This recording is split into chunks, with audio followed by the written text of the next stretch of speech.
Good morning, good day and good evening. How are you doing, ladies and gentlemen, on this very fine Monday? Hope you had a good weekend. First one in today, none other than Strom, the spawn camper. He got the first before the stream even started. Absolute madman. Second place we have gamedev, and like a second after we have none other than Jin. Hope you guys are doing good. We also have Spectacular in here, we have Wakacha, we have Saxidak the legend with the 16-month resub. Absolutely insane. Time flies, eh? Thank you very much, man. Hope you're doing well. And that resub is much appreciated. We also have Boom Trout in here, as well as Cheetah. Good day, guys. What's up, Chappy? Just popping in quick. Have a good day. No worries, man. Thank you very much for dropping by. Hope you have a good day as well.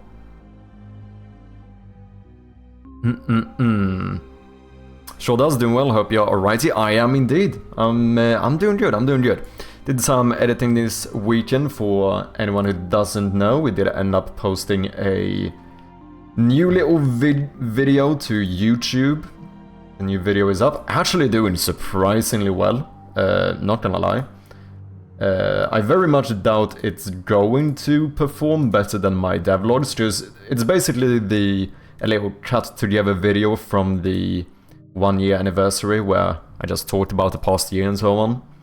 And so far, this video is actually a 2 out of 10 on YouTube, which means it has almost performed better than my last 10 videos. But that's only for this time, right? It's for like the first 22 hours or whatever.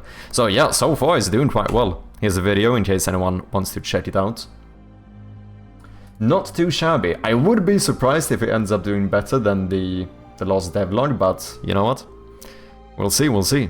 How you doing, Slayton? Hope you're doing well. So, what is the plan for today? What is the plan for today? We could continue working on some new props and stuff for the game. I still want to make sure that the rooms are a little bit more like decorated for the demo. So that is something we need to do. I also think, I have been thinking, and we probably should make a separate demo page. I wasn't going to initially, but from what I understand, I have a hard time really finding a lot of disadvantages to doing a separate demo page on Steam. The only thing is that obviously you need to set up all the art and stuff and the descriptions, but let's be honest here, that's basically a copy-paste from the main game. So that is something I need to do. Unfortunately, I can't really do much Steamworks stuff on stream because there's a lot of... Well, partly I have an NDA and partly there's a lot of like sensitive information on there. So I'll say maybe I'll try and sort that out tomorrow. We also need to fix the trailer, so we'll see. Depending on how much progress we get done today in-game, maybe we could even start working on the trailer, potentially. Because that one would be good to have ready. Got COVID? Damn, I'm sorry to hear that, Slayton. I hope you get better, man. 2 out of 10, speaking of quality or rating. Yeah, it's a little bit weird, but it's a ranking. So, out of my last 10 videos, in the first 22 hours, this video is sitting at a 2 out of 10 ranking. So, not in quality. So yeah, it's so far it's performing a lot better than I thought it would. Just let's be honest here, it's like 30 minutes of me just talking, which I'm going to assume is gonna be less engaging than like a fully edited devlog and stuff, you know? Which it probably is, because I do think that the viewer retention is worse, right? Which I think just is to be expected, but like overall it's performing quite well. It's Monday, that means marble dev, right? We do need to go back to the marble game eventually, finish it up a little bit. There's definitely some more tweaks I want to do, but no. What is up, Fish? How you doing? Work lurk, much love, brother. No worries. Thank you very much for lurking, Fish. I appreciate ya. NDA with Steam, yes. So basically the way it works is that there's an NDA as a developer for like the, you know, the Steamworks backend or whatever. Basically there are most of the pages and stuff in the Steamworks settings and whatnot are technically under NDA, so I'm actually not allowed to show them to you guys.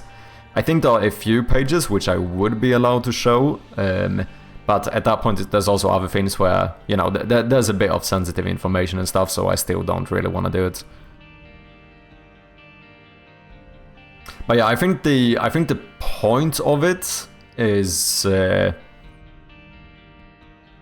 I think it's in regards to like Steam's competitors and stuff, is what I assume. It's basically that I think they don't fully want to leak like how everything is like structured on Steam and so on. Does that make sense?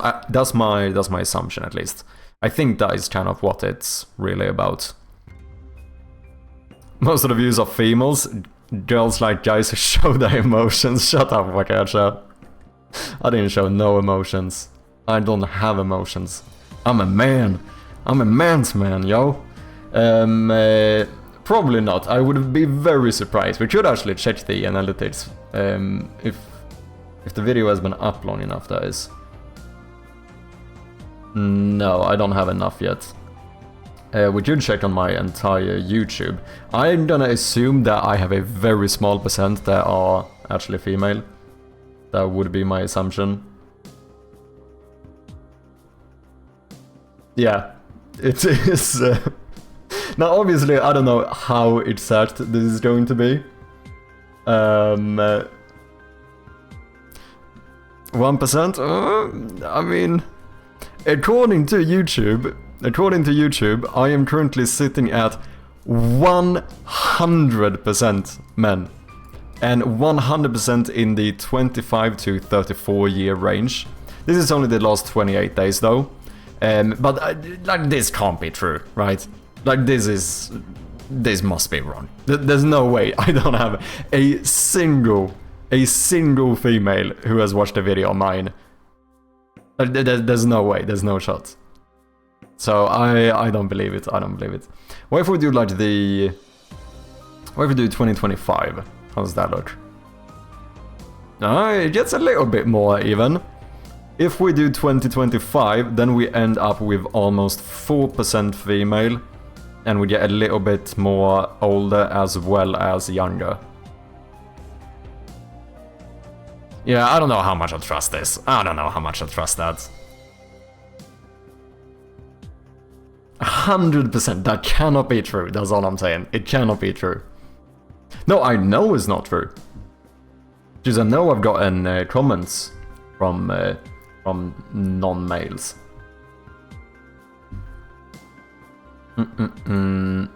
So yeah, what are we doing? I mean, to be fair, if I'm gonna fill up the rooms with more props and stuff, it's probably better to do that before we do the trailer anyway. So I think that is what we're gonna start off with, so let me boot up Unity.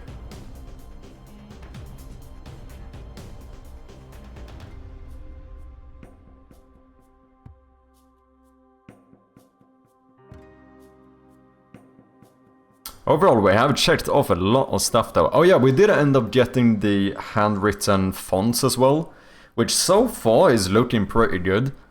There is something with the Latin one is, I don't know, sometimes when I look at it, I feel like it almost looks a little bit too Comic Sansy, which I don't love. The issue is that it's tricky getting a handwritten font that looks good and handwritten, but also isn't like too difficult to read. Do you know what I mean?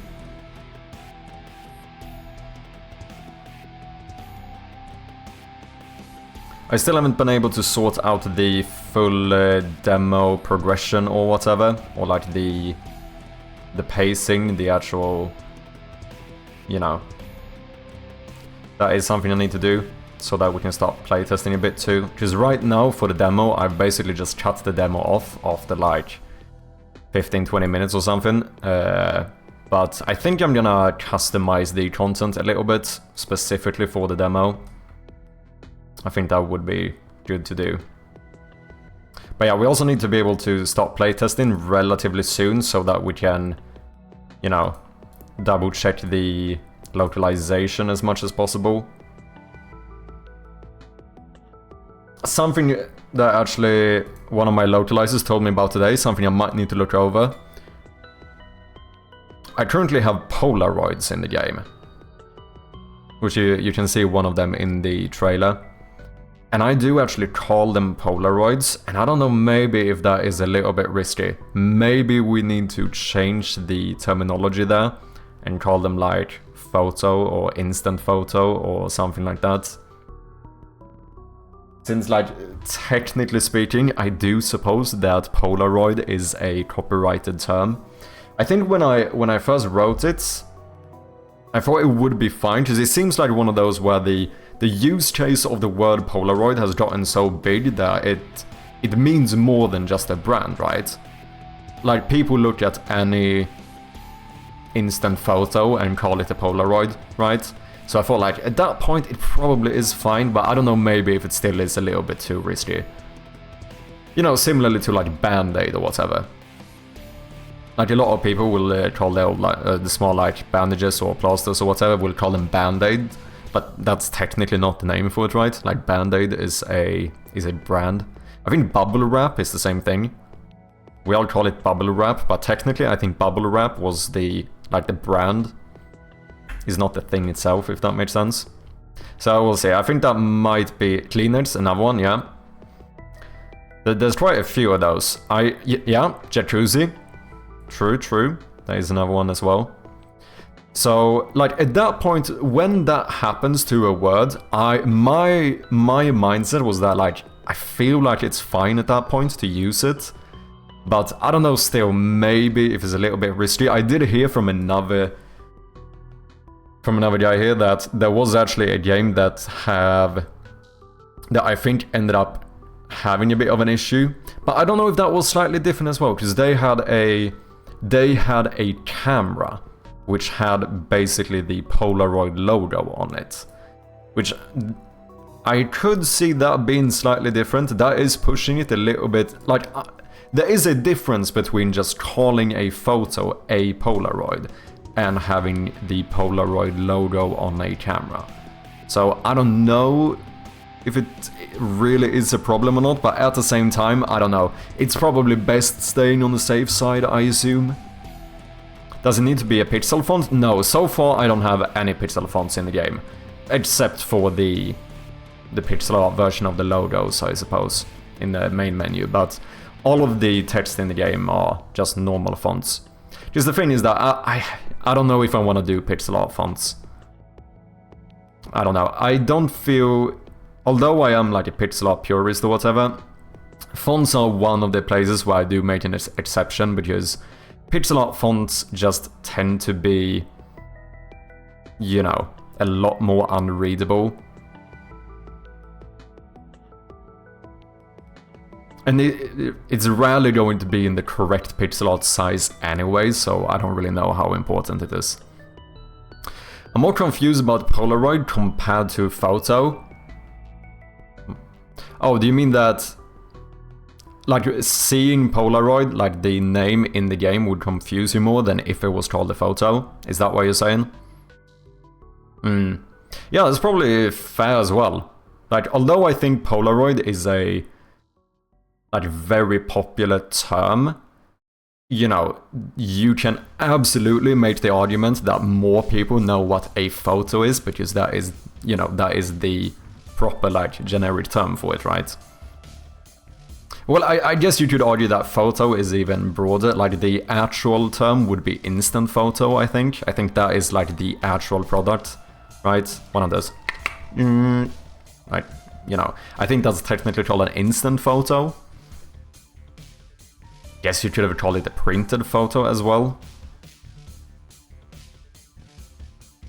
This is not a photo by a camera. No, it is a photo, but I'm saying that it is one of those photos from one of those cameras. You know, those classic cameras that, like, when you snap the photo, it automatically prints it out. Like those old school cameras. Like, it's one of those...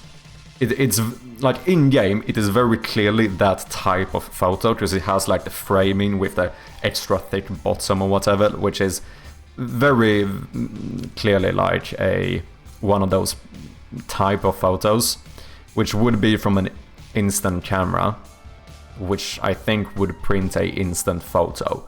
But most of the time, if people are speaking about these, they actually say like a Polaroid camera and a Polaroid photo.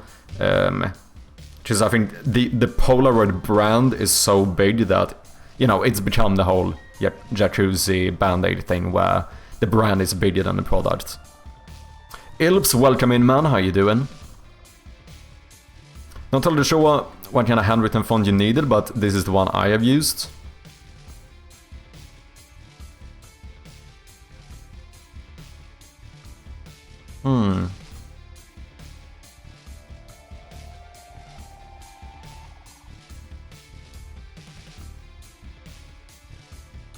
Yeah, it is quite squiggly and stuff, which it's still very clean, which I think is good. What is this? Oh, this is public domain. That's pretty neat. Is this website all public domain? I don't know if I've used this one before.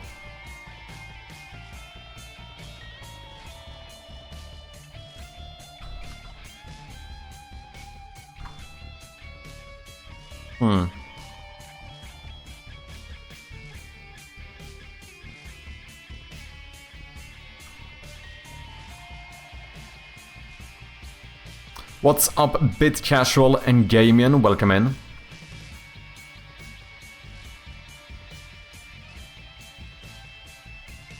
Not all. Not to search with it. Okay. Motivated on my project right now, been blasting some major refactoring to ensure I'm following modern best practices and using smart technology stack. The base is almost solid to start expanding on. Let's go, man. Nice to hear. I actually think refactoring, like I spend a lot of time refactoring this game, and I actually think it's kind of fun. I don't know if you would agree, but let's see, spoilers disabled. Let's jump in here. So this is the font we are currently using, which I think it looks fine, right? It definitely looks way more handwritten. Just like, this is the font I use everywhere else in the game, like, you know, in the menus and so on. And I would probably use this one for, like, printed papers as well. Like, if there would be, like, a letter or something that would be printed. But for these that are supposed to be a bit more handwritten, it feels like it would be nice to have a font more similar to this. I think this is fine, though. It is a slightly Comic Sansy. It's slightly Comic Sansy. But that is also what makes it a lot more readable, right? We also have the same one for Russian. We have a different one in the menu. This one is a little bit more Times New Romany or whatever. But then we have the same font for Cyrillic as well. And then I ended up getting a specific handwritten font for simplified Chinese too. So in the menu we have I think this is a fairly standard one. My assumption is that this is, you know, almost a little bit Arial font for simplified Chinese. But then we do have a bit more of a handwritten one here.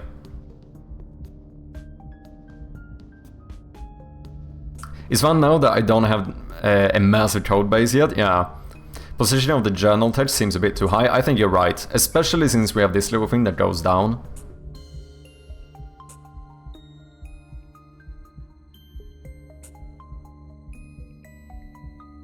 I chose a font based on consistency with the art style and its support for foreign characters. Yeah, that's tricky because, like, if I'm gonna have one that's proper, like, fits the game, like, it would have to be pixel art, right? But if you wanna really nail it, then it would have to be pixel art in the same size. Like, that would be the only thing that is, like, would be perfect. But that's just too big. right? And at that point, I don't know if I necessarily feel the need to have pixel art text in the game. Because there's also issues that with like getting a good pixel art font for like simplified Chinese ain't fucking easy.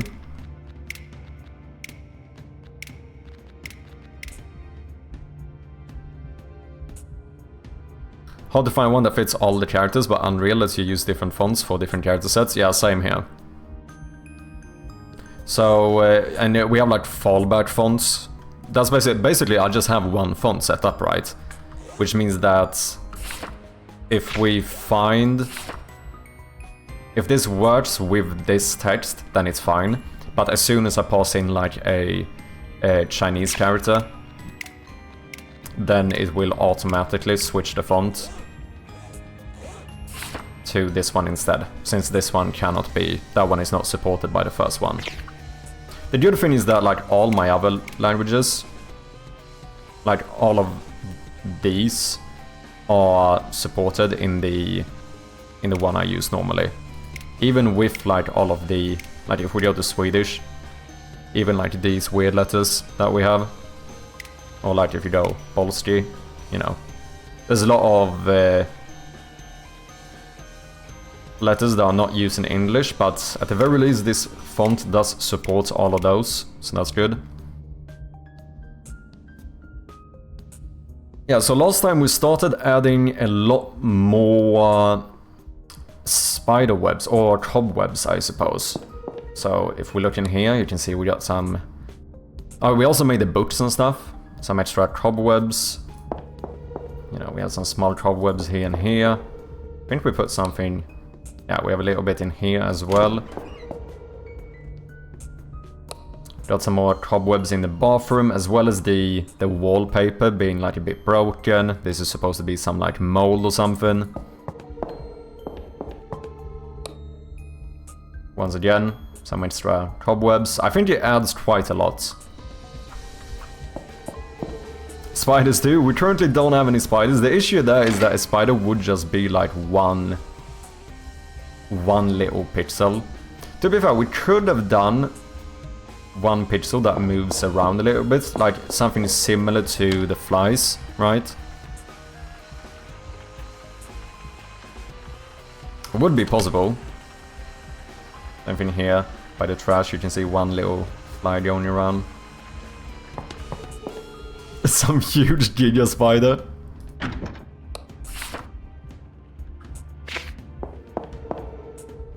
Yeah, so overall I think adding a lot more of like cobwebs and stuff is a good thing. More paintings is also something we should do.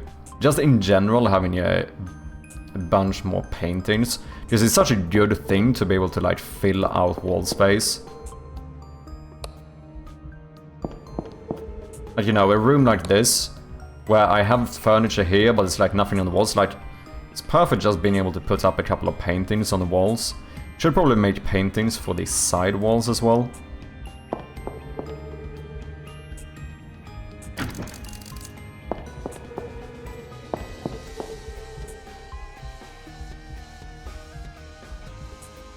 Gotta have a painting that changes over time, that would be pretty cool.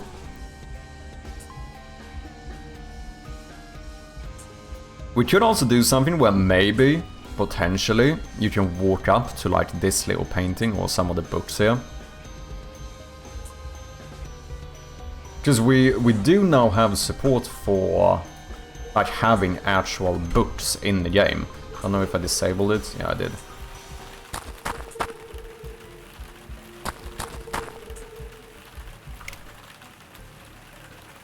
But we can actually have a proper book in the game too. The main issue there is that right now, like if I add something like a book for the demo, I need to localize it for every language as well. Unless we do a book with just some image in it. Hejsan svejsan. That is something we could do. Pons, welcome in man, how you doing? And how are you, Atrium? Hope you had a good weekend. Yeah, so maybe some more paintings. potentially make a little...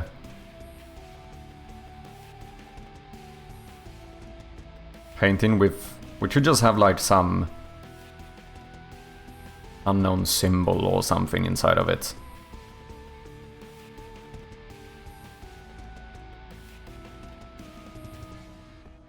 Happy Monday. Cheers, man. Hope you had a good weekend.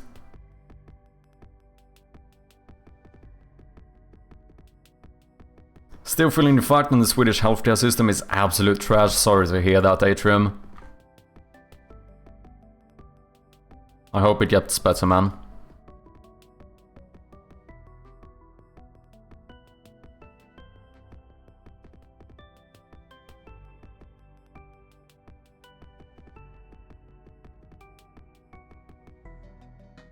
I feel like we could definitely add some more stuff in here.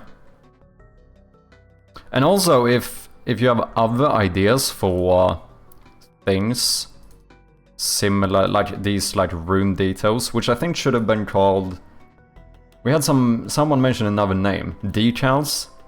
Decals for rooms in general could be quite good. Like non-interactable stuff, but that still adds some extra details or whatever.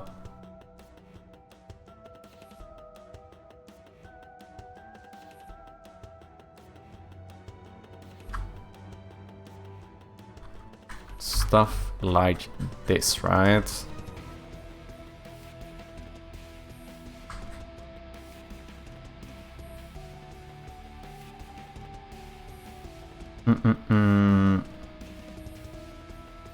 Let's see, dark, small. Do one of those as well. Put that one like here.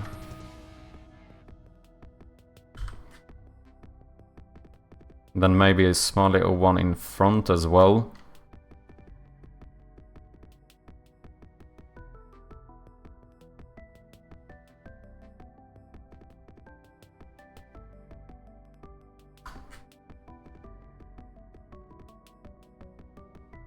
Not too shabby, eh?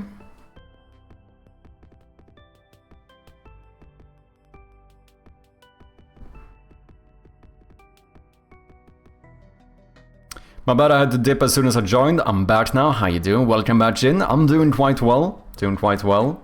Trying to sort out a bit more of these small little details for the game. Need my energy so I can actually make a game next year. Also, have we marbled yet? We have not. Is it an old house? More spiderweb? Yeah, I think in general, I almost think that we almost can't have too much, like, cobwebs in here. The only point where I think it would be to become an issue is if we start reusing the same cobwebs in the same places, in, like, rooms next to each other. Because at that point it's gonna get very obvious. But in general, I think we can add a lot of cobwebs around the place. What did I do? Gray, small 3, so let's do like number 1 maybe? Thinking we could probably put one here as well if we flip this one here. Can I just do something like this?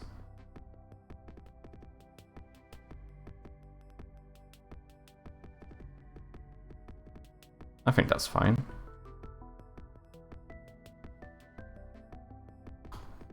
Just need to make sure that that one is behind the vase. To be fair, these should almost be behind everything, right? It can't be behind the kitchen counter, that's really the only thing. Let's put you like here or something. Whoops, that did not work. Boom, boom, boom. Can I open this? Can I select these? And we are going to put you here. There we go.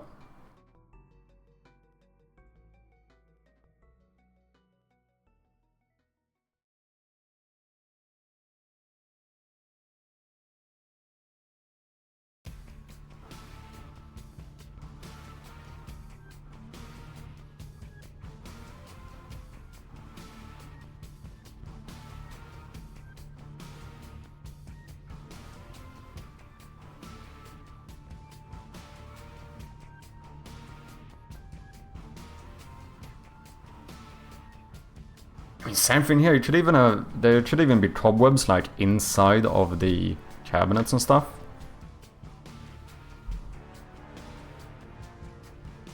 Call them Christmas decorations in the code so that if anyone decompiles it looking for secrets, they get confused and make up hidden lore for you.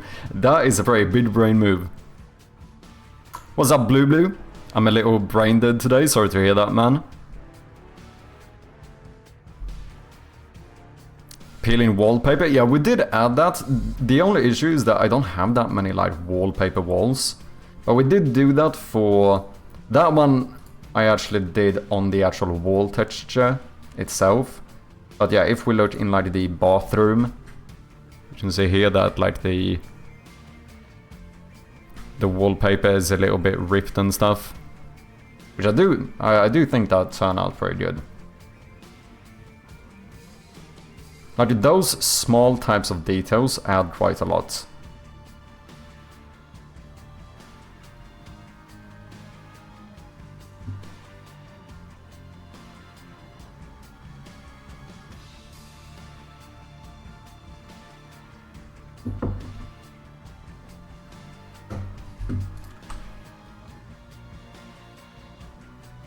Shelves with plants, dead of course, yeah, that's a good shout. I did make one new plant. Did I put that one over here? Maybe I didn't. Oh no, I did the little painting instead. Because I have this plant, I have that one, and then we made one smaller as well. So I definitely think we should put those around. Yeah, I did try to make this look like, you know, like it's hanging a little bit or whatever. It shouldn't look too healthy, right?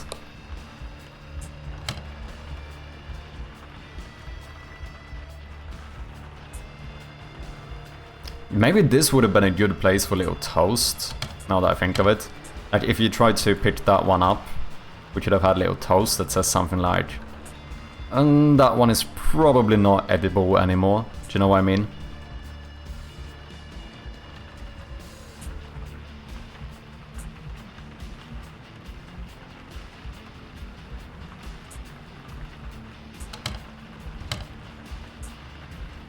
The only thing that is a bit annoying now is that all of that type of stuff would need to be localized.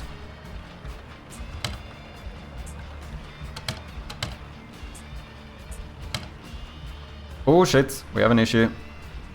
Spider web here is in front of the door. It's good to double check this stuff. Okay, this small grey one. I guess I need to put you inside of the kitchen, because I can't put you behind the counter. But you do need to be... you need to be here. So let's see if we can copy that one. I mean, to be fair, there's kitchen counter. I'm only gonna have one of you. I don't need the parent object to be a prefab, fuck that. Let's... well, are you even a prefab? Oh, you're not a prefab, okay. So that one, you need to be behind all of the doors.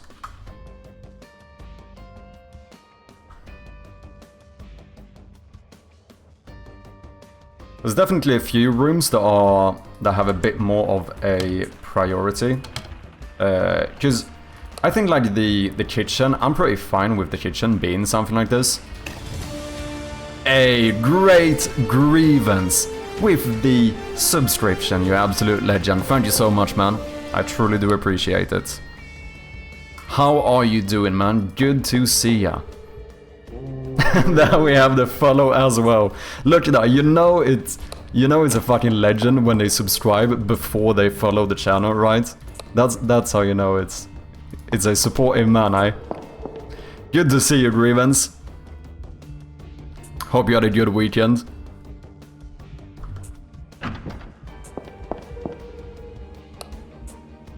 Yeah, fine. I kinda wanna make it so maybe you could inspect this painting.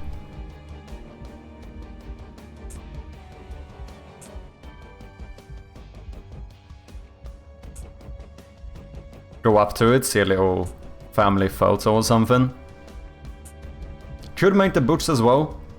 The only thing is that if you can go up to the books, you know, similarly to this, in that case I feel like at least one of the books you should be able to pick up. And in that case, obviously there needs to be something inside of the book, right? But if I put a bunch of text in there, I'm gonna need all of my localizers to go back and translate that.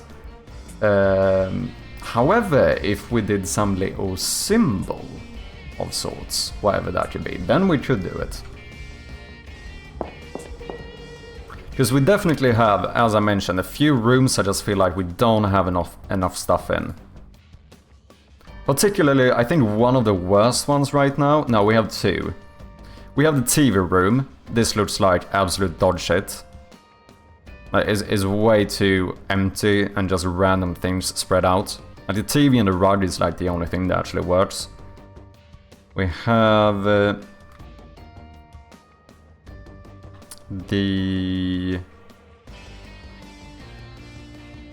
this room. Pure shit as well. Like, this room doesn't have a purpose. Like, you look at this and there's like, what is the purpose of this room? Like, what if this was your house, what do you do in this room? I don't fucking know. So that needs to be fixed. That is fine for some rooms. Like, you know, this is a hallway. Like, even though this is very empty, it has a purpose, right? Like, this is just a connection between different rooms. But for something that's actually a proper big room, it needs to feel like there is some purpose to this room. You know what I mean? I don't think I have to worry about the basement too much, because I think most likely I'm not gonna put the basement in the demo. We can skip that for now. I'm pretty happy with the garage so far. Yeah, TV room, that like upper hall thing.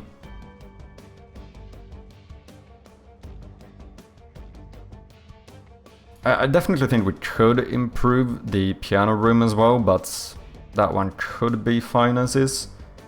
Like, just getting like a painting or something up here would do quite a lot. Maybe a painting here and some cobwebs up in the corner.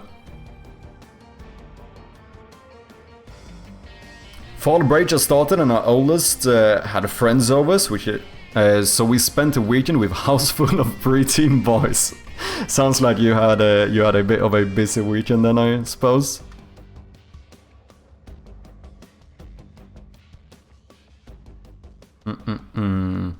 That's called my streaming room.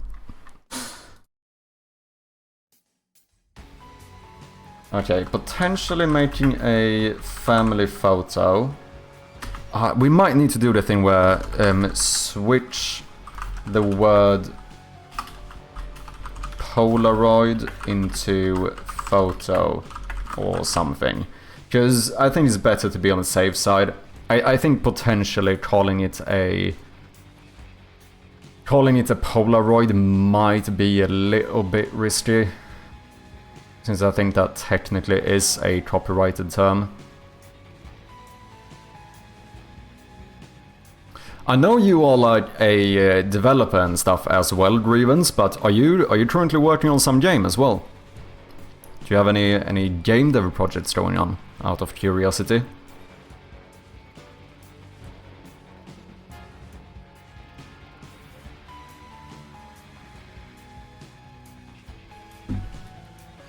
Yeah, we need more props. That is what we need.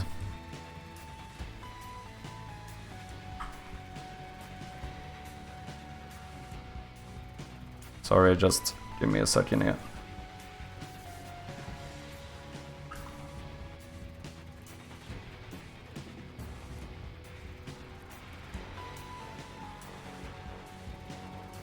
To be clear, this is just a template, so this would show if I forget to like assign a specific painting.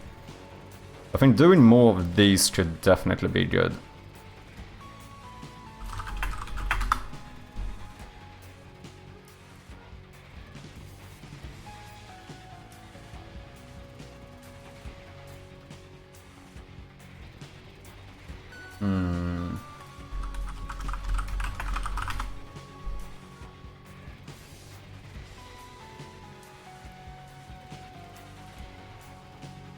Trying to get ideas what kind of paintings we should have. Oh wait, what is this? I haven't used that one.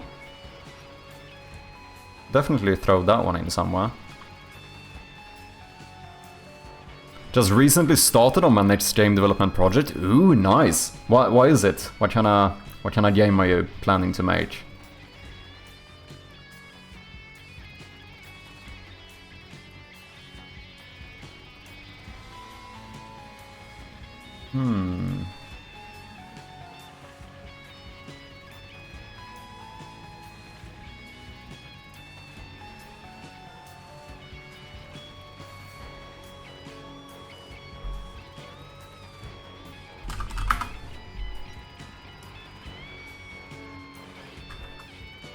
Do I use white in any of my paintings?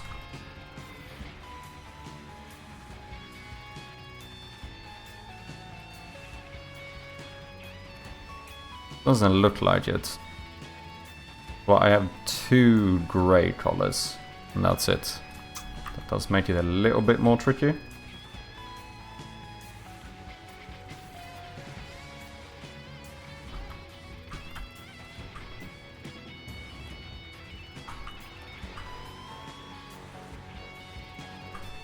Okay, whoever can guess what I'm drawing first gets... I don't know, some fucking bonus points or something.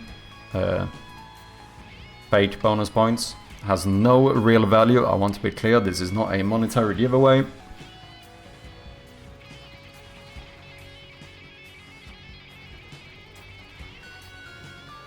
Poop. Oh fuck, now you ruined it! Fuck's sake, it kinda looks a little bit like poop, doesn't it? Ah shit.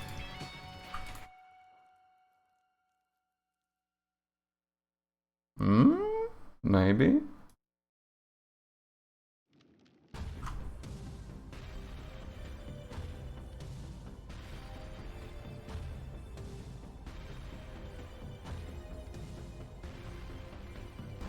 I have no idea if this is gonna work or not, but I'm gonna try it.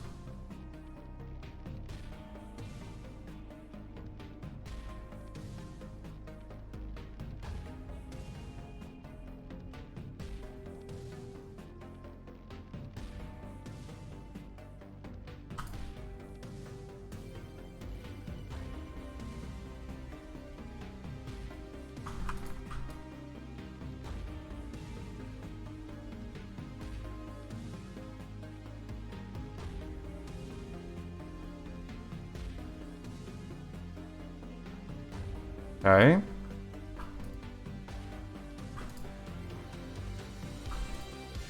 Not too shabby. Not too shabby.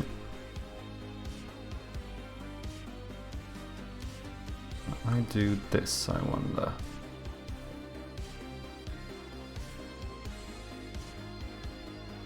Not sure if it's okay to ask here, which is a spoiler, so I'll ask you in Discord. Okay, let me check it. Okay. I technically do, but it is completely undecorated at the moment, spec, and I don't think it's gonna be in the demo, but we will at the very least have it. Have that type of room. Outer Wilds? Interesting one. Mostly designed competitive games, and lately I've been working on a hybrid tabletop/digital card game. Got the name Ruthless.online. That is pretty badass. So I reckon I'll name the game Ruthless. Is that up? Can I visit this? I don't think so. That sounds pretty fun. Hybrid tabletop/digital card game. So would it be something... Time out at the moment, just part? Okay. Would that be something... No, but for the digital card game, that would still be standalone, I assume, since you have a webpage for it. Or is it like tabletop simulator kind of stuff?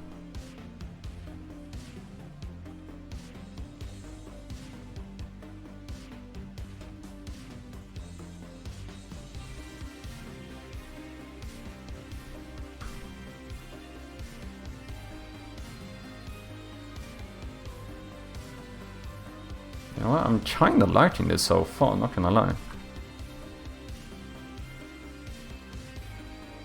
Los Marble, welcome in, man. Bonfire, that is correct.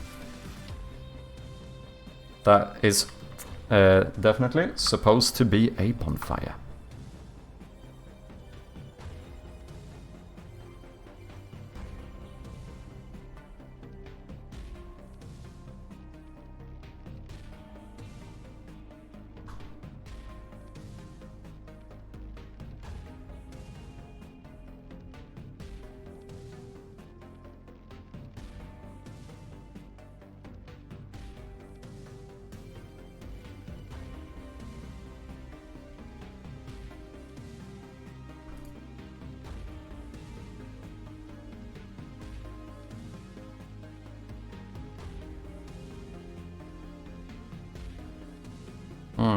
Kinda liked it so far.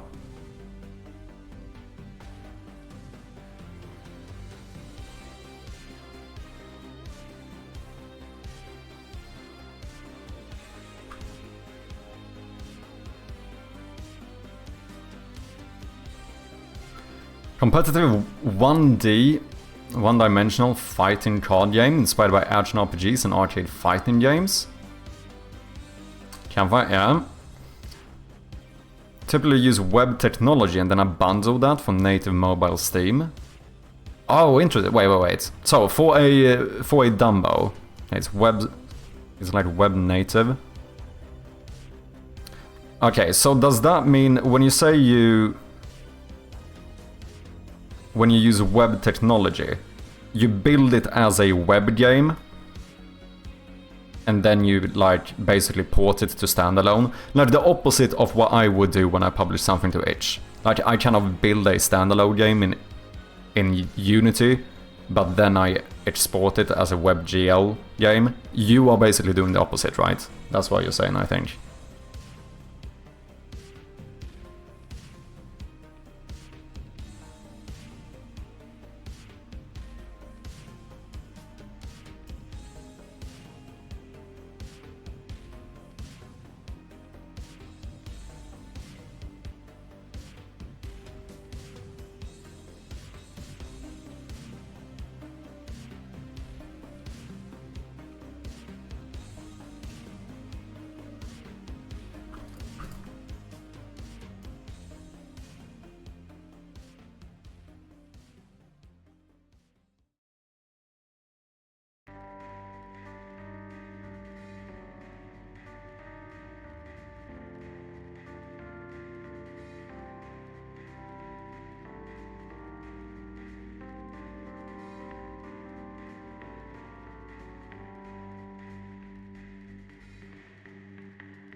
You know what, that is not too shabby.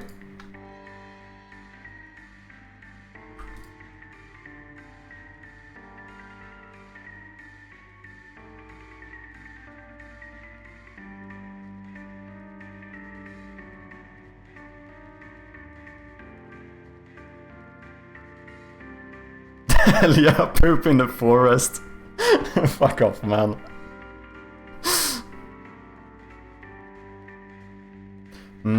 I wonder if I have too little grey in here, though.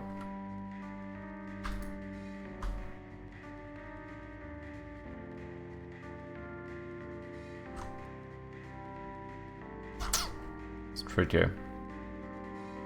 Tricky. It's tricky to rock around. You either play tabletop or you play digital? Okay. Sadly, you can turn any website into a native app in about 15 minutes. In fact, Discord is actually a great example of the same technology. The Discord app you have installed on PC is just a slim Chrome browser open in a Discord website. Isn't Steam the same? Isn't Steam also technically just an application for like the web page? Because I know here as well, like everything is like the same exact layout, and if you look, every single page you go to also has the link and stuff. I'm fairly certain I've heard that Steam works the same way. I don't know about Steam, but there's a massive number of apps like this. Yes, true. I never really tried any web development, but does that mean that do you make the game in like, I don't know, HTML and like JSS or whatever? Do you hear how confidently I speak about this? Oh, that's funny. But yeah, here, like this is just me being on steam.steampower.com, and like if I go anywhere, there's always like the link stuff. I'm fairly certain I've heard that Steam works the same way.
Okay, we're getting there.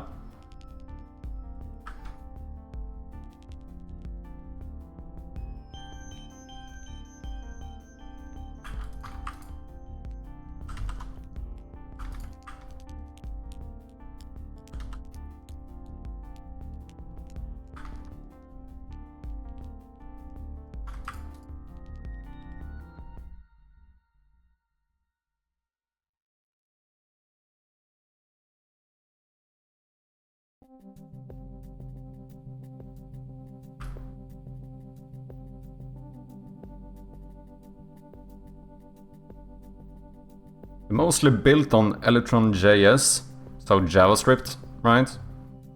Build cross-platform desktop apps with JavaScript, HTML and CSS, yeah.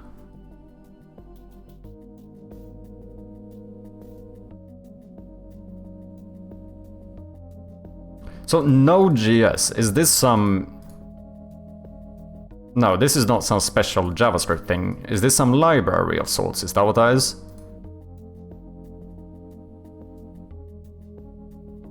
Open source project.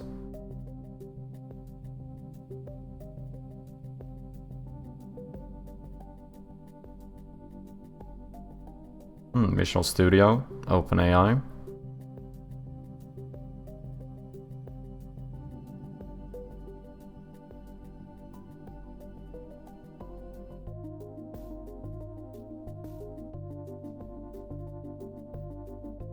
TypeScript, I'm fairly certain, is basically JavaScript, but with types, right? This is basically me just sharing the assumptions I have learned over, over like the past years. I am, for anyone who doesn't know, I am very much a monolingual when it comes to programming. I've only ever used C#. I've written like 1 or 2 lines in, I think, JSS, because I did something to customize the outline for the chat here in the Streamlabs thing, so you could do some custom stuff. So with the help of AI, I wrote like 1 line of JSS, I think. Or JavaScript? Maybe that was JavaScript. I don't fucking know. Because, wait, JSS, that's something different. No, the CSS is what I'm thinking of. I'm mixing everything up here.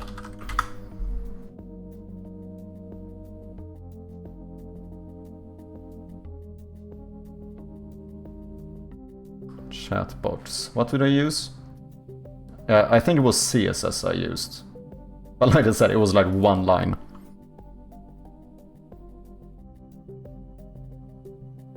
Depends on the game. If it needs physics, you'll typically use HTML canvas. If you don't need physics, then HTML, CSS, JavaScript is all you need. So HTML canvas, that is something separate to plain HTML. You actually have a lot of different choices for a web game. You can use any programming language that compiles to WebAssembly or JavaScript directly with stuff like Phaser.js, 3JS, etc. Ehab, welcome in. Good to see you again. There's also using 3JS, where websites have interactive 3D models on the web with baked lightning, animations and everything. Damn. Huge ecosystem of web technology. It's the most popular development platform in the world by a huge margin. Yeah, that doesn't surprise me too much. Node.js is a runtime for executing JavaScript on a server outside of the browser. Okay, TypeScript is a superset of JavaScript with types, yeah. Bit inaccurate, but you can sort of imagine Electron as a browser without a search bar. And it just always opens the same website, which is bundled along with it usually. Okay, here. HTML is structure. CSS is style. JavaScript is function. Okay, so that makes sense then why I used CSS to customize the chat. Just I was customizing the style, right? Okay, that's a good thing to keep in mind. Little cheat sheet or whatever. HTML will structure it. CSS will style it. JavaScript will be for the functions. Wait, so in this context, what does structure mean? Like because I assume it's not visual, or is that visual structure? Like how things are visually structured, or would that be CSS? Or structure as in like the overarching thing, like this button takes you there. No, because I assume that would be JavaScript, wouldn't it? Canvas is just a rectangle where you draw pixels. Have you tried Busy, the AI development tool for Unity? I have not. I've heard of it, but I haven't tried it.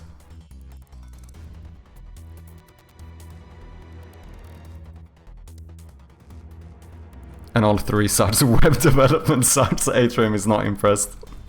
Canvas is HTML element structure that exposes to the 3D APIs. Okay.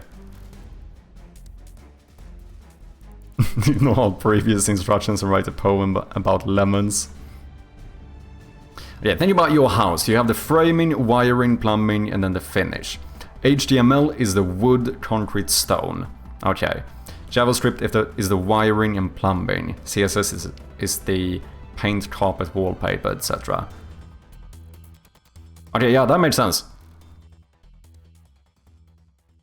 Good analogy, eh?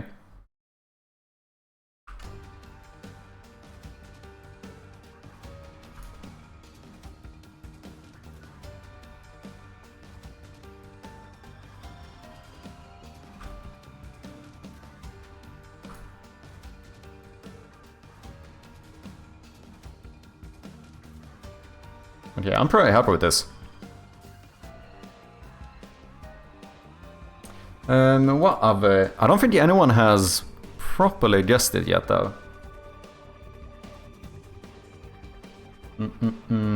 I was thinking about making the family photo, but that one is a little bit more tricky, because that would be full size. Like, if you could inspect that one or whatever. That would be like this size.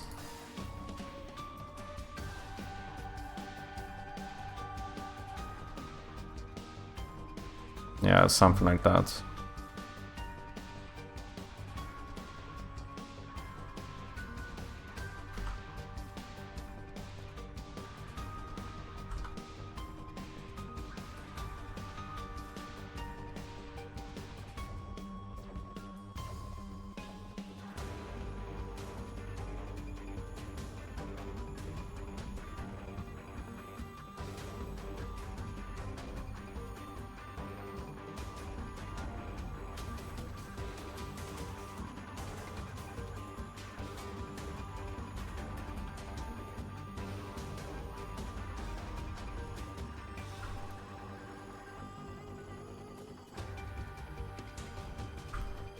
Ah, that would be tricky though.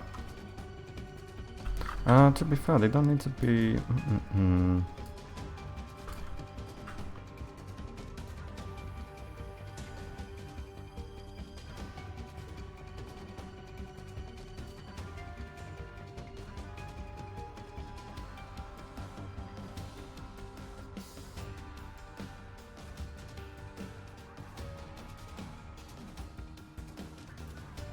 Anatomy, eh?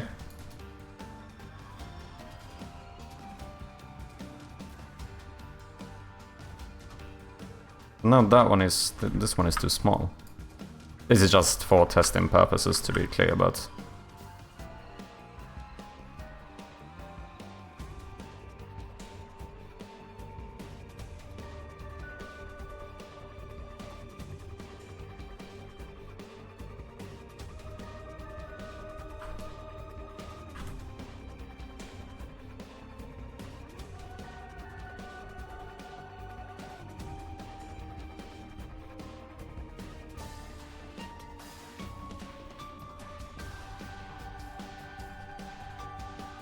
You could put like his arm on her shoulder or something, but this is gonna...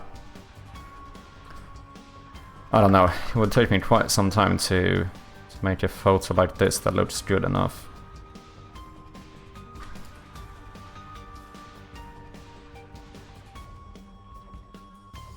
I mean, to be fair, the general like gist of it is actually not too shabby. Right? You can kinda see where I'm going with it.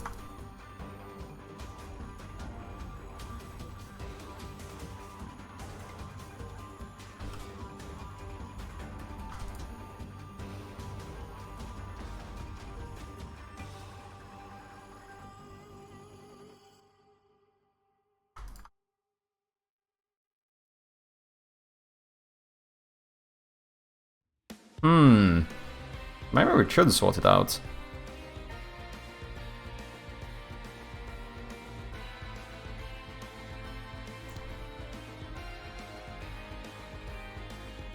Sus painting? Why is it sus?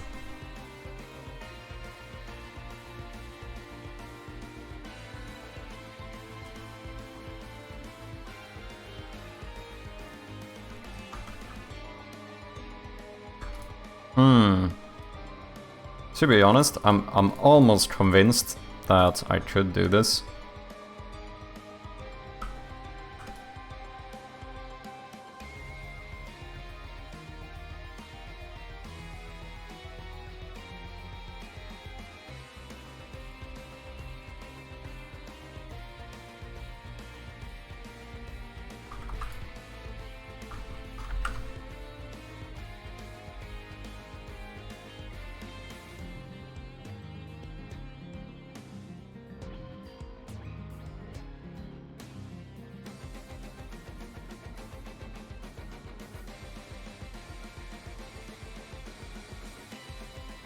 I don't think that's too shabby.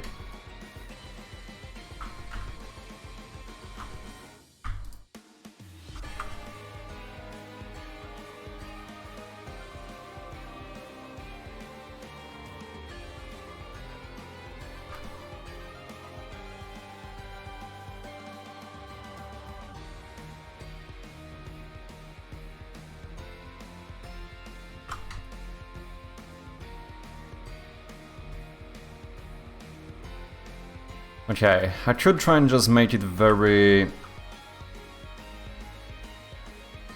what do you call it? I could try to make it very minimalistic. I mean, obviously my entire game is quite minimalistic. Is this the priority? Is this really what I should be working on right now? Probably not, but also it's kind of fine, or it's kind of fun. Probably don't want completely round heads, do we?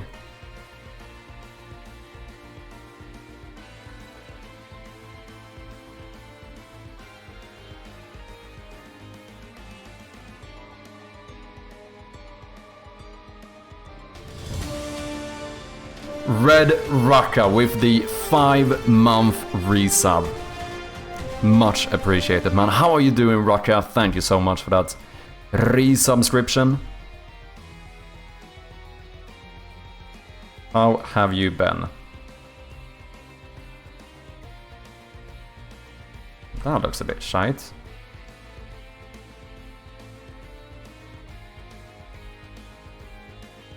That's probably better.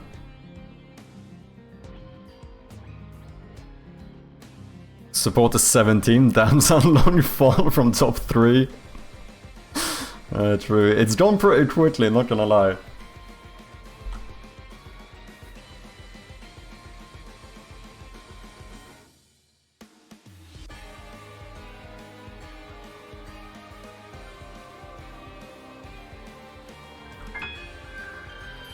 Hey, with the 1 bit as well. Appreciate you, man.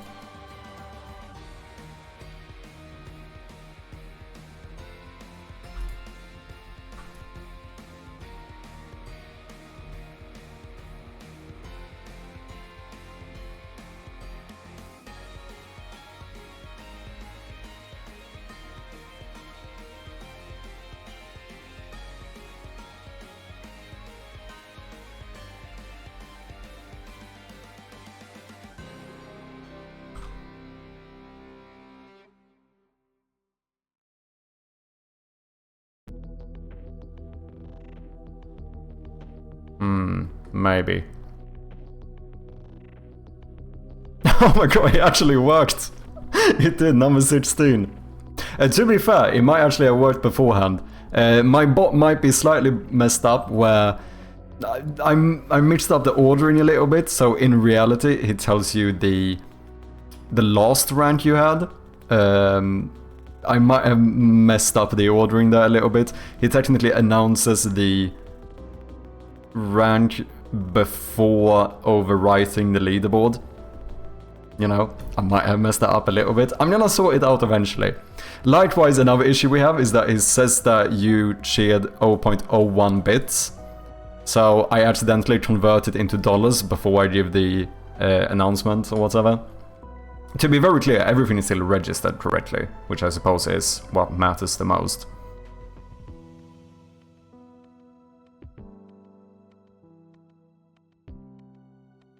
Yeah, if anyone is curious, you can check with exclamation mark supporter, see how close you are to the threshold, or potentially which rank you have.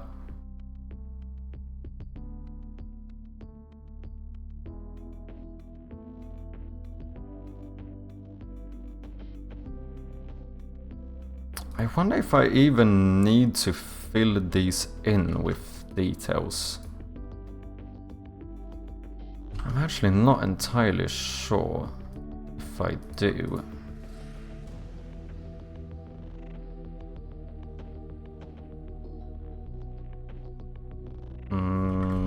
That ain't right. That is way too big of a head.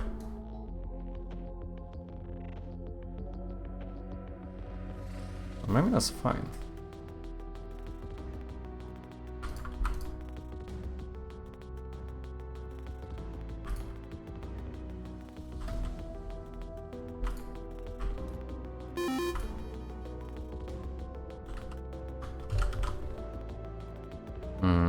Because I think potentially we could just do outlines for this.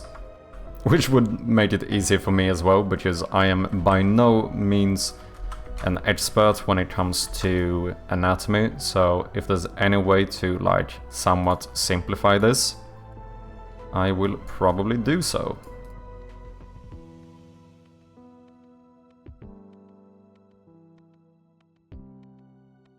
It's okay, it's not like you're code for a living. I'm gonna snooze this ad. Fuck it. What are you gonna do, Bezos?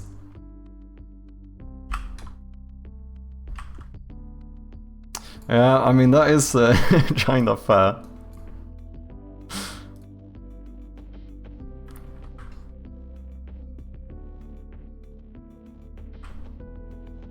I wonder here, to make it easier, why not just make like... you know, one of them baby things that you put like a baby in, like the Just a cloth or whatever. Am I making any sense here? Or we just do a little blob?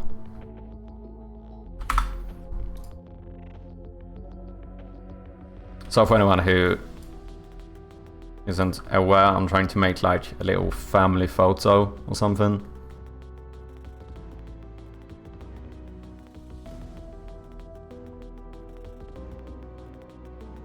It's defying gravity?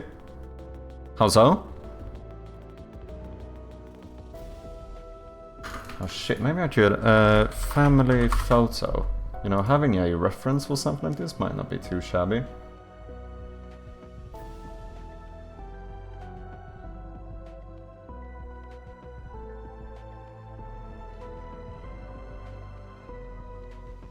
Like, you know, I'm basically thinking of doing something similar to this. By having him stand here instead. That's kinda what I'm thinking.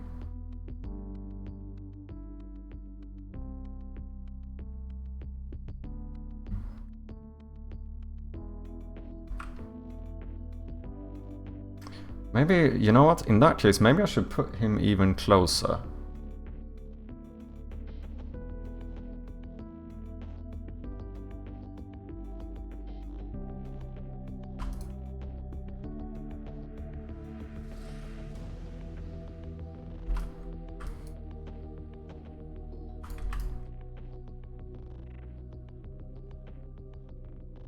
I don't know if I want her arm to be out like that. That looks a bit too cocky. I don't know if I like that.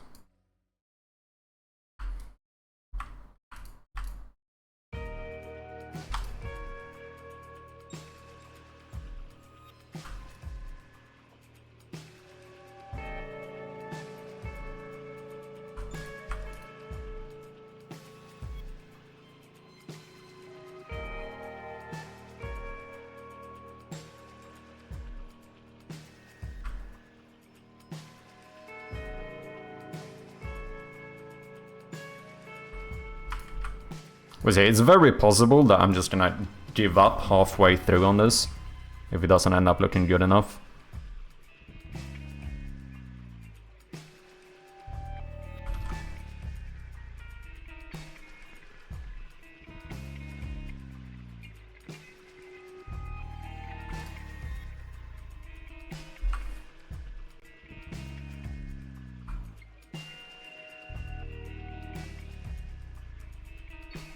Oh, maybe I should have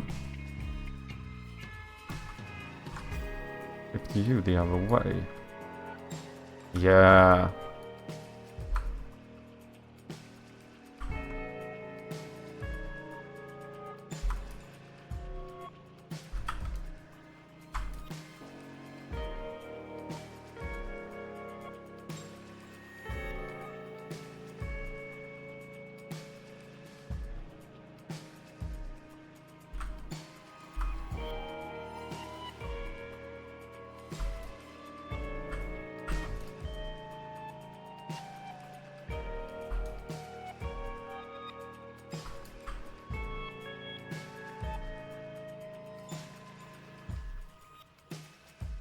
And we can cheat a little bit and just do something like this. I have to show as much of the other arm.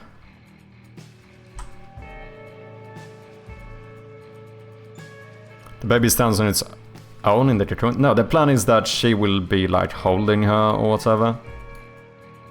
Or him. You know what I mean?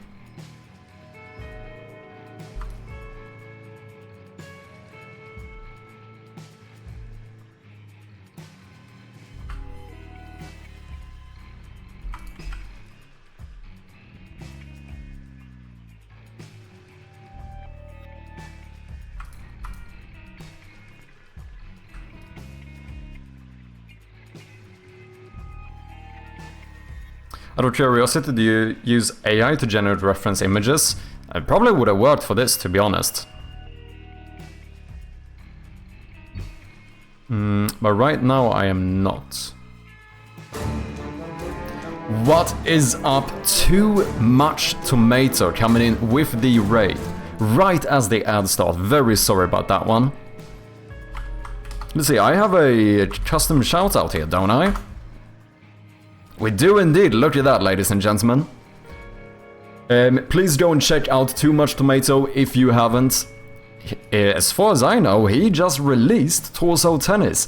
And to fucking success as well, innit? Also, didn't like Northern Lion play your game? That is a pretty good fucking achievement, innit? Right as the ass got cut off, yeah. Unfortunate, man.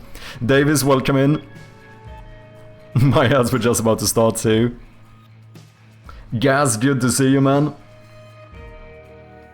Yeah, definitely go and check this game out, people, if you haven't. Out now on a 10% sale as well. Look at that. Look at that. Grid-based action roguelite with auto-battler-inspired synergy systems.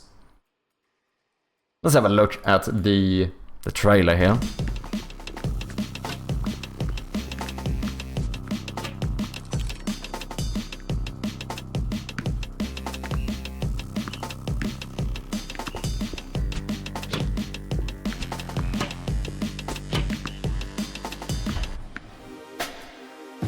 Perfect your build.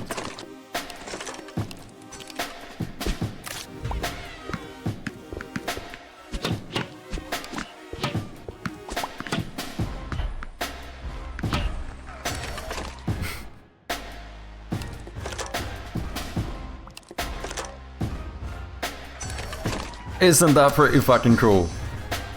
That looks nothing like tennis. This looks cooler than tennis. That's what you mean.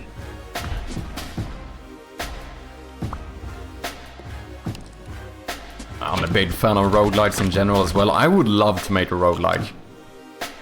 I mean, let's be honest here, I've already tried, like, twice. If you've seen my 2-year journey devlog, you will see a couple of roguelikes I tried making in that one.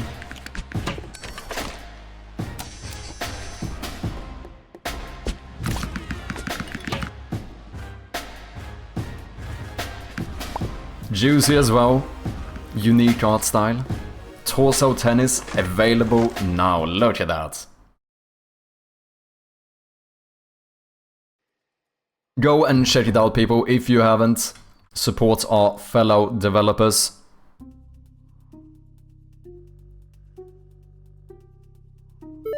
Yeah, released 24th of September. How has it been, Too Much Tomato? Ads should be over. Welcome back, everyone. What has it been like releasing the game?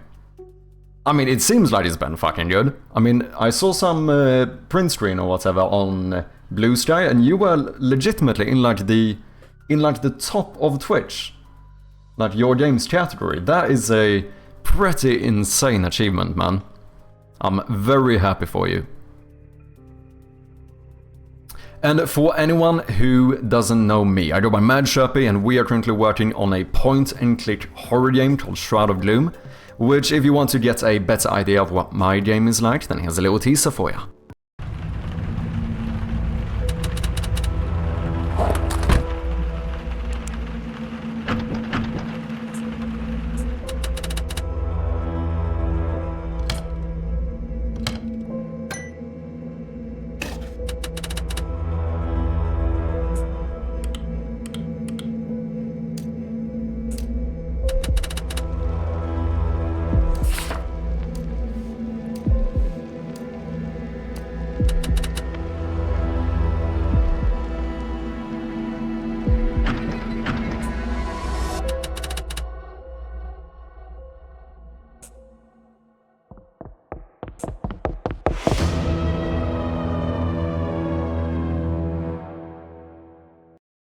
There we have it. You can wishlist the game on Steam now and be notified when a demo drops, so make sure to hit that wishlist button. And also, of course, make sure to check out Torso Tennis. Yeah, for 2 hours, I mean, that is pretty badass, man. If it so would have been for 1 minute, it's still pretty badass. How was it? Was it some big streamer? Was that Northern Lion that played it, that pushed it up as well? How much did you spend on, not necessarily money, but like time, whatever? How much effort did you put into marketing for this, for the release? Pixeliana, welcome in. How you doing? Good to see ya.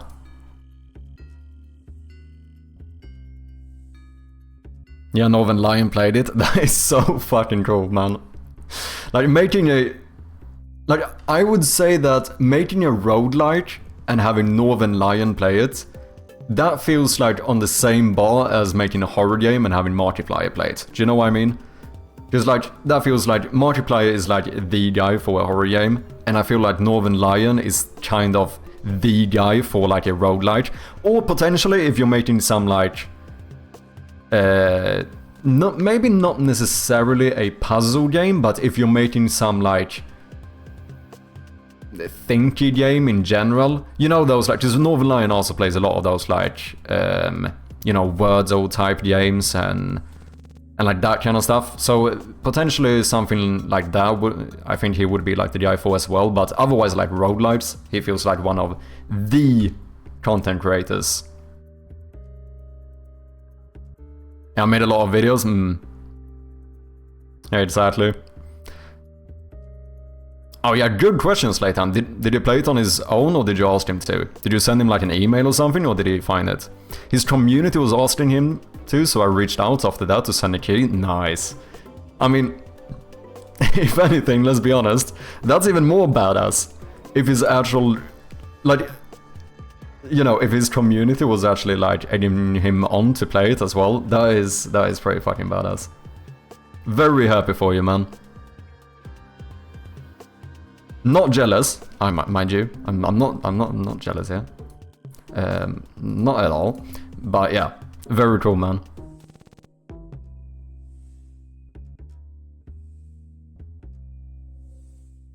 Okay, so this is tricky. I'm thinking that if she would sit cross-legged, what happens then? Well, if this is the one in the front, that is the far one here.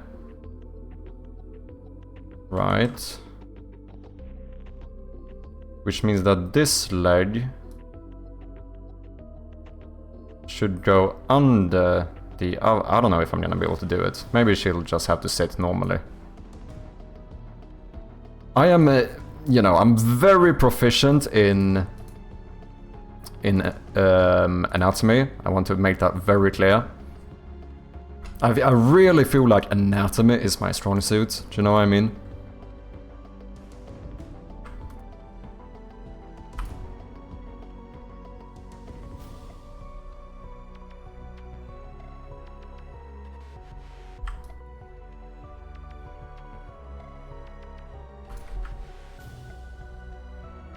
This does not look good enough, does it? Just straight off the bat.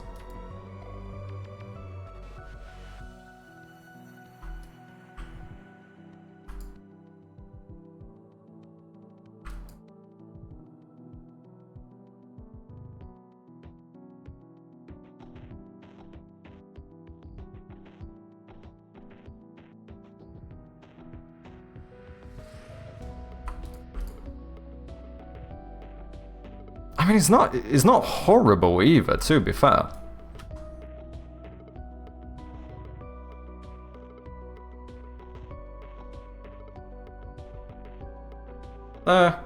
Maybe a little bit horrible. Maybe it's slightly horrible.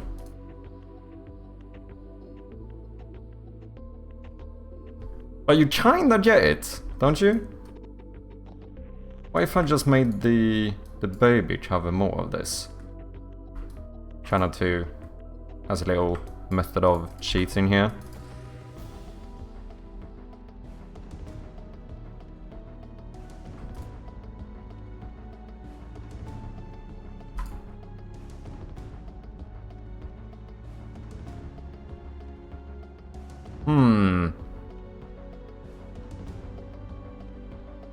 You're definitely jealous. I am. I'm fucking jealous down to the bone, man. However, with that being said, that does not mean that I am not incredibly happy for you, man. How you doing, Fullbot's? Good to see you. It's fine to be jealous, yeah. Don't even code games and even I'm jealous, exactly. It's like to say, jealousy turning saints into the sea. Is that a saying? I have to contract an artist to accomplish anything. Or just pick a really simple art style. You can do it, man.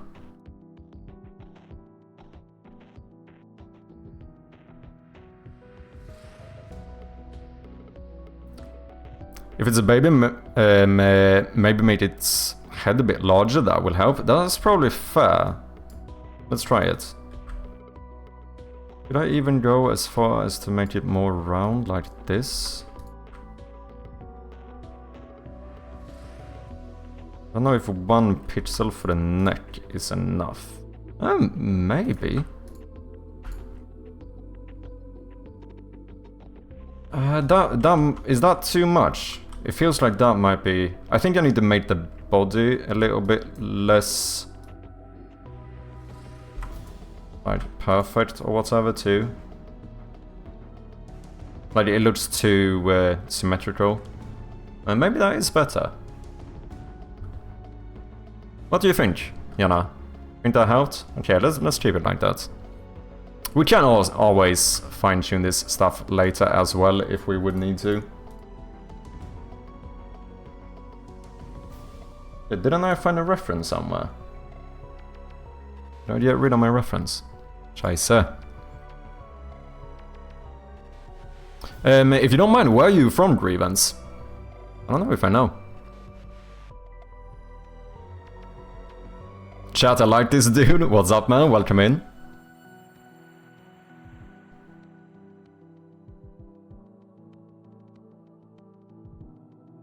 A YouTuber told me Unity is not for indie devs. Why would that be the case? I don't know if it's the same, but the lyricism is a bright side. Is it, yeah, I don't mind playing artists. Otherwise I'd be restricted to basic geometry shapes, which can work though. There are some of those games, right? But yeah. If you want to get like proper art or whatever, it does make sense. Not that like simple art can't be proper art. You know what I'm trying to say, yeah.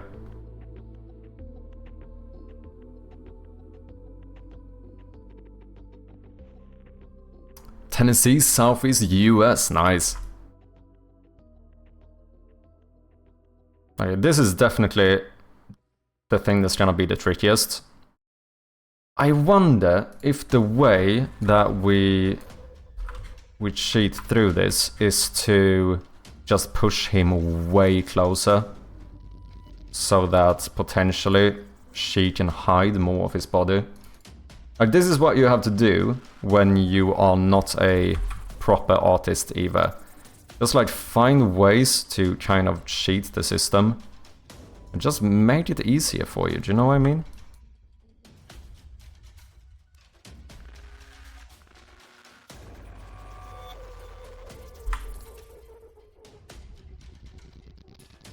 Yeah, now I can cover a bit of his arm as well.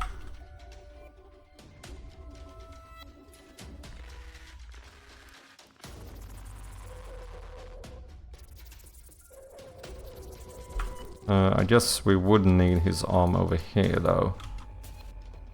I mean, technically it could go pretty much straight down too, like he's holding it on her back. Whoops.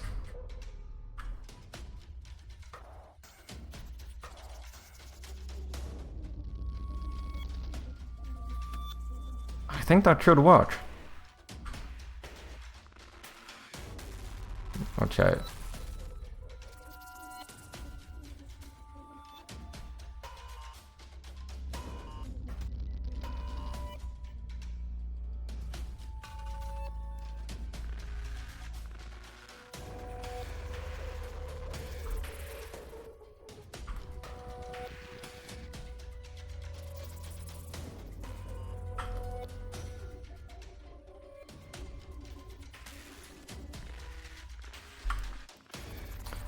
Maybe here, cheat again. Maybe he can just put his arm behind his back. One less thing to draw. I'm just trying to find like every possible way I could like make this easier for myself. Do you know what I mean? I guess his thighs should be get like a little bit thicker. With 2 C's. Because we can't have just a straight line going all the way down.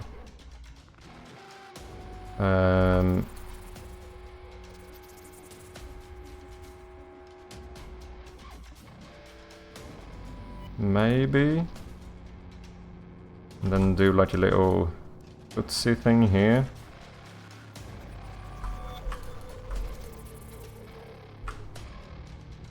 Okay. Maybe a knee there or something. That looks a bit shit.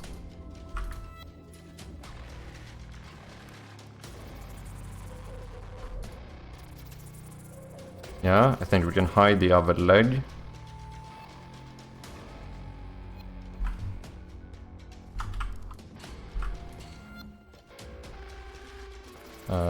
Something weird is happening here. I mean, I can't do it like this though. It's way too obvious that we just have one straight line. Maybe we make the waist even smaller and then we go out again. Then maybe...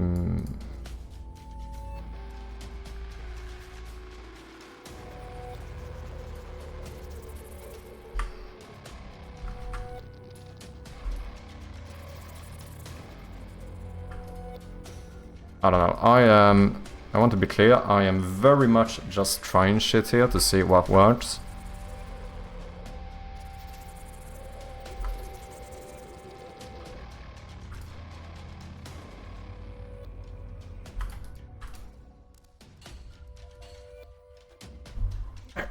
It's not too shabby.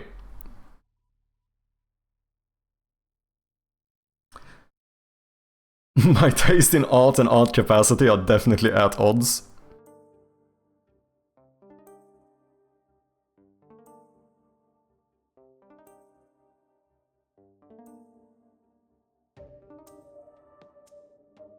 I realize our media looks wild, but honestly, my day-to-day life is amazing and I rarely see/feel any of that nonsense. I feel like that is the case in most places, isn't it?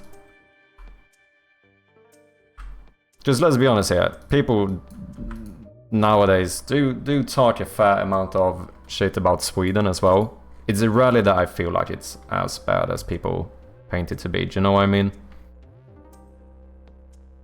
Same thing when I've been traveling. There's so many places I've traveled where there's always someone being like, oh, you know, be careful going there. Don't go to this place. Don't go to that neighborhood. I have very rarely listened to it, and I feel like I've always been quite fine. Do you know what I mean? Maybe I'm a bit over-optimistic, but I tend to have a lot of faith in humanity. Overall.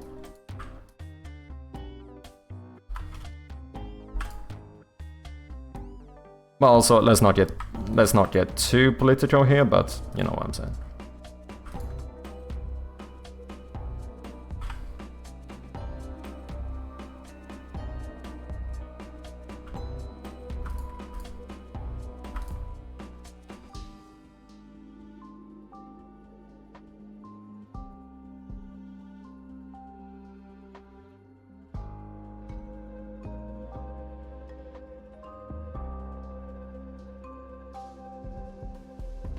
Do you know a band called Sabaton? Yes, I think I've even seen them live. I don't really listen to them, but I'm fairly certain I've even seen them live. Kind of by accident.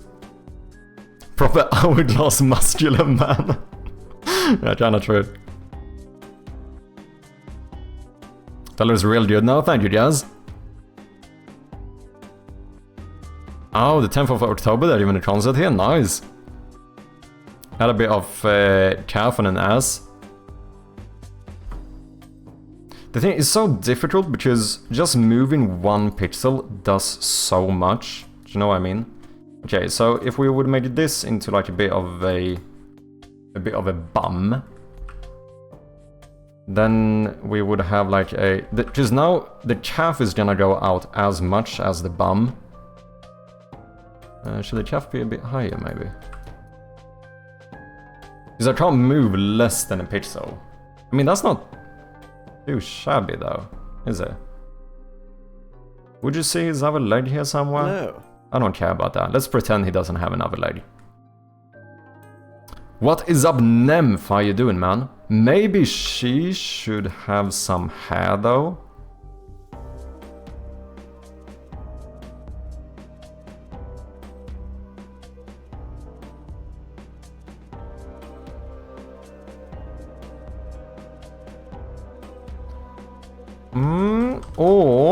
Or, once again, we go a little bit cheeky, and we do a bun.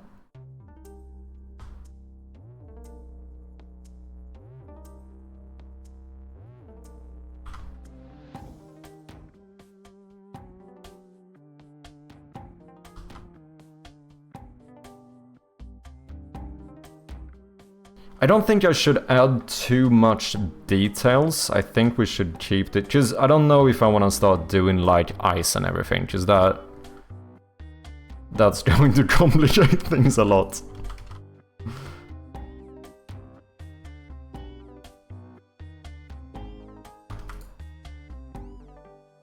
I don't know if I want to do it. I think this should be a very basic shape.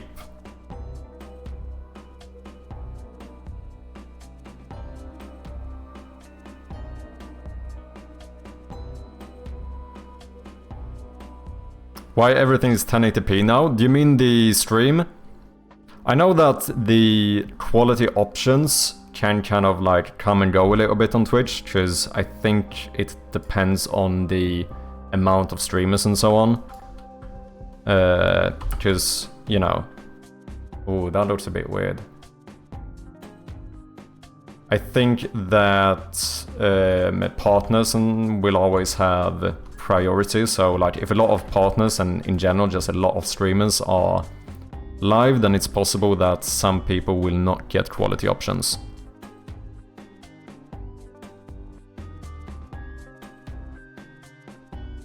Conrad, welcome in, man. Sorry guys, I'm a bit behind in chat here.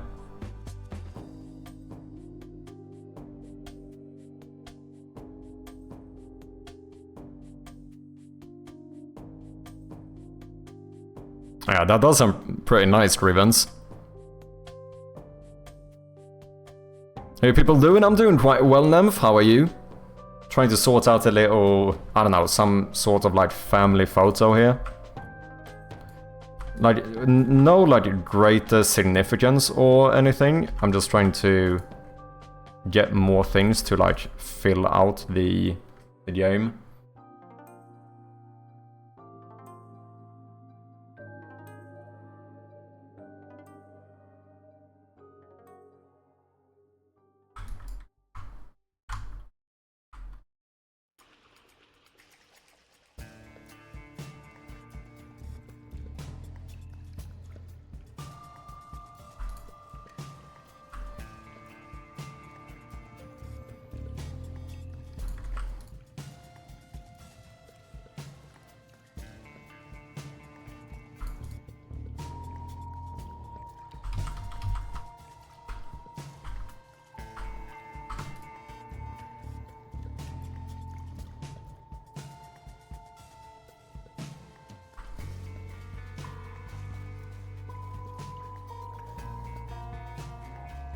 Is his head too big?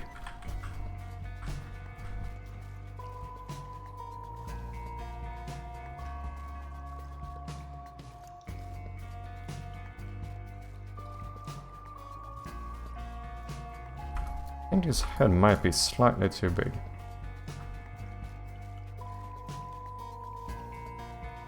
That kind of does look better. Verity with the 8-month resub, you absolute legend. Thank you so much, Verity. Very much appreciated. Hope you're doing well. Snowflake the Amazing, welcome in. Totally, it's so crazy when you move one tiny pixel and it's all starting to look exactly how you want. I love that. That's also the reason why pixel art deserves its own category on Twitch. Here we go again. Is that for the intro of the game or something? No, this is just... I'm trying to fill out the mana a little bit more so it feels a bit more lived in.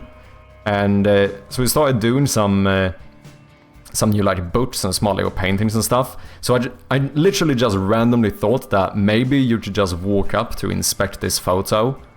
So I thought maybe I could just make like, have this be like a tiny little family photo or something.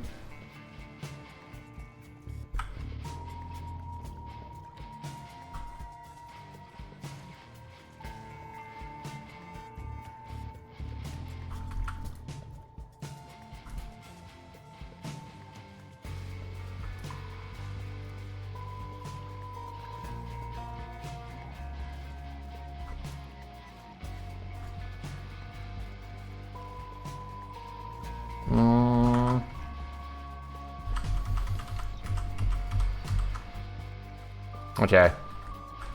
I think I'm just gonna say that this is like good enough for now.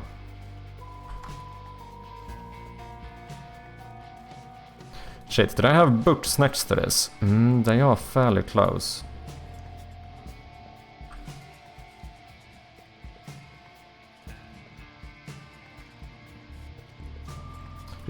I don't know if I can do this like orthographic, can I? I mean, maybe. You could argue that you don't know... I mean, that might be fine, because although this would kind of look... Since you see the base of the photo here, you could argue that maybe this is like a little bit turned. But that doesn't mean that you are looking at it from that perspective, right? Boolean challenges the community to a marble race. Let's do it!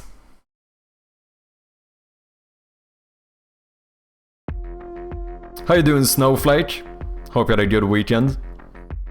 If I recall right, it costs Twitch about $1 per hour per viewer to stream 1080p. By a lot of capacity to use it or lose it, because they have to run the service regardless. That's why you don't see more Twitch competitors. Nobody can afford the bandwidth. That's interesting.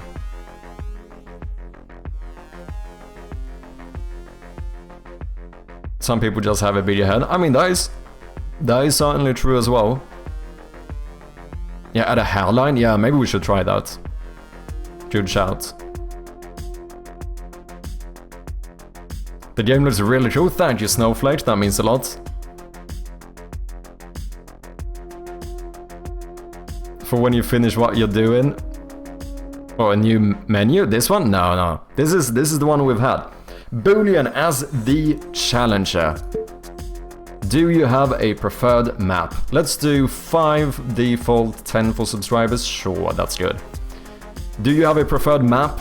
So this is a little side project we had before, which you can now redeem to start a little marble race here with the other viewers. Teleporter, let's do it. So for anyone who wants some marbles, make sure to just type !join in the chat. And as the new tradition is, we are also going to start a 2-minute prediction here, in case you want to gamble some points on whether or not you think that Boolean, the challenger, will win or not. Ronin, welcome in, man.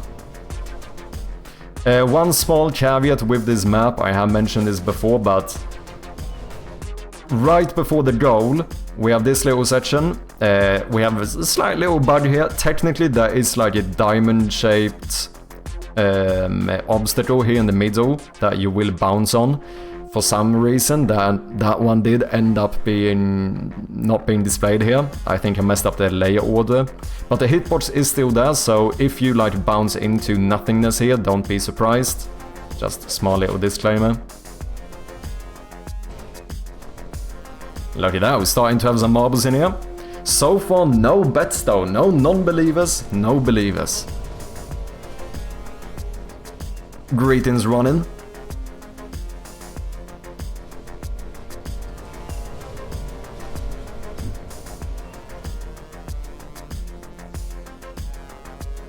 Lupo, welcome in, man. Good to see ya.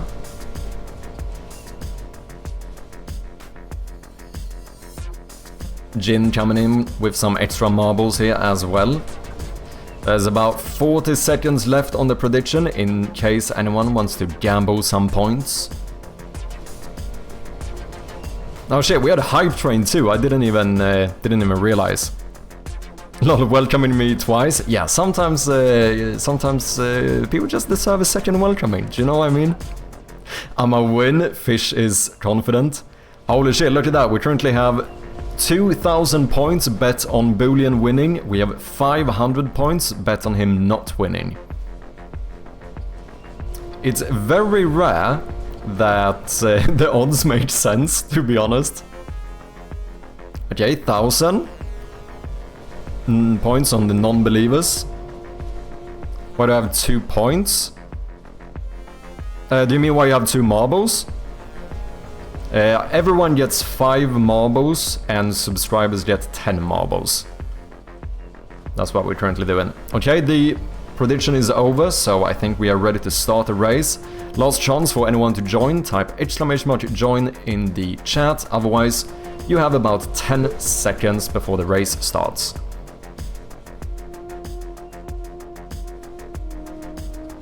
I will win. Lupo also confident. Pigoli coming in last second. A lot of marbles being caught by the fan there. We have a great Grievance and Boolean first into the sliders. Grievance also almost took a little cheat path there, but Boolean is not doing too shabby at the moment. But Grievance does take the lead first into the swooshes here. Boolean very close thereafter though. We also have Snowflake coming into the spinners here, does get kicked out though. So far, Great Grievance has a pretty good lead. But does he get caught by the fan? He does, but manages to fall through anyway. And officially ends up being the winner. Whereas we have Nymph in second place, Jin third, Boolean 4. So he did not win, but he did end up in the top 10. We then have another Jin, another Nymph, we have the triple Snowflake, and then Great Grievance in 10th place as well. Let's see, who is struggling the most? We have Jin still in the spinners here.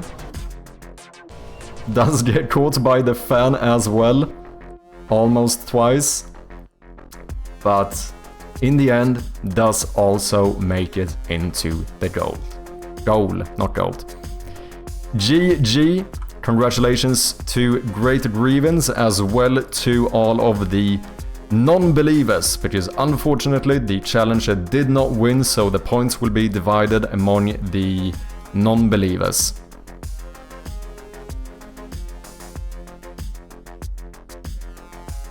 I hope I lose, I finally bet against myself. So Boolean both won and lost at the same time. GG people. And with that, we get back to work.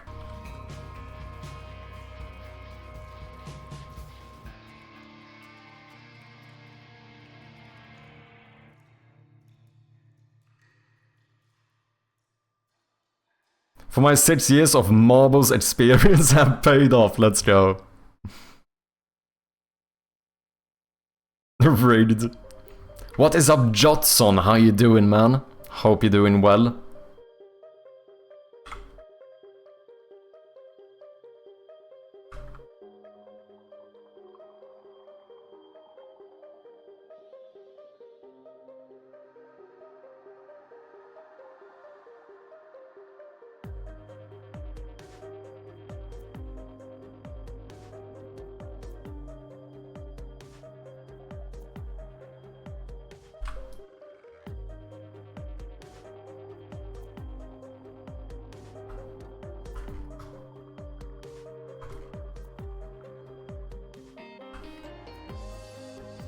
Okay, maybe.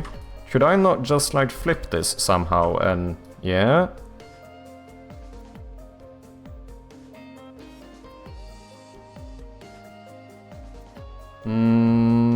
doesn't look completely right though. Now they look a bit too... Oh yeah, because I made them stand up straight or whatever, right? So now it looks a bit weird if the photo is leaning. I did not consider that, and I assume I won't be able to just do this, right? That's gonna make things... It's gonna get quite messy. I would probably clean it up, but it's gonna make it harder to read as well. So maybe we'll have to do a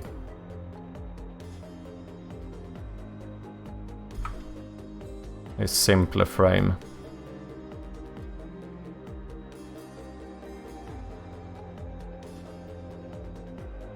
It's fairly, according to the actual prop, it's a fairly tall photo. Maybe we'll do something like this.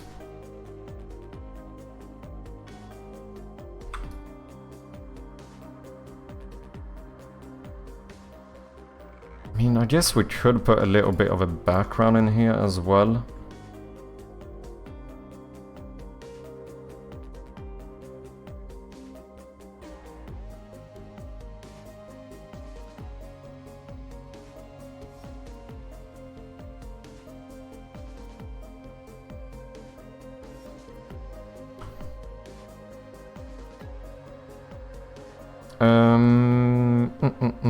I might call it there though.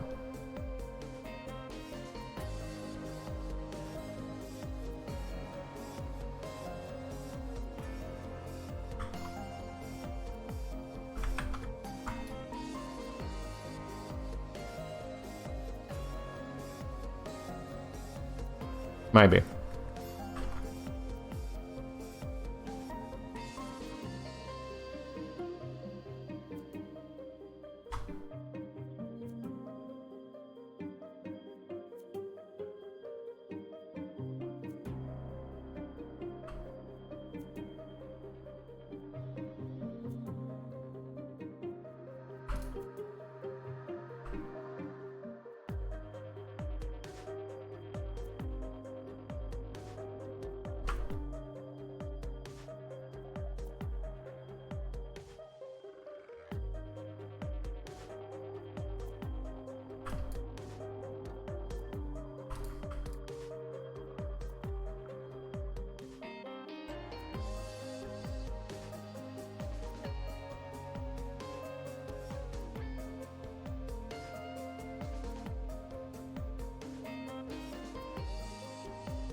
I was gonna draw a pocket, but let's be honest here.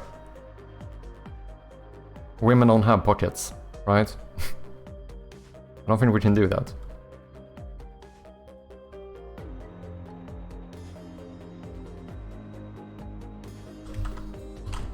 And let's try to keep it relatively simple.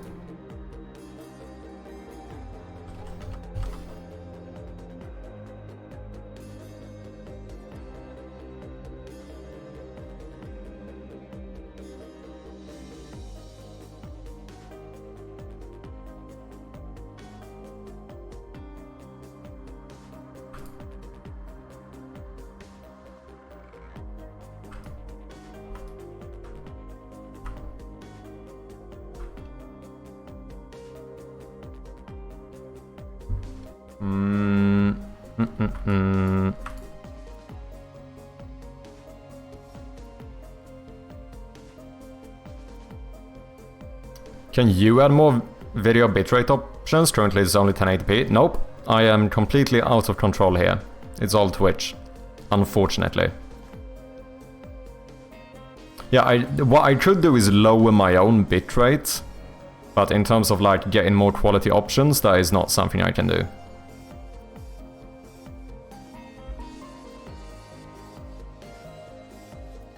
What is up, Amesis? How you doing, man?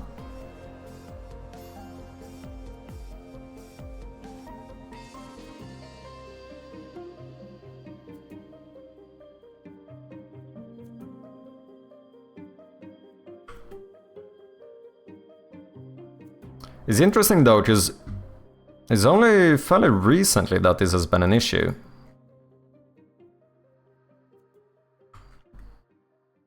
Well, at the very least, it's only recently that I've noticed that people started commenting on us not having quality options.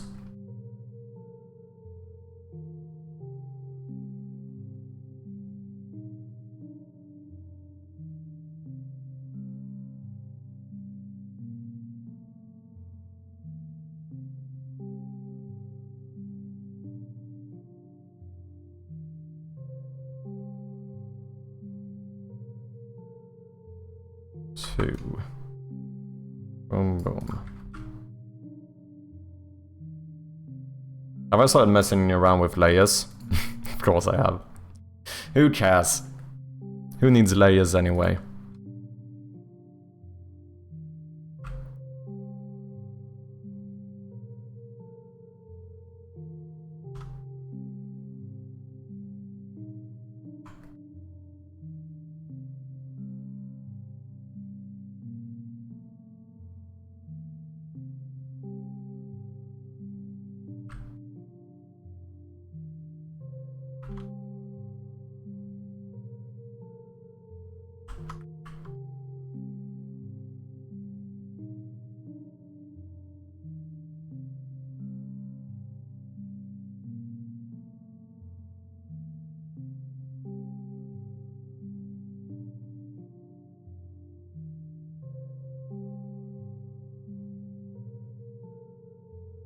I don't think that's too shabby. Is it? Might as well merge all of this now.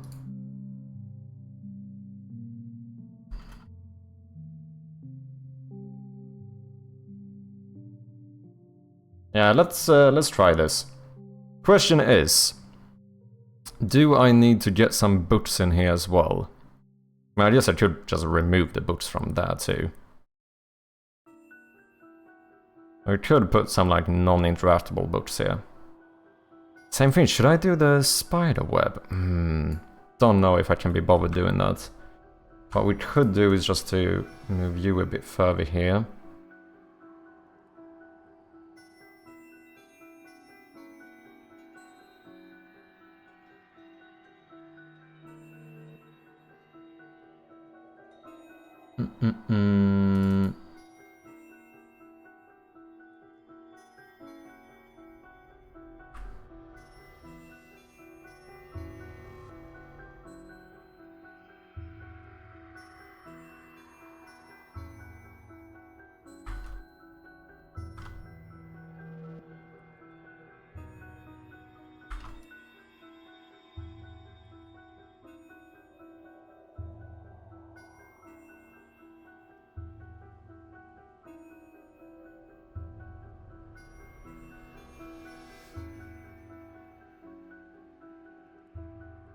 Of course I put it on the same layer. Whoops.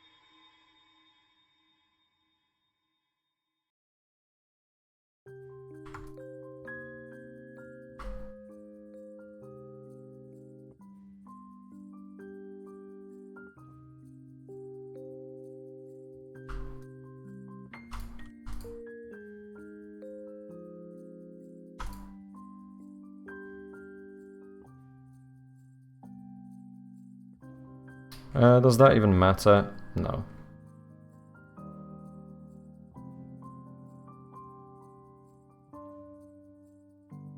That's not too shabby.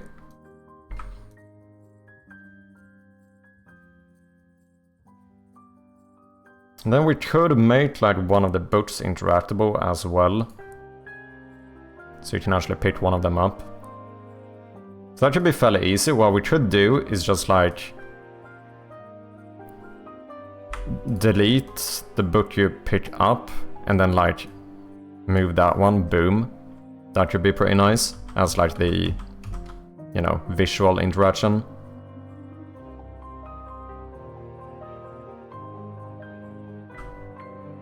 I wonder, could I just check the TV? Maybe steal some stuff from that one.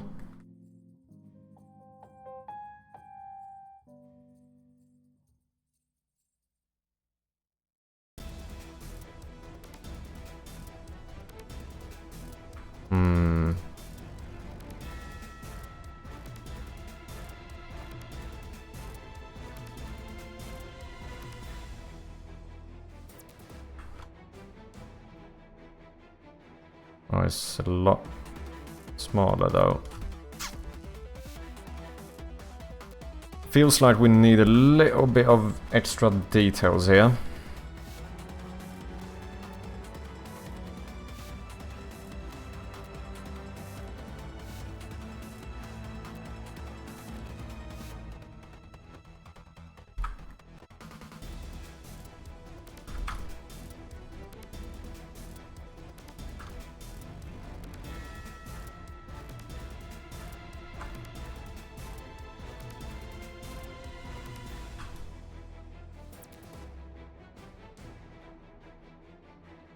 Okay.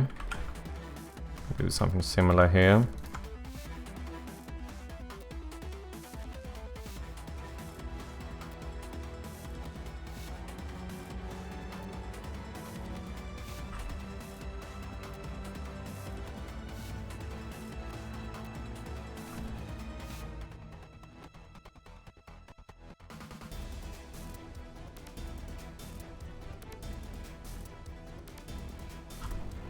Like so. Yeah, maybe. Should have done this on another layer, as always. Quality looks solid on my end, nice. On my right throughout the big rework because it was getting out of hands. I was like an ADHD person with all the drawers emptied on the floor and not knowing where to start. So back to the working version and making the pig a bit prettier instead. Okay, fair enough. How is the Steam playtest going?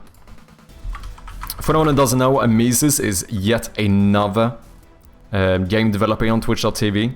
Go and check him out if you haven't. Currently working on Shadows of Tuonela, a game inspired by Don't Starve and old school RuneScape, or rather classic RuneScape, I suppose, set in the Finnish Purgatory. Make sure to go and wishlist the game, request access to the playtest if you're interested in that stuff, support our fellow developers as always.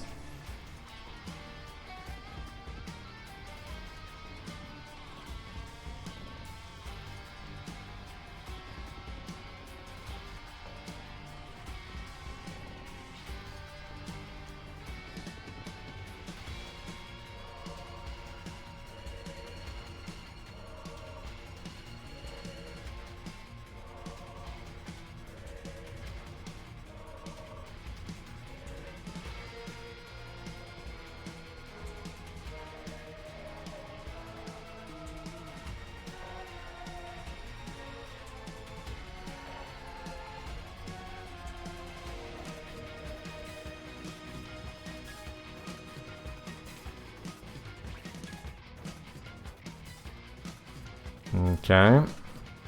The good thing is that if we have more cabinets that you will be able to walk up to like this, we can just reuse this part.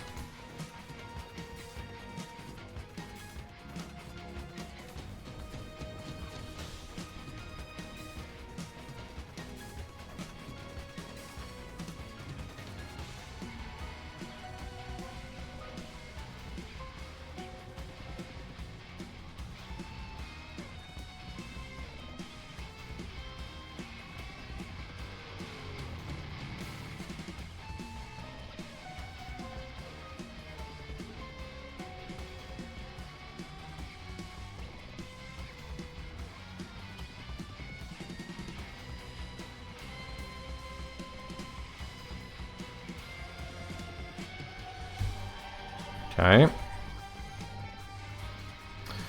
What did I do here? 1 or 2?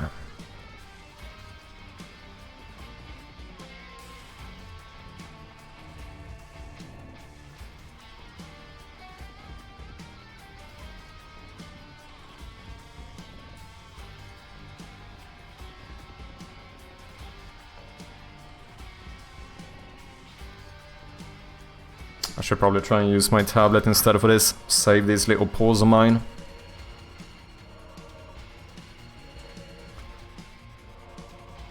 It's just annoying because I am slightly less precise and a bit slower. So it's odd. It's easy to just be like, I'm gonna use the mouse instead.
Okay. Not too shabby. We're gonna do 2 here. Maybe not on this one.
Kind of excited to see how this is gonna look in-game. And that is where we're gonna call it for now. So let's export this. Let's call this shelf 0, sure thing.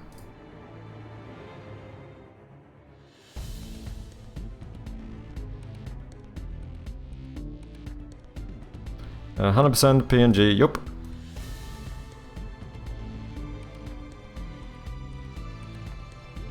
Oh shit, question is what should get highlighted? I mean, I guess the photo, right? Because that is like the main thing here. Small painting. Let's make you interactable. Let's see here, always successful. We can raycast alpha pixels. Deselect item, default color, highlight. Yeah, that sounds good. Then we're gonna have, whether it sounds weird or not, we're gonna do open puzzle on click. We are going to find our shelf 0. Made sure to not have any compression, because that's gonna make it look weird. Then going to add a new I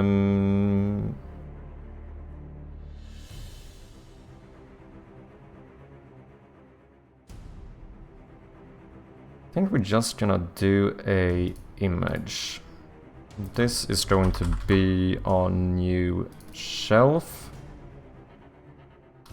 I guess I'm gonna need this to also have a unlit version, eh?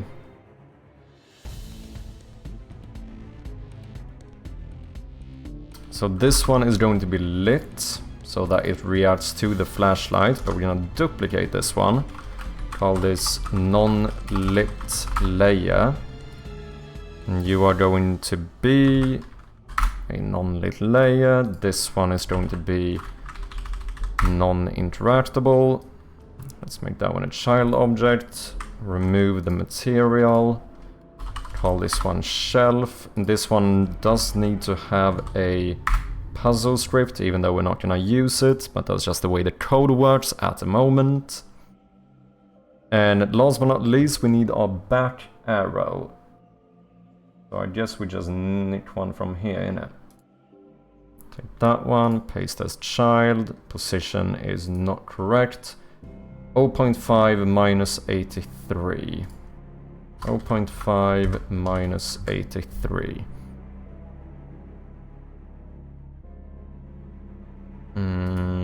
You will close the puzzle.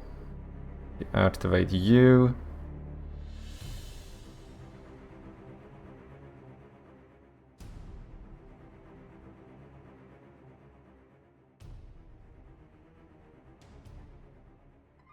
We then take the small painting and you will open this puzzle. Ladies and gentlemen, let's see if this works or not.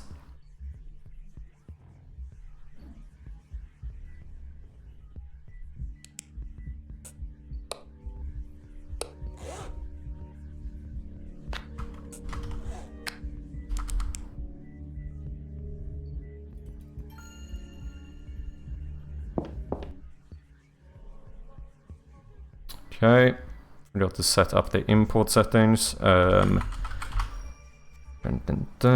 Shelf 0, I need read and write. Apply. The reason why is because of the alpha threshold system we have, so that we can decide whether to raycast transparent pixels, in case anyone was curious. I don't know exactly what that does. I mean, I suppose read-write. It's whether I can, like, read the data of this image, I suppose.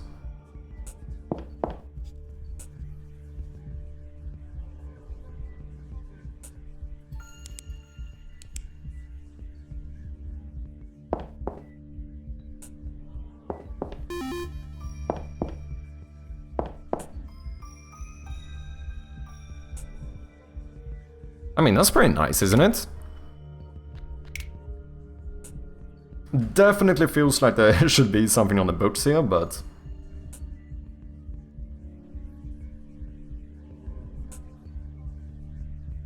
potentially do some toast if you click on this one. Like, have some little description, like... looks like a happy family, or something, you know, along those lines.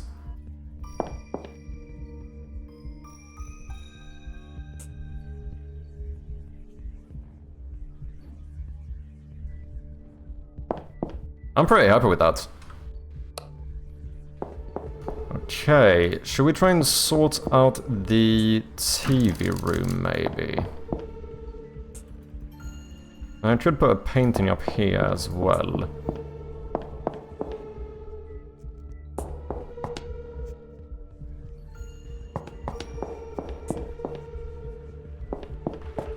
Sorry guys, we do have some ads running at the moment.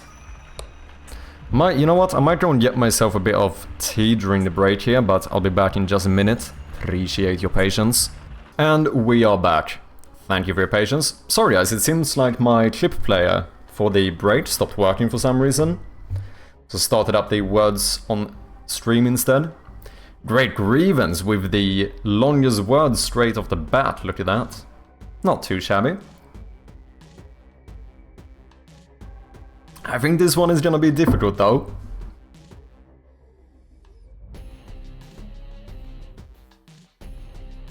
Pure. That was the only one I saw. But you know the rules. Game over.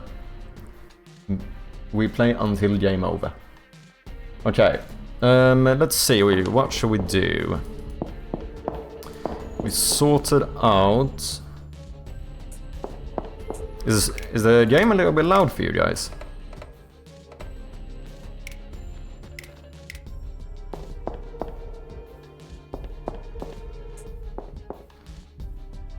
We now have this shelf here we can inspect. I think the TV room is the most important thing we need to sort out.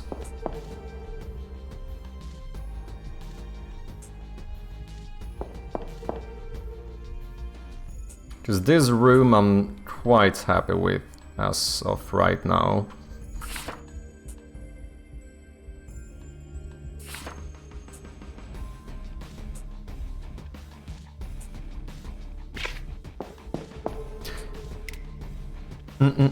Is it going to be a try clicking on everything to see what is interactable, or will there be some sort of prompt or cursor change to indicate what you can click on?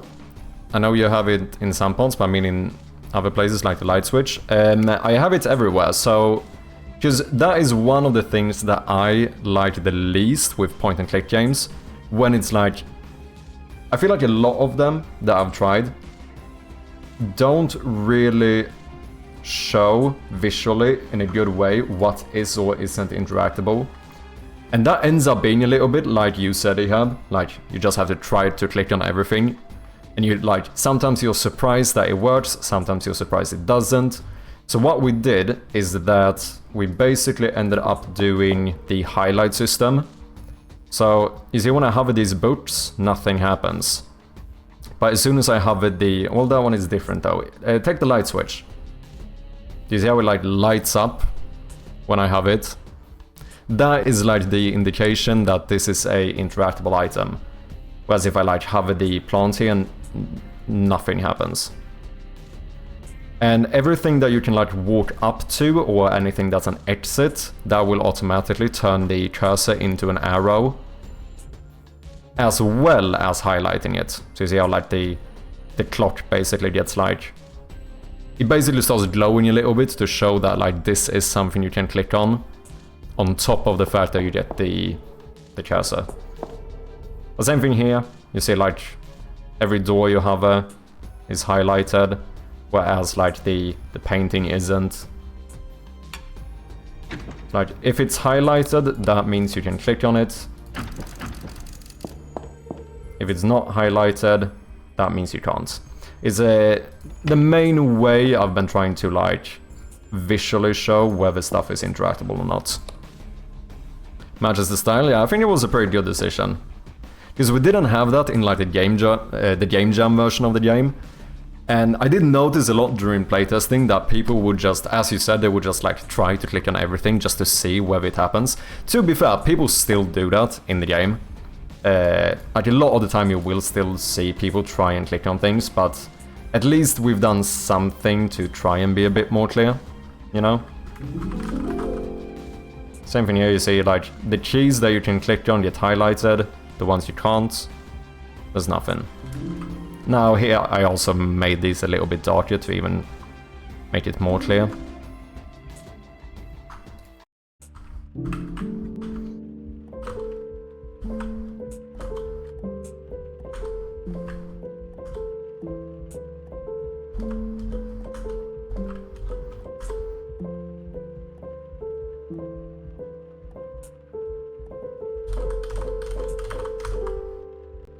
That's the piano playing of the day. Okay. We could get the... I had a few paintings. I realized I had another painting I haven't used yet. Yeah, this one. Could potentially put this one somewhere. What is this, like painting sunset or whatever? Oh, did I not save the other one? I didn't. Scheisse.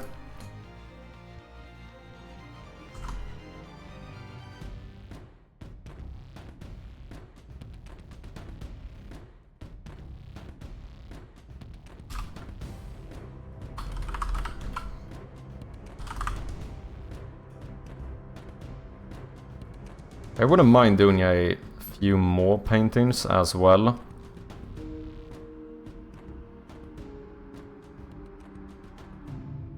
The difficult thing is just figuring out what to paint, do you know what I mean? I quite like the 3 big ones I've done so far though. Okay, TV room. We definitely need more things here. Like, I don't know if we need any of this, like boxes and plants and shit.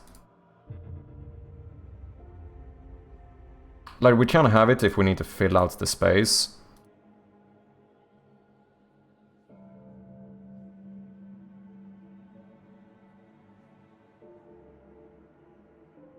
But might delete you for now. Wasn't a huge fan of this shelf.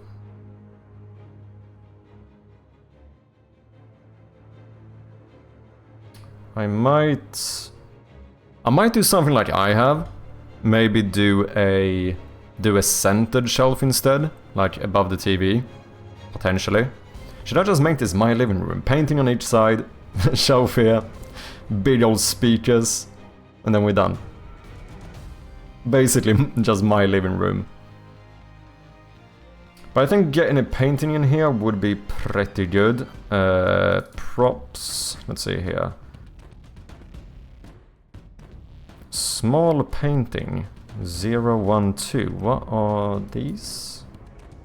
Oh, those are the... yeah, the small ones we use. As small props or whatever. Painting templates. I would like to create a prefab variant. Let's call you painting fire, sure.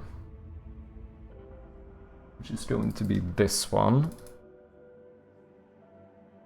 And let's see, I used to have it so that every painting you could click on and it would show a little toast saying something like, oh, this looks like a blah blah blah, but I'm not sure if I want that. I also haven't localized it, so that would be another issue right now.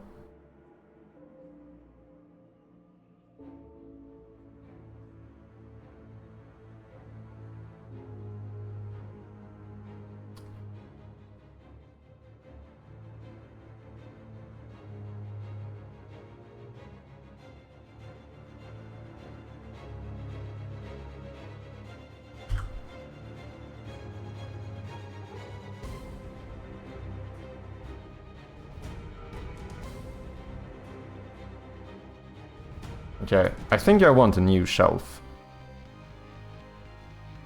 Oh yeah, I have this shelf for the side walls as well. I haven't used that one anywhere.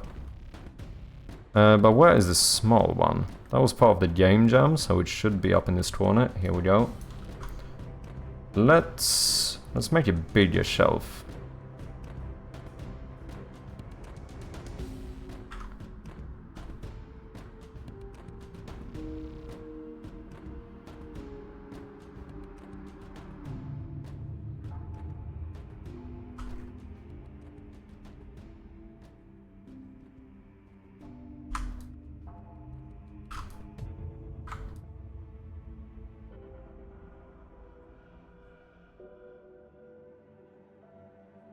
Maybe something like that. Yeah, small plant we can put somewhere. The cross I haven't used yet either. We have used the globe. We could throw the radio in somewhere too. Maybe in like your bedroom or in the kitchen or something.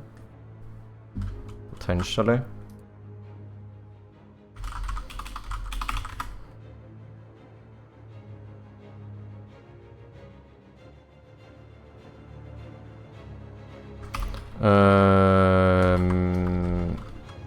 Wall, shelf, big, center, sure.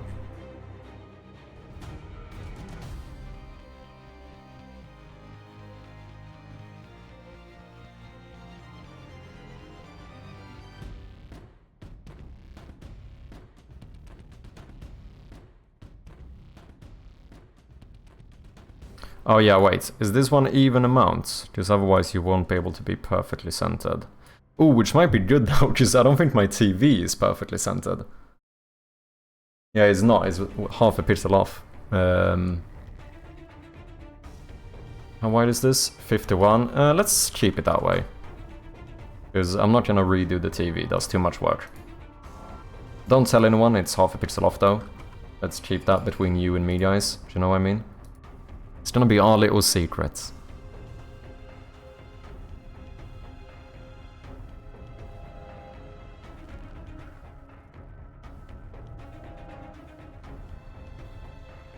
Now unpack this bad boy and then we are going to get the new one. I'm gonna assume if I put you here, does that make you pixel perfect? Looks like that's the case.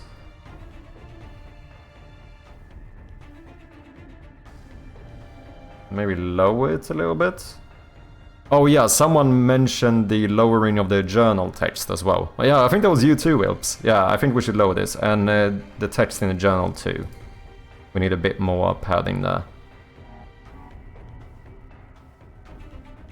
Yeah, I think we can bring you down maybe like 5 pixels or something. Maybe even more, you know. Maybe like align the bottom here or something? Is this too low?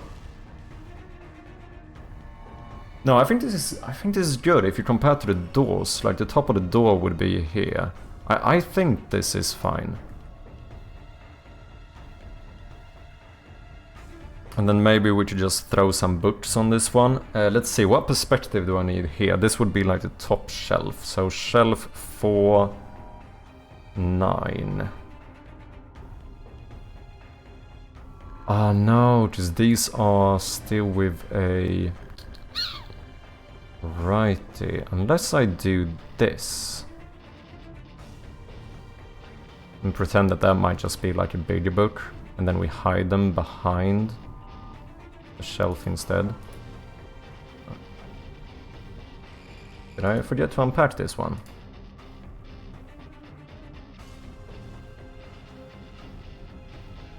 No, that one is unpacked. Good. Shelf wall, non-interactable. Let's make you into a new prefab. That's not what I want to do. Shelf wall, you are a new prop. Right, we could have put these behind the shelf to kind of cover it up. Am I being a little bit lazy here? I feel like maybe I am being a little bit lazy here. Like, let's be honest here, guys. How difficult is it for me to quickly just do this and that? Let's see, 3, that is 9 books. I think that's fine.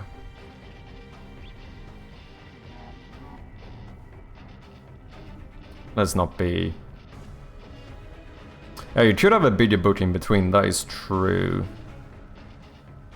I'm considering whether maybe you should be able to walk up to this though, that's the only thing, because that means if we make a bigger book here, we have to do it in a close-up scene as well. Which I've kind of already done. Which, though, to be fair, has way more than 9 books. Is this 1, 2, 3, 9, this is 12 books.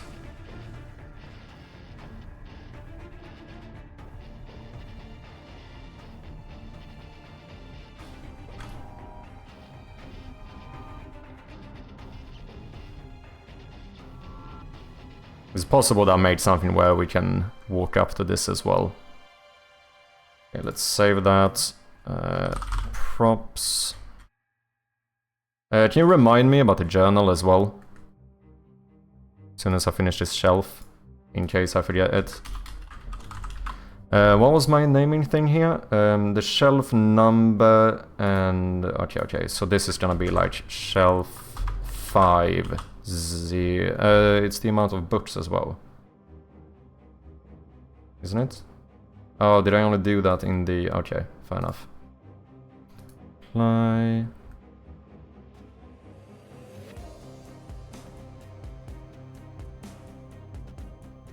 Refab, unpack. I'm gonna call this shelf 5, 12 vertical.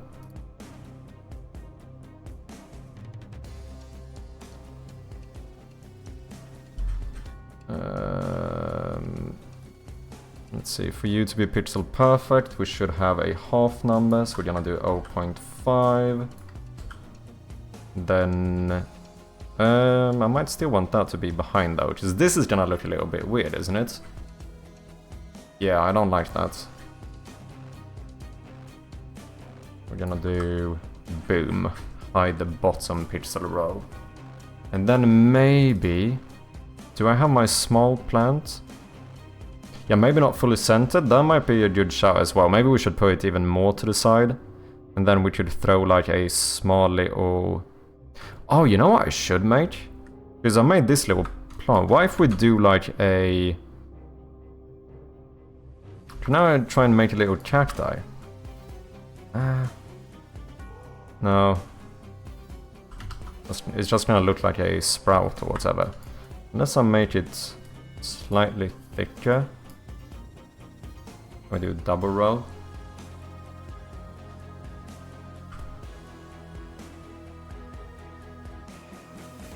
I don't know about that one. Plant small, is that the one I want? I think it is.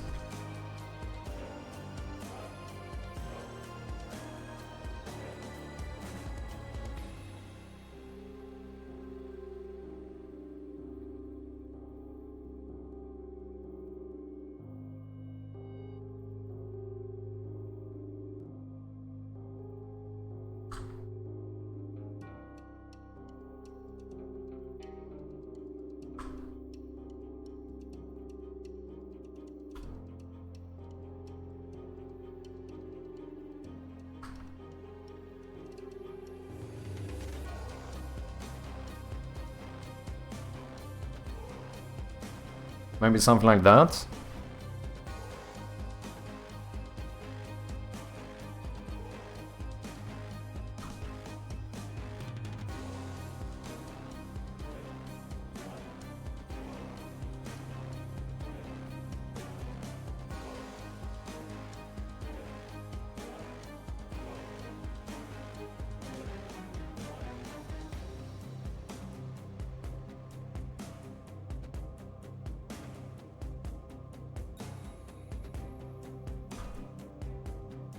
And then possibly make it so we can walk up to it as well. It's not logical though, as you can see a bit inside of the pot now. True, the perspective of that one is not correct. Good shout.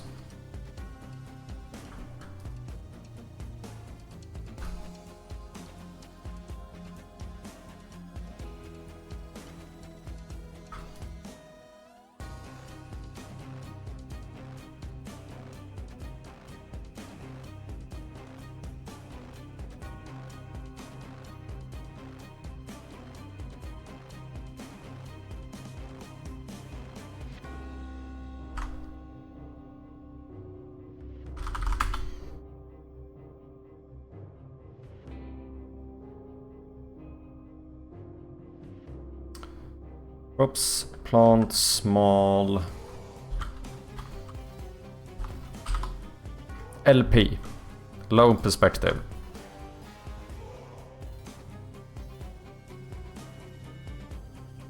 Or should that be called high perspective? It depends on if I call the perspective from my point of view or from the plant's point of view.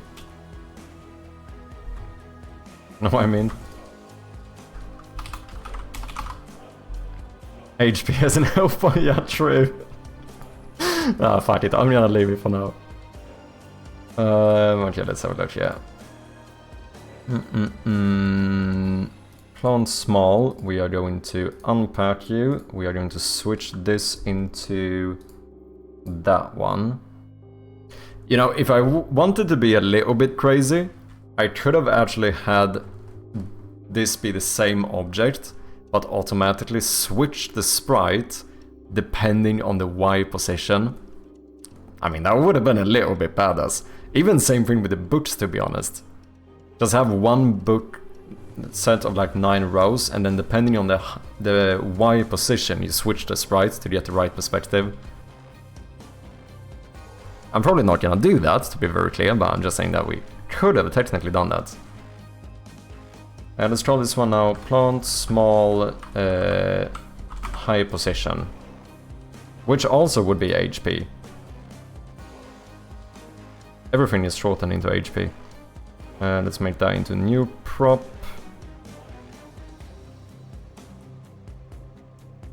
Yeah, that looks a lot better. Good shout, man. Also, is it just me, or is the light switch very much like pushed into the wall here? That is a part of the lamp. We get you a bit more padding there. And now let's do, before we forget it, we should do the journal.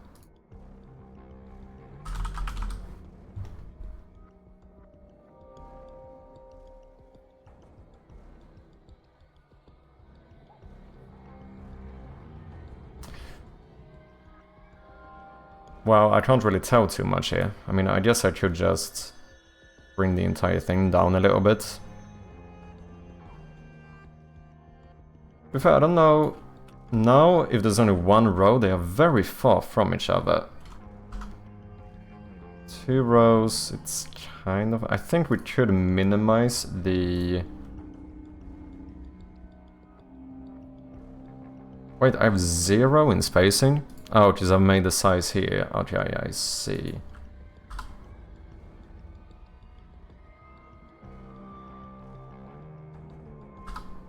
Okay, so this would obviously be an issue when we have 2 rows. But if I... Yeah, that is not okay. But now we can instead go here and we can do spacing... it's too close though. Because technically now, these 2 are part of the same objective and these 2 are the same. And that needs to be... That needs to be obvious.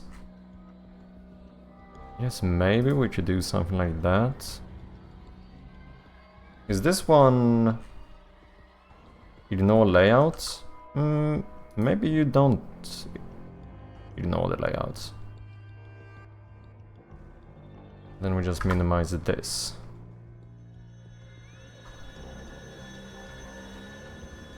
Okay, I'm just guessing here.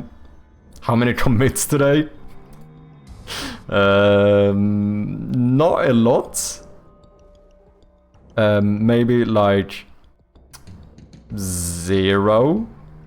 We should probably do a commit.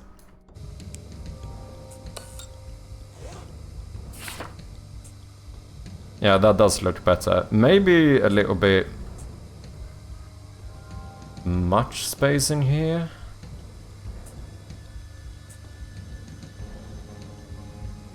But this could be, in some languages, that might be 2 rows. Long language, German.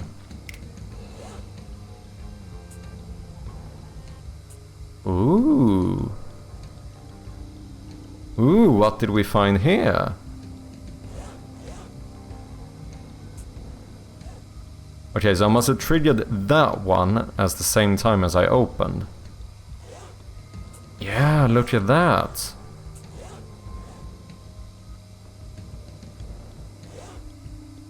Well, that's an issue. That is something we need to fix.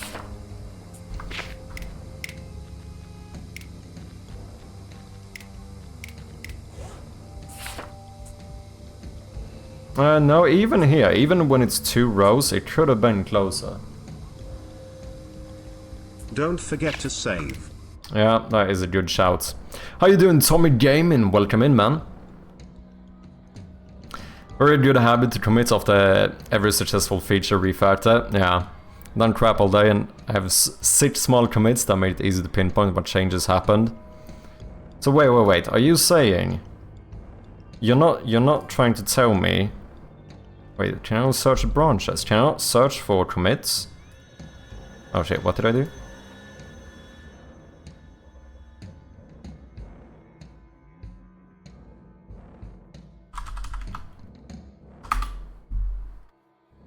Is this only searching branches?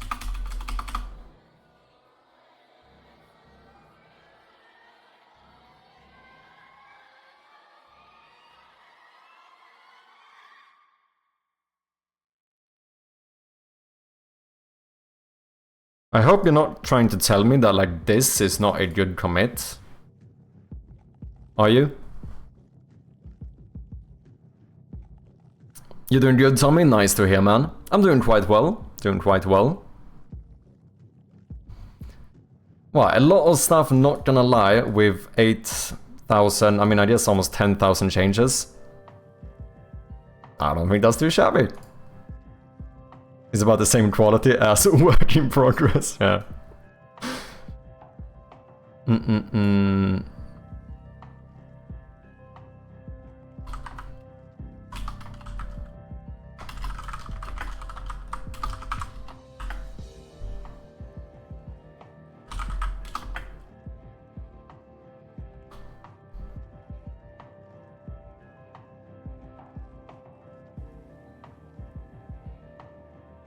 Why do I have font stuff in here?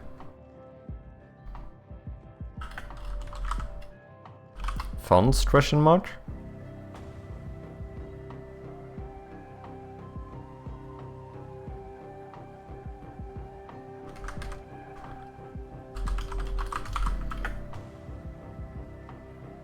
You know what? Because now, if we want to be really good, we could actually do this. Journal prefab. Uncheck that one. Yeah, and then commit this. Now we can finish this one and then do another commit. Gonna be lurking, you have a good stream, no worries Tommy. Appreciate you lurking, man. Okay, what else can we have in the TV room? It's so easy to go like, oh yeah, we can put a bookshelf here. The issue is that like, how many bookshelves do I have? Well, they are technically slightly different. Maybe I actually don't have that many. Because I have a proper bookshelf in here. Technically I do have a shelf like that here too.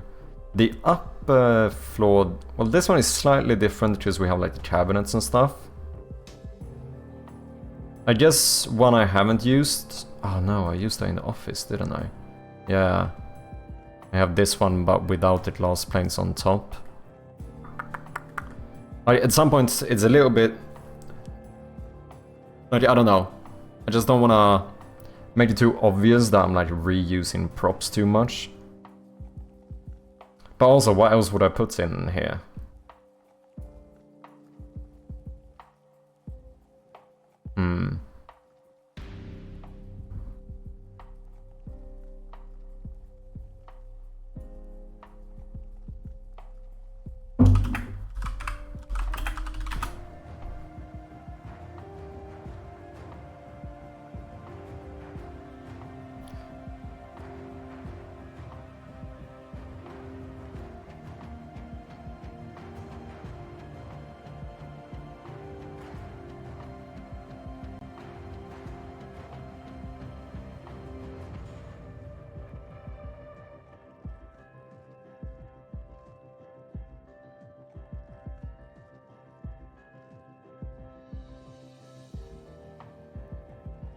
Guess we could put just one lower cabinet.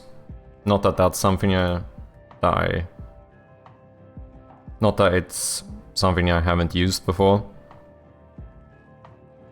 Just that we have, well, we have one here. Technically I use that for the kitchen as well, but since they're connected it gets a bit of a different vibe.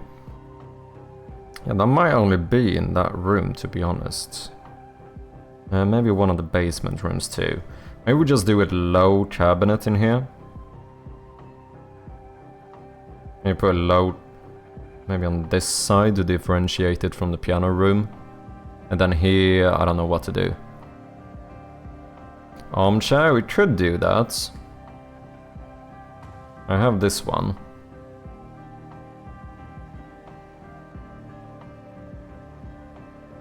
I have a sofa as well. The only thing that becomes a bit weird there is that then you place like the... Jeez, I don't know if I've used the sofa anywhere. Like I have a somewhat small sofa, it's like a 2-seat sofa or something.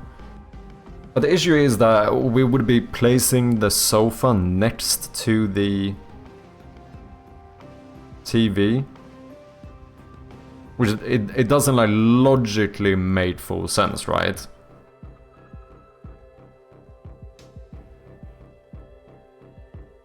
Because if you sit on that chair or sofa, you can't actually see the TV.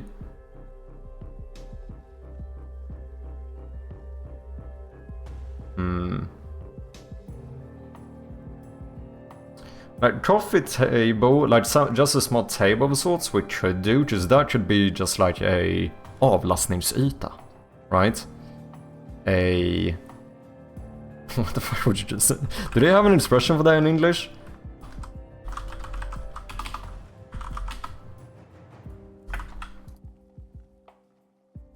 Relief surface? I don't know, that does not sound correct. Like a surface to put things on. Like the purpose of it is that you can put things here. Like you could do a table just like that over here, to be fair. I don't know if I can use this table though, because these rooms are fairly close to each other. But to be fair, my other table I use up here. I guess I... No, because if I make this into a small cabinet, then that's the same cabinet that I have in the piano room, which is right next to it, so that would be very noticeable as well. Not that I think it's like the end of the world to like reuse a prop somewhere, but preferably you want to do it where it's the least noticeable, right?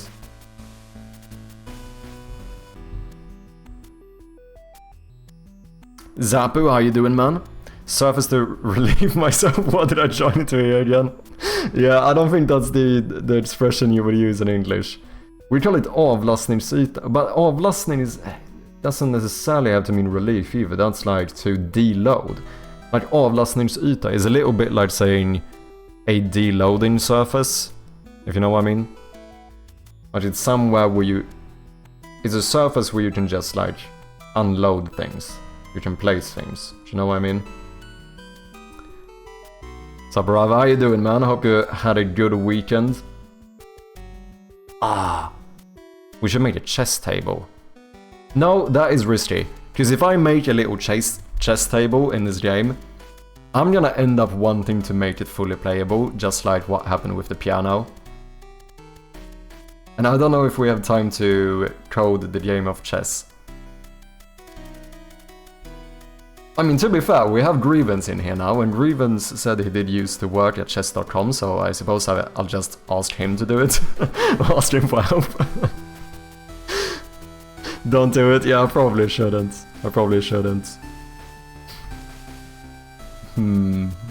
Yeah, it seems a little bit risky, because I know I'm gonna wanna make it playable. And you could just do something like this. But this is just some random ass table. I don't have anything like this either. The only thing that sucks is that like drawers just don't work in my game. At least not unless you can walk up to it. Because if you pull a drawer out, in this perspective you won't really see inside of it. Do you know what I mean? That is why we basically only have cabinets.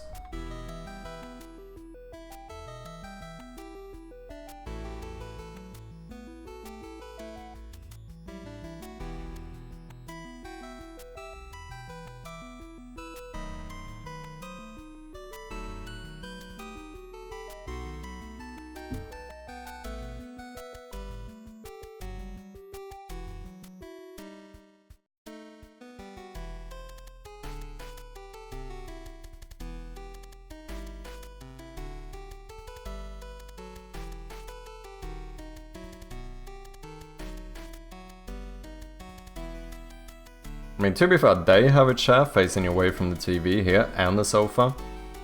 But it feels a bit weird, right?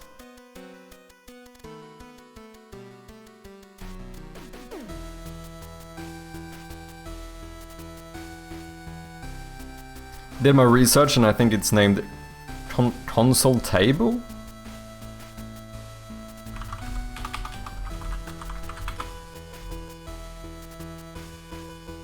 Oh.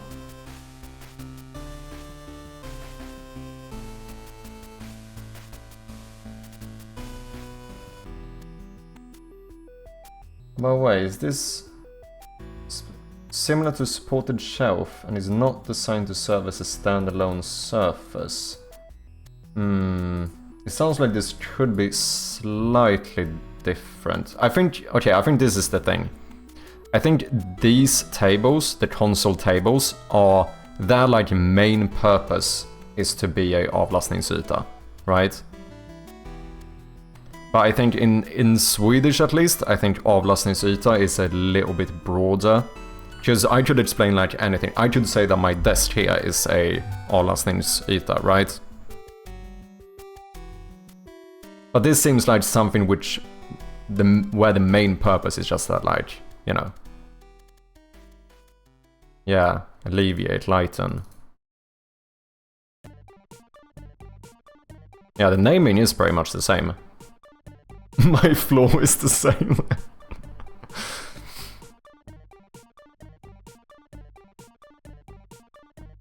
Yta means just not a table. Yeah, because it's a surface, right? So like it should, like theoretically in Swedish, the floor could be considered a avlastningsyta. It's like any surface or whatever where you could place things, I suppose. I implemented the chess a week ago, spent long time only to make work in checkmate method. It's harder than you would think. I'm not too surprised, to be honest. I feel like chess seems like one of them things that at like first glance it could seem like something that would be easy, but I can imagine that it gets a little bit messy after a while.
Yeah, it would still need something more over here.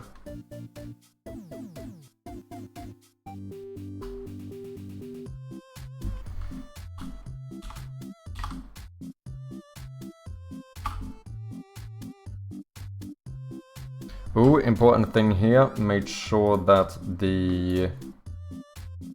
this door is in front of this stuff, because that could be an issue. Okay, it's already starting to look better, but we definitely need something to fill out this space.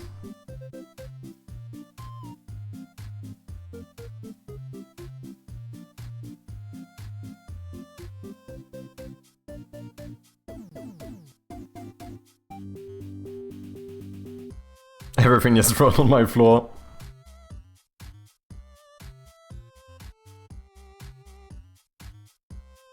I mean, we could try the little sofa thing. Just like I said, I haven't used it. I don't think I've used it anywhere yet. I just don't know if it's... Like, is it gonna feel weird?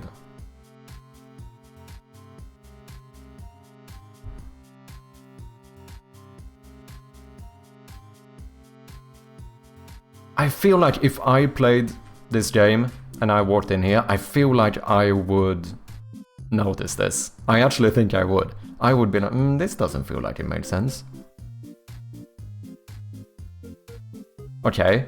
What if we just do a giant fucking swing inside of the living room? Yeah? Dunzo.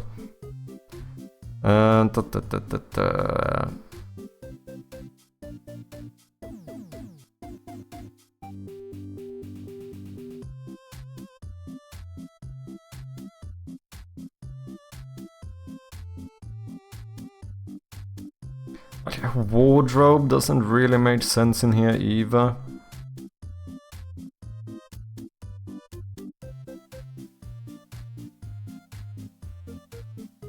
What do you guys think? Would you find it weird that there is a sofa next to the TV?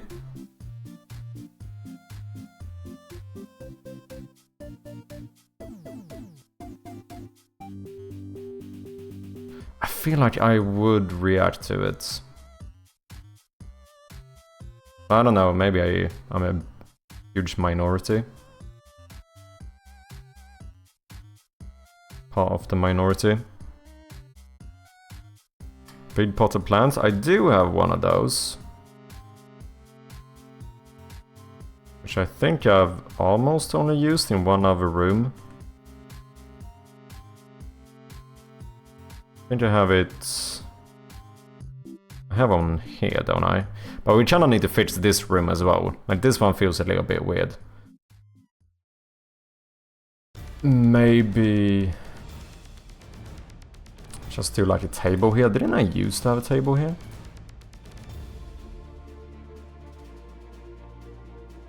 This feels like a place where you would want a avlastningsyta.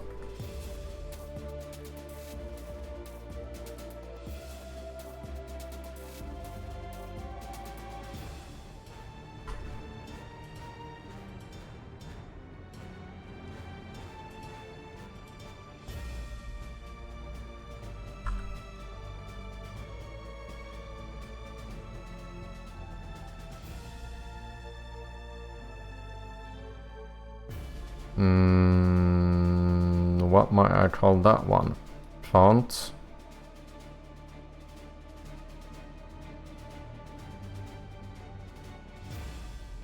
Still feels like we'd like something more. If I do a small table here. Yeah, then that's the same table I use in here.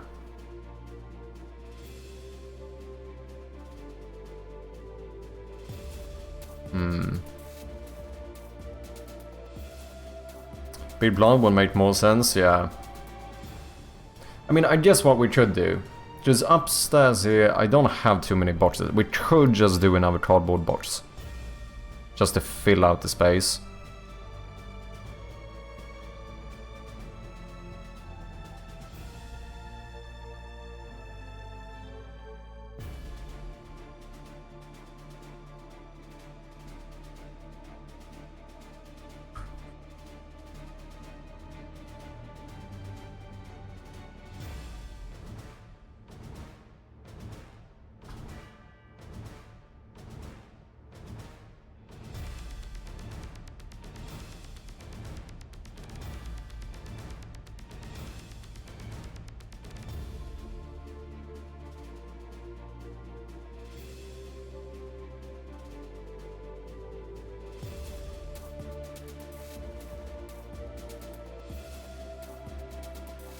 Do you know what I mean?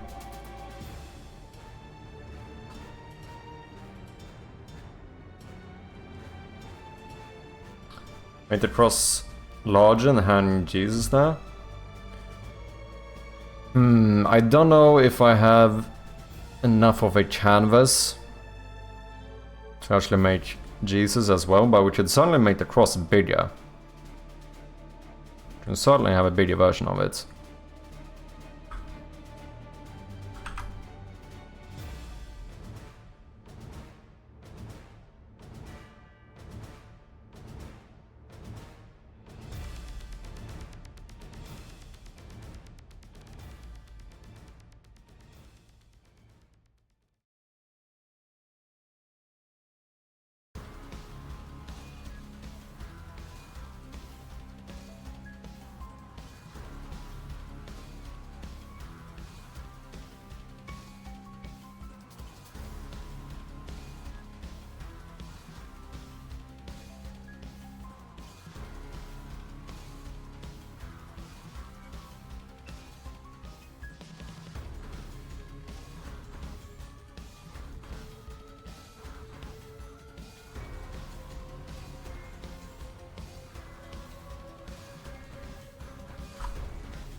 It definitely makes it a little bit more symmetrical or whatever.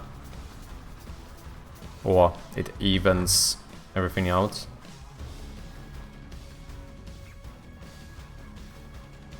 I don't know if the cross is pitched so perfect now, but we'll see about that.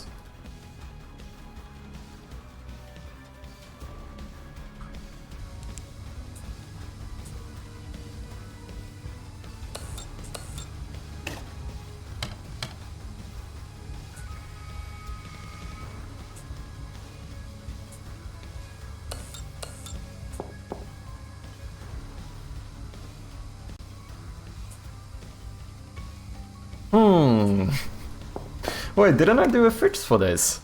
Didn't I do a fix for this?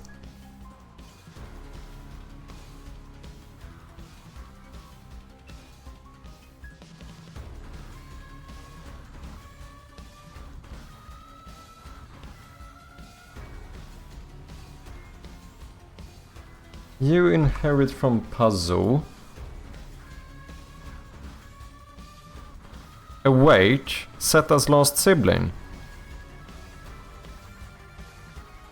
Or I thought this would be triggered. Anyway, maybe it doesn't. Do I need to do it here? I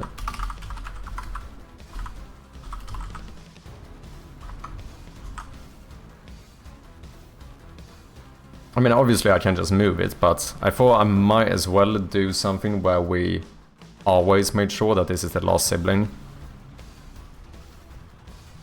Any paintings that fall untouched? We don't. We had in the game jam. Actually, in the game jam we did have that.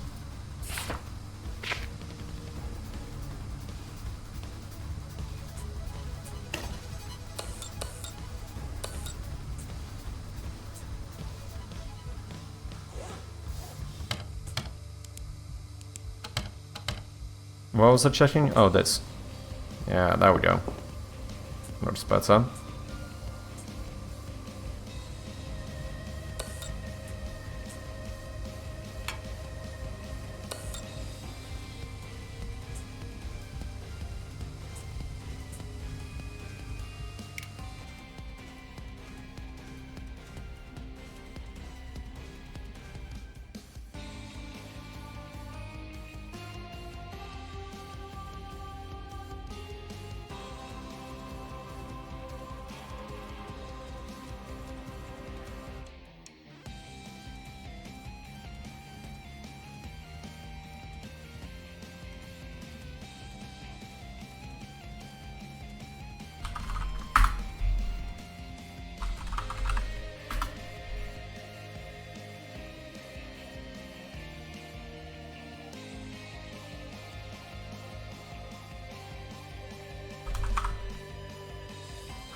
Cheers. What is up, Lyomatech? Good evening. Cheers. Did you just tilt as well? That's a little bit trickier because tilting means that I have to redraw the entire thing in a Android perspective. That is a little bit trickier. Obviously, because we are a pixel perfect thing, pixel perfectionist, and I cannot, for some reason, I just cannot allow myself to just rotate a pixel. You can just re-angle it and color it, but then we have rotated pixels, and that's illegal. So we cannot do it. I wish I could. I wish I could. It would have been made my life so much easier.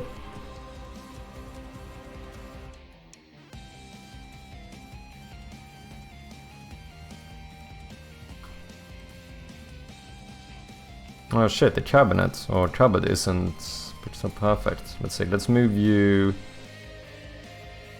up.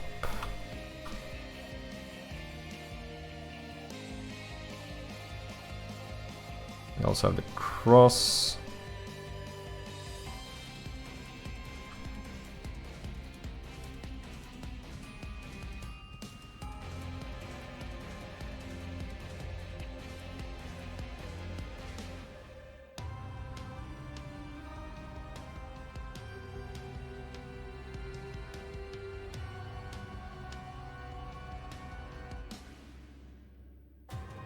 What's up, man? What is up, Shadow? How you doing?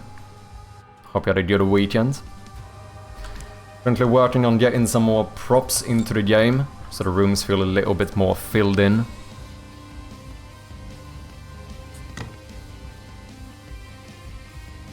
Now we have a falling painting.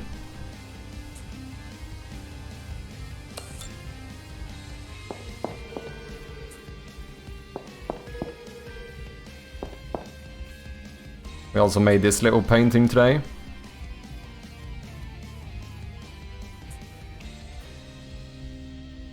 Not too shabby.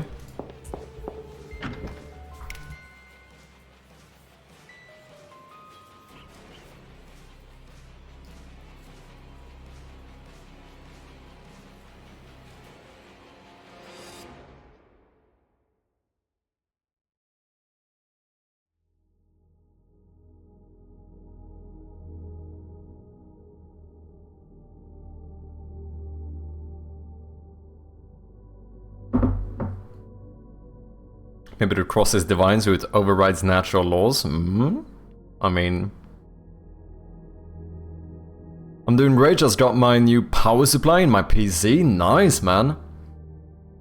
Oh, that portrait turned out neat. Yeah, I think it turned out pretty good. I'm quite happy with it. It turned out better than I thought it would.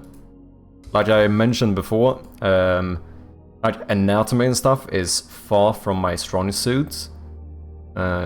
Yeah, I actually think it turned out surprisingly well.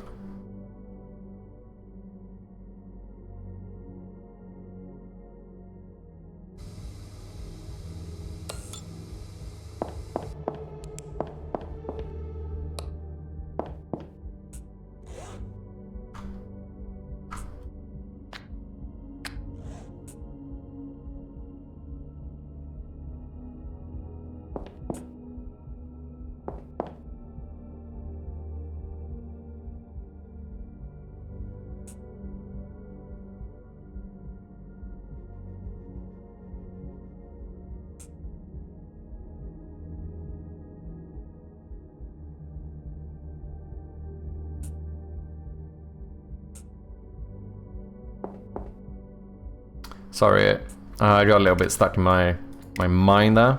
Started having some ideas. The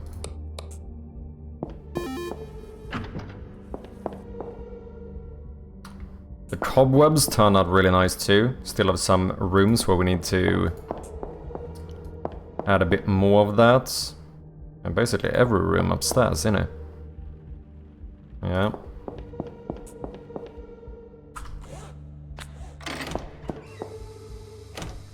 Whoops.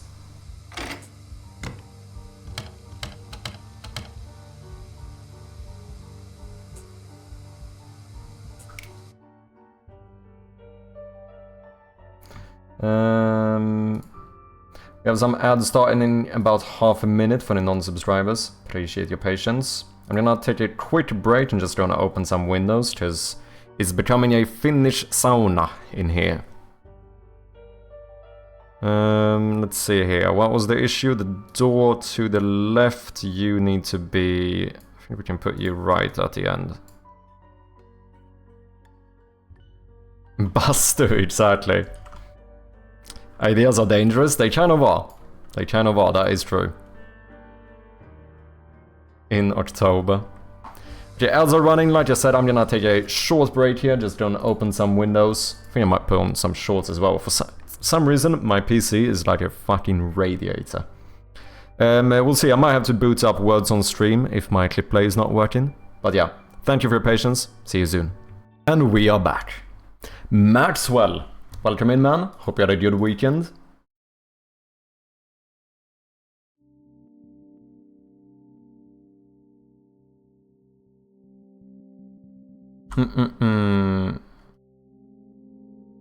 Okay, what were we doing? We fixed the door, didn't we? Yeah, that looks fine. I mean, I guess we need to put some stuff in there.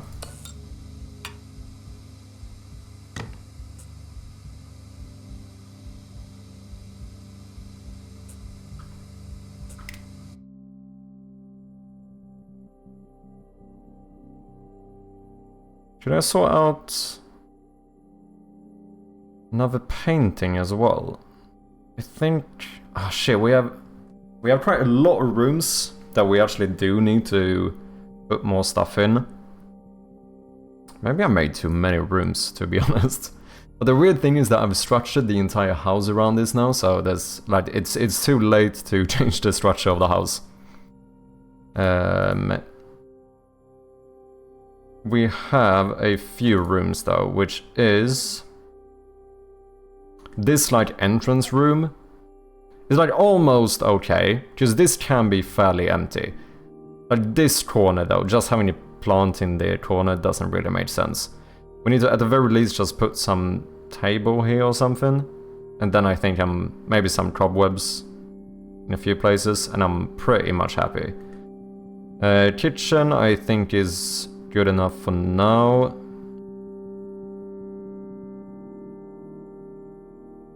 Upper main hall is kind of fine. Piano room is a little bit empty. Maybe I put that shelf I have for the side wall here, if that one works in the perspective. And maybe throw like a painting above the piano. Maybe some small painting here too. But probably the room with the biggest issue right now is this one. Because this feels like there's no purpose to this room.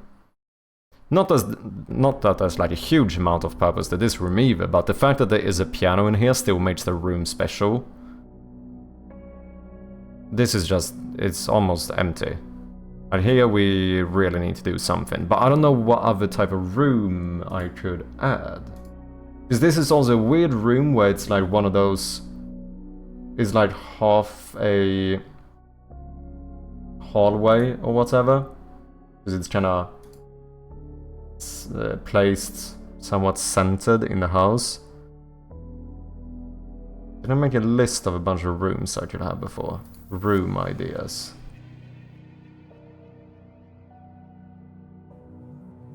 Dining room, office, bedrooms. I've done all of these. What other room could you have? That feels natural to have multiple doors in.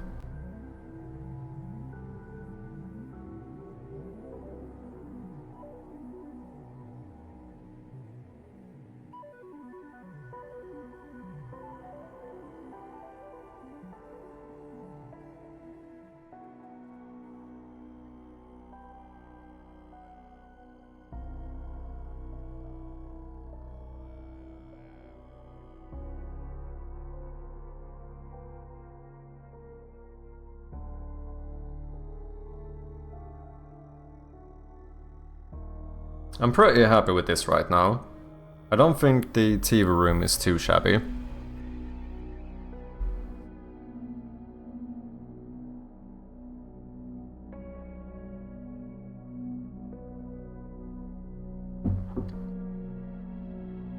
Have you made actual hallways already? I have.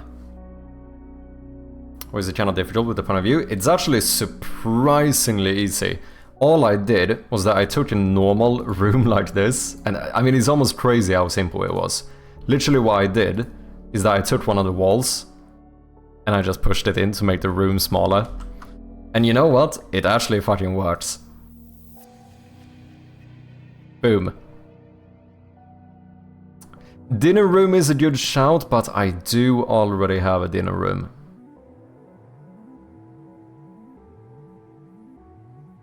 Now this is the only like smaller room we have in the game currently. What is up, Trash? How you doing? Welcome in, man.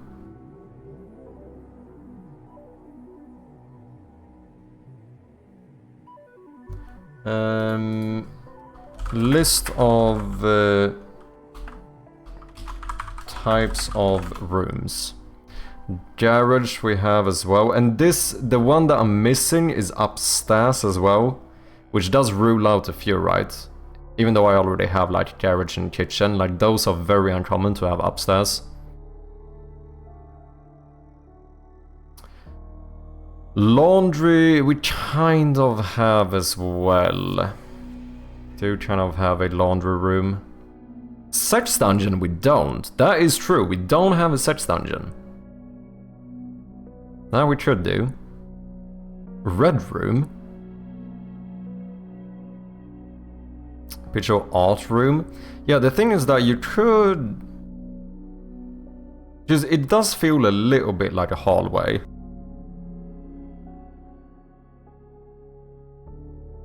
Sorry. Because it's this room, really. That's the issue. Like, I feel like there's no purpose here.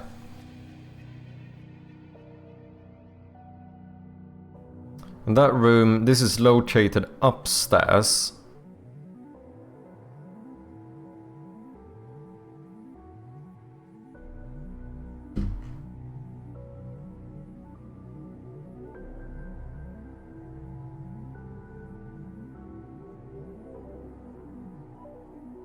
But it has multiple doors, right? So it wouldn't be a bedroom. What rooms is it connected to? This is connected to the dinner room and to the upper main hall, which I call it. So this is upper main hall, basically means that that is this room, right? So so this is like the proper hall. Like this is the room that which purpose is to have the connections to the other places or whatever. So this room is connected to that one as well as the dining room, which I probably should put something more in as well.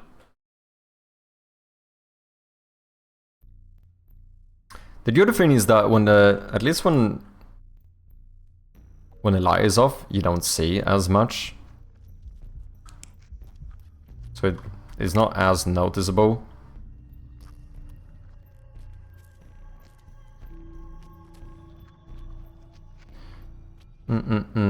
What did we do? East Hall. But yeah, this one, I call it East Hall because I just didn't know what to do with it. Because technically both of these sides kind of end up being kind of hard rooms. Same thing here, like this room doesn't have a proper purpose, but the fact that the piano is in here kind of makes it into a little bit of like some type of like, you know, chilling space. I can sit here and play a bit of piano. Like, it feels like the piano at least makes it a bit unique. Whereas the other one, I don't know if I just want like a empty hall, but I don't know what else I would put in here. Piano would make it a kind of rumpus room.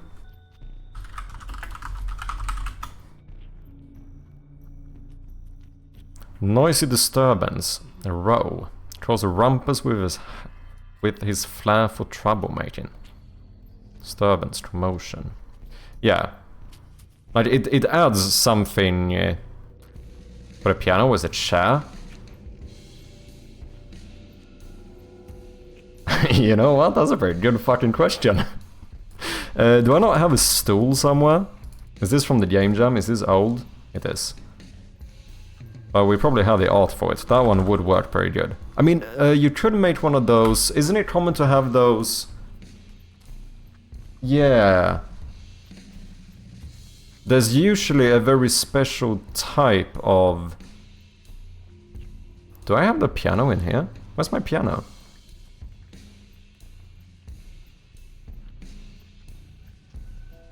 Oh, I probably put that one on a separate sheet, didn't I? Yeah, it's more like a bench. Yeah, squared stools, exactly. It's like, I feel like it's fairly common to see like it's like a bench for one person, right? That's kind of what it looks like.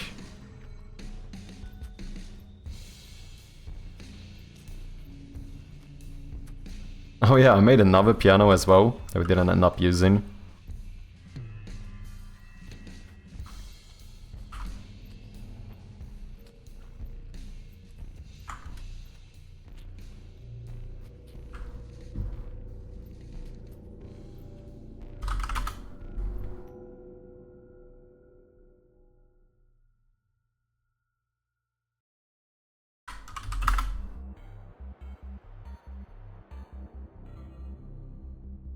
I wonder...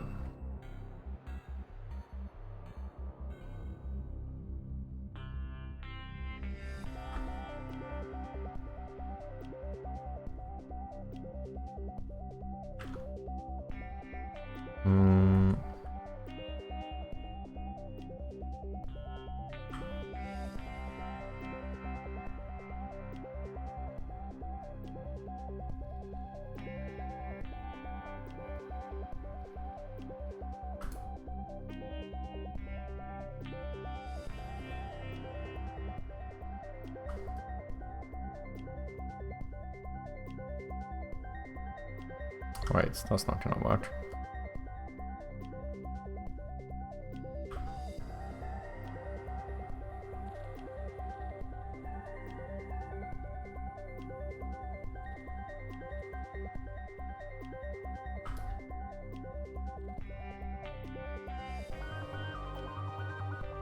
Maybe she can just do this?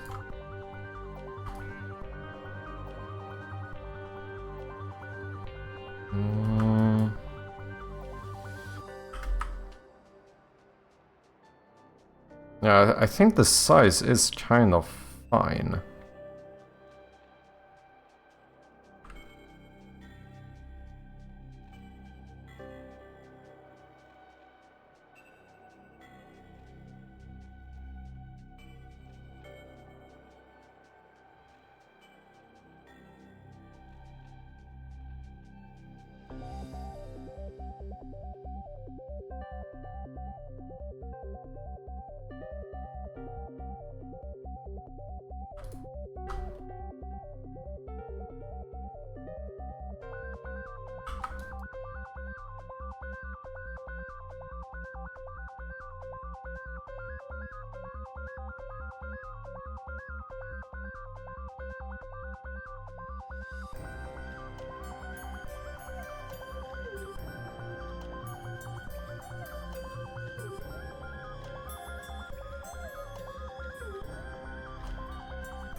Oh, that looks so messed up.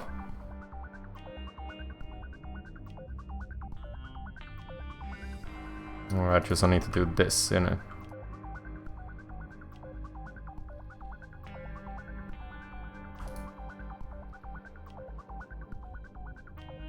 It's better.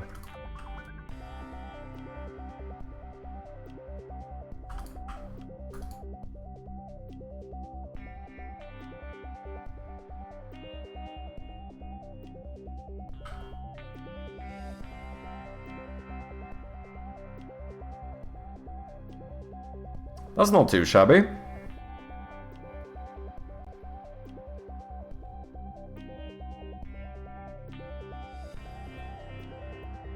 Usually you can store note sheets inside of it. Oh, really? Is that common? Like inside of the chair? Like you would lift the seat or whatever? You said it was connected to the dining room, or was it the kitchen? The room we were discussing before, this one is connected to the dining room. It's connecting to the upstairs hallway and the dining room. I think this looks fine.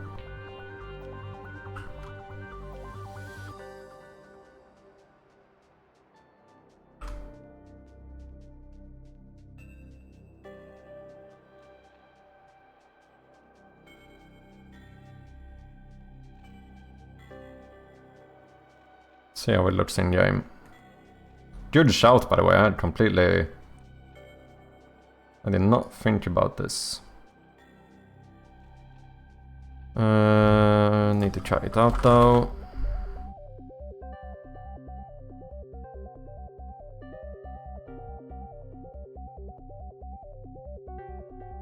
Props, piano, stool.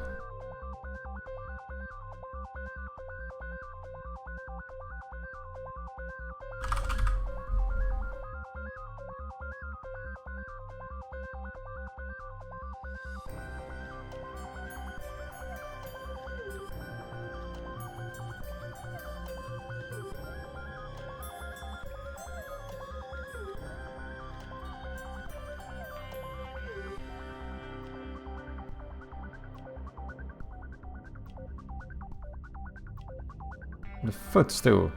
Well, one of these legs looks a bit odd here though. Might have to do something about that.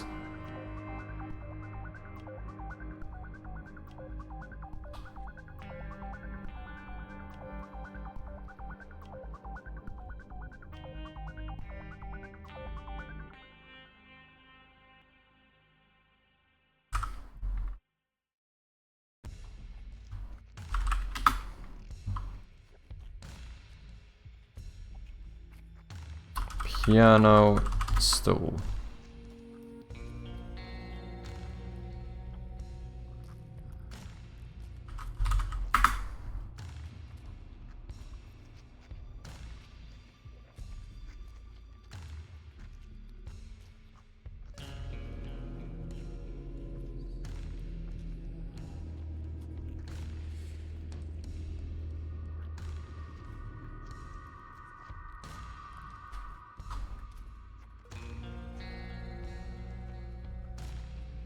It's common in Sweden? Damn it, I thought that was a pop-up on my screen. Wait, which one?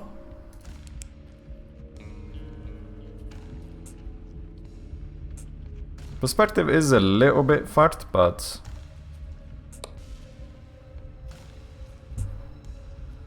I don't think it's the end of the world either. That is, though.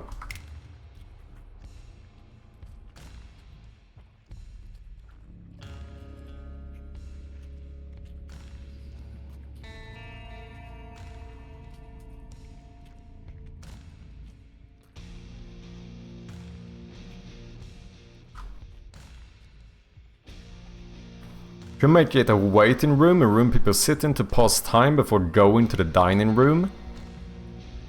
It's not the only room that connects to the dining room, then it can be a place for staff to rest, prep room to use to serve things to the dining room, or a storage room. Yeah, it's definitely some good ideas here.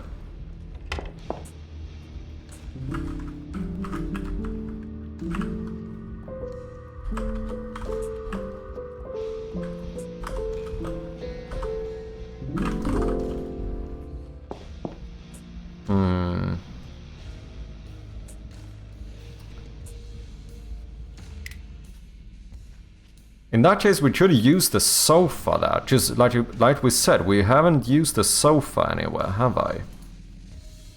If it's something of like a waiting room, it would kinda make sense to have a sofa in there. Because I don't have the sofa here, do I? No.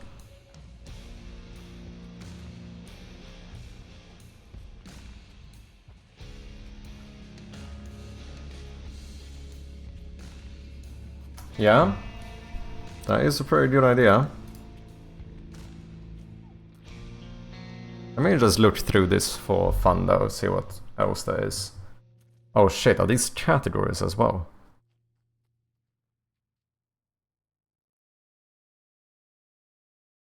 But this is like every possible room that could exist.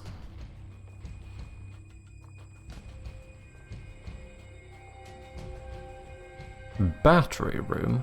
Oh. Should do a billiards table. Pool table. Bonus room. Flex room. Huh.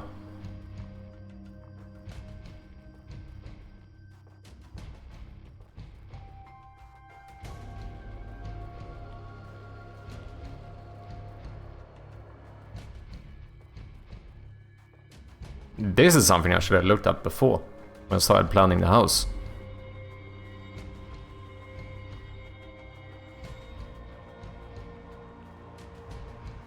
A crying room? Oh, infant care room. Ah, I see.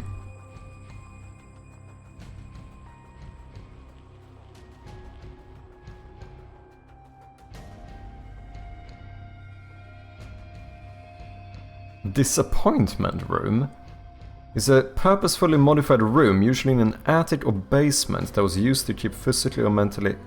That is fucking brutal. What the actual fuck? I regret reading that. Holy shit, that is so brutal.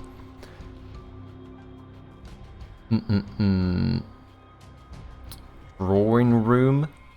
That's an issue as well, because then if I made some canvas, obviously I need to make it so you can paint on it.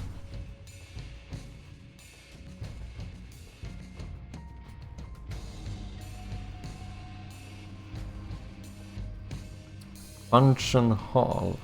Oh.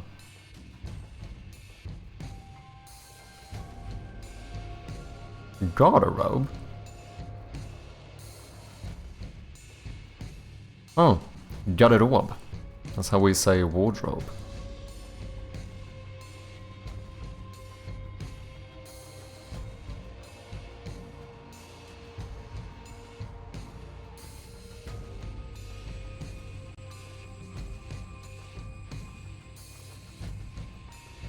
Keeping room. Room or informal living space adjacent to a kitchen where family and guests can gather while meals are being prepared. Yeah. This is basically what we're thinking about doing. Rather than close to the kitchen, it would be dinner room. Bathrooms. Oh, interesting. Allow the family members to enjoy the heat of the fireplace while staying out of the cook's way. Keeping rooms were areas where family members to soothe, do household chores, read, play games, or simply stay warm during winter. First appeared in New England. Was also featured in homes in southern United States. Very American thing. Sounds like.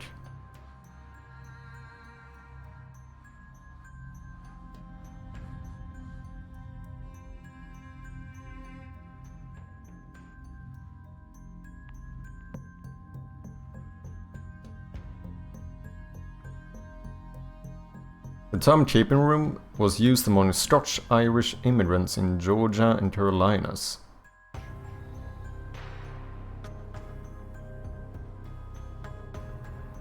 I mean, I still think we could have that concept, because it made sense, especially in like a very big house like this.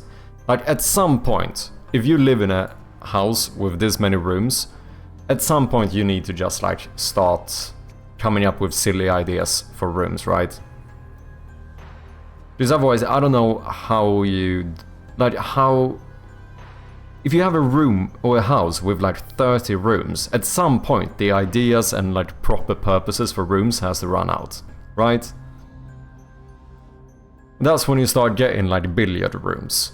That's when you... Like, if you have a room dedicated to billiard, one of two things is true. Either you are a really big like billiards enthusiast, or you have too many rooms. Like one of those things has to be true, right? As in like, if you have a room dedicated to it.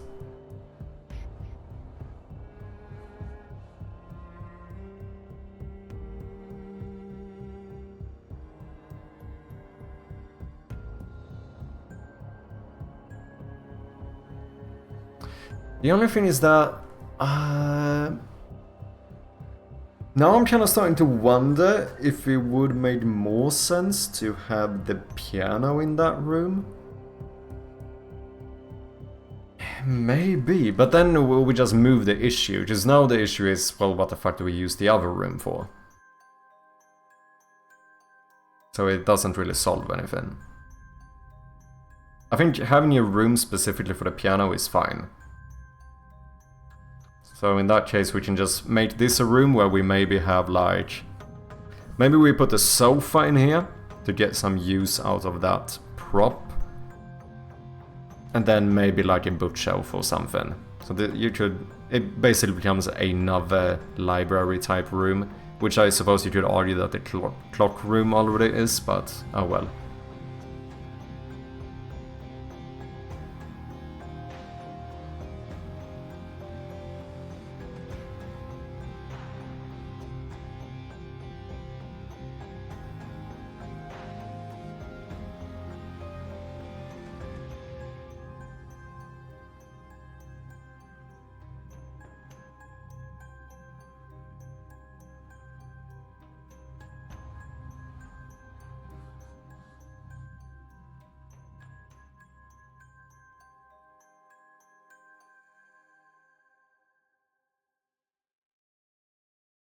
Storm cell on the Texas plains. I think these type of entrances... What is up, Frost Core Studios? How you doing, man? We are doing some proper game dev here, reading about storm cellars and keeping rooms. Just the stuff you would expect. How you doing, man? Big shout out to Frost Core Studios, yet another game developer here on twitch.tv. Go and check him out if you haven't. What have you been up to? Anything you want to share, anything you want to show, let me know.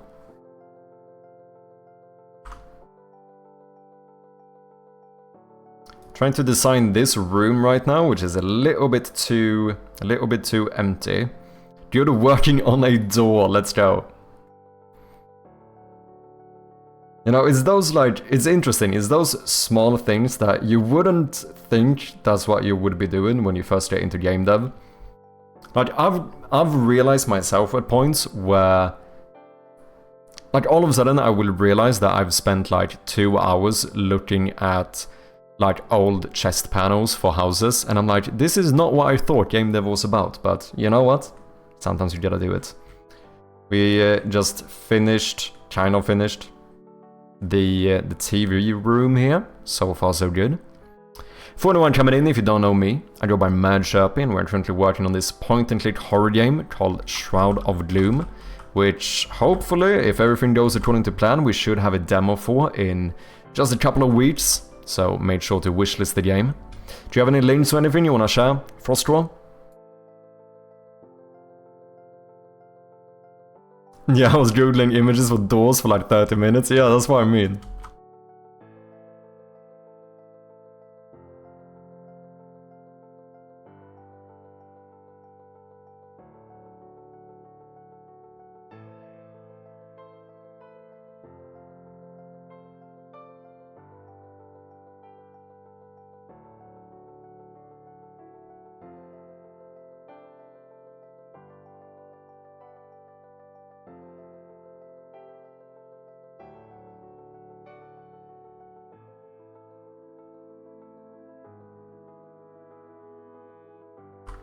And we can tell this is an old room because I have so much stuff in here that I'm not using or that I've moved to other rooms.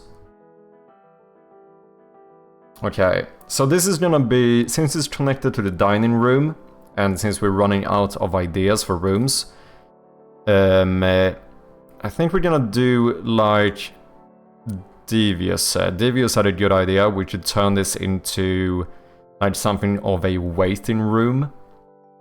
But basically, maybe while people were preparing everything in the dining room, this is a place where people could chill for a moment while it's, you know, being sorted out. Do you know what I mean? I think that could work. Because at least then we have some idea of like what the purpose of this room is, which I think is fairly important. Like every room needs to feel like it has a little bit of a purpose. Whether big or small, like obviously sometimes it's like, some are very clear, like obviously the kitchen has a very clear use case, right? Some doesn't need to have too much, like the entrance room, like the main purpose here is that you could go in here, right? Like it's kind of a hallway, so if that one isn't like super decorated, I think that's fine. Bedrooms have a clear purpose, offices have a clear purpose. Like the TV room, obviously, this is like the living room. We have the clock room, which I guess is like a smaller type of... Like, I imagine this being where you would sit and, you know, read books and stuff, chilling. Which I guess that our waiting room becomes a very similar purpose, but that's more for guests, I suppose. That's what you could argue. Not from today, but I can share my Blue Sky stuff, of course, man. Remax, welcome in, man. How you doing?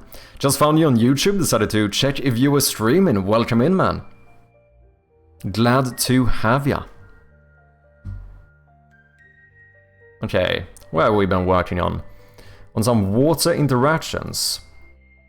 Can't see it very good in this clip, but there's a small ripple effect and some small waves along with the splash. Oh yeah, I see some particle effects going on there. Ooh, nice little lantern as well.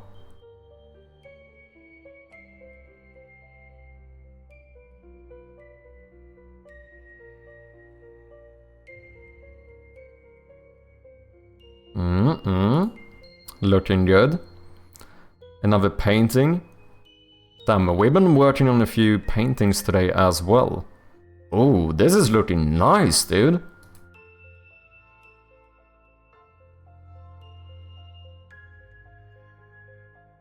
Damn, look at that. Lightning looks really good too. Good shit.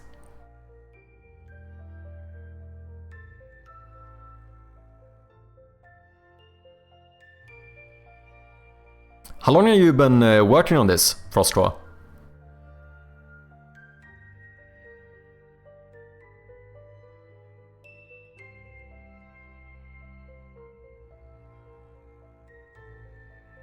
Let me follow you as well. Good shit, man.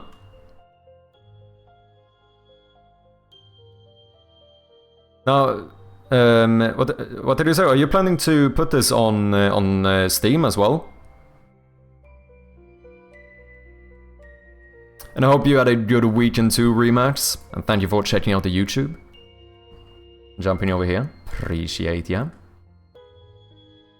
Okay, the little hall thing. We're gonna make this into some type of a, like, generic waiting room, because I don't know what else to do with it.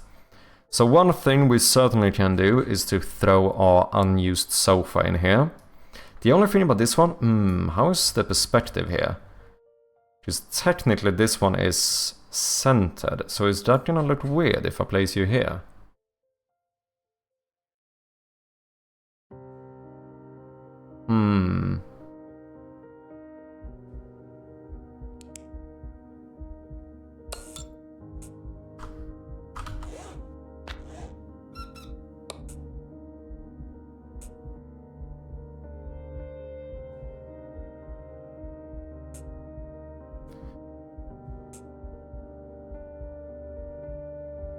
It would probably look better if you saw the side here instead.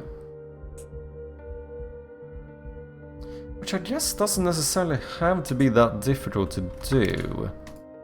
Maybe we could sort that out. Are you a fellow developer too, Remax?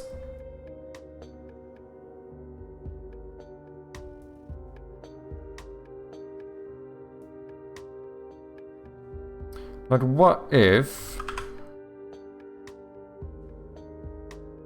we basically want the same angle as there? I think we remove that stuff. We remove this. And then we are going to grab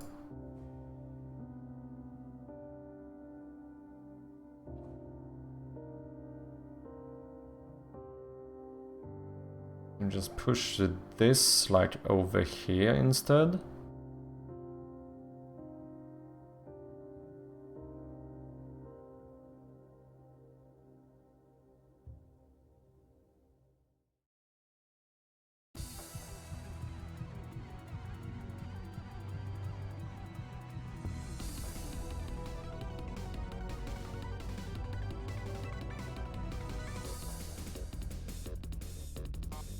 I think this should work.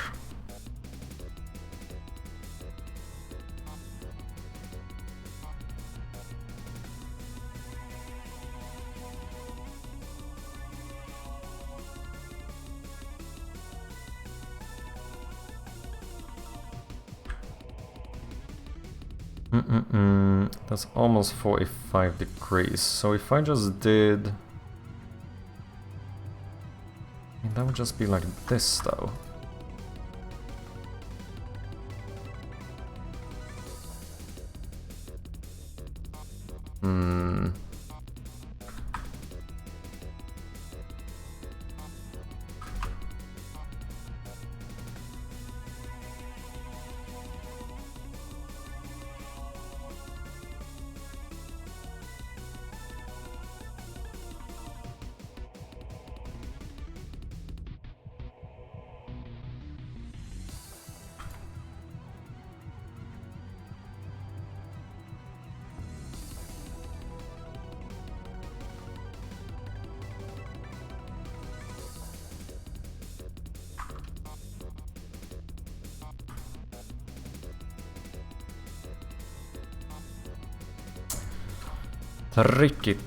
Tricky. Okay, what if I push this in a little bit?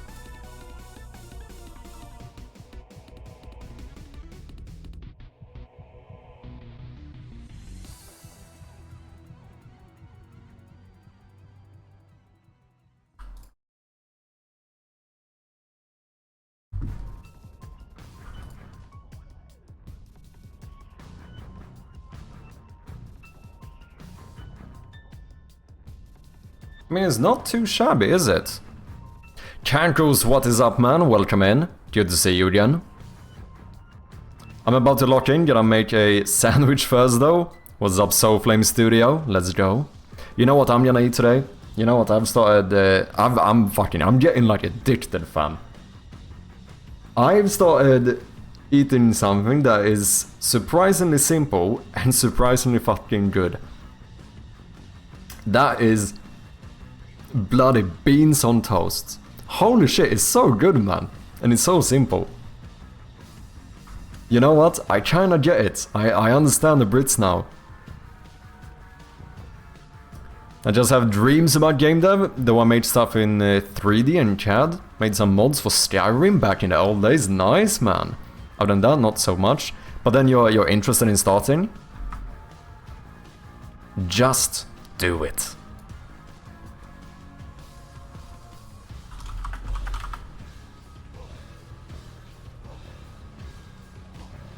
Do it! That is so fucking loud!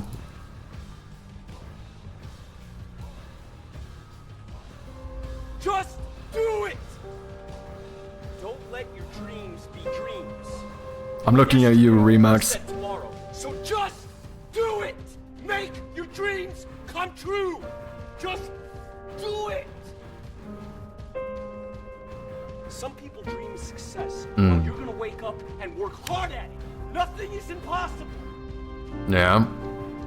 You should get to the point where anyone else would quit, and you're not gonna stop there. Mm-hmm. No, what are you waiting for?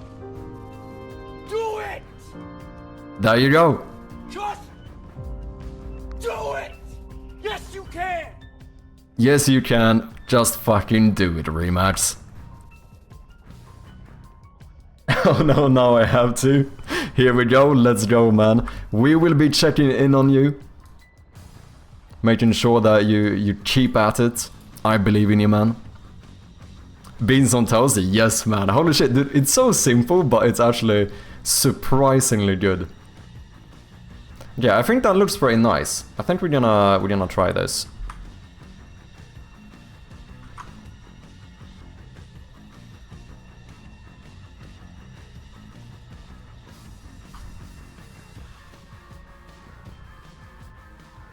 Don't let us down, exactly.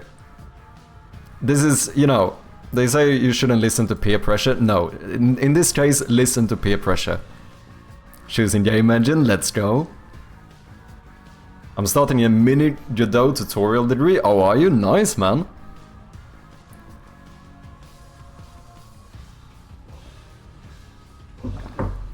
Didn't I know that Bratches started doing like Godot tutorials instead? I think he posted like one of those, similar to what he did for Unity, one of those big ones, like an hour long or something. Anyone that's followed it? Of course, as a Unity developer, it's a little bit like, you know, I wouldn't have minded if he was still doing Unity content, but it's okay, it's okay. Sometimes people move on to other things, it's all fine, it's all fine. Wait, I have an unnecessary pixel here, don't I? Sofa 2. This pixel should be black.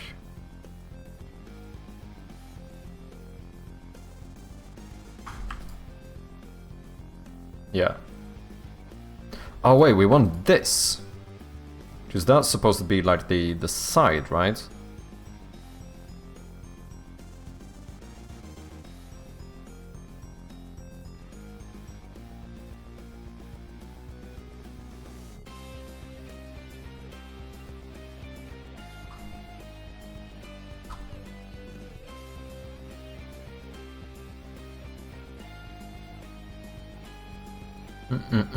Unpack. Sofa side. I'll switch this into that one instead. Set native size. Yeah. That does look a lot better.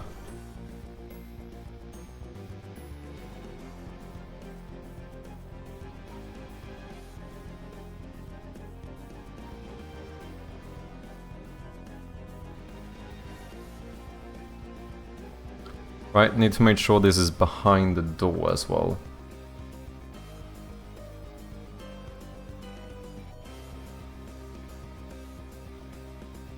Not too shabby, not too shabby.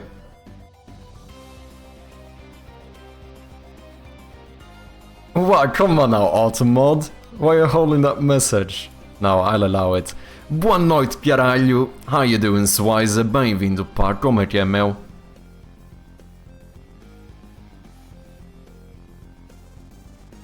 Zenva Academy, I almost lost, always recommend Godot or Love2D to new developers. Oh, I almost always recommend, yeah. Depending on what you're trying to achieve. Interesting. I thought like Love2D, I think Lua is, if I'm not mistaken, is fairly straightforward. But wouldn't Love2D almost be more tricky, since it's just like a framework? Wouldn't you have to end up doing like more stuff yourself? If I'm not mistaken. Please correct me if I'm wrong, obviously these are just assumptions.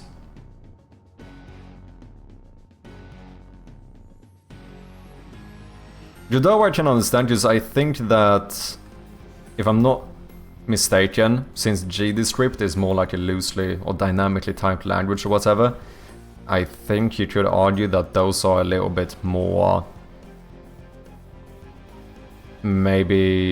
maybe a little bit more forgiving. I think like C#, C++ would be... I mean, I think C# would be considered a little bit more strict, and C++ probably even more so.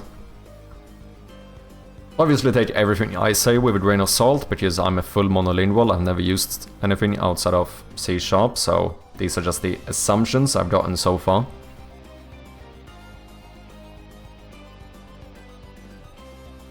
Maybe the sofa should be on the other side.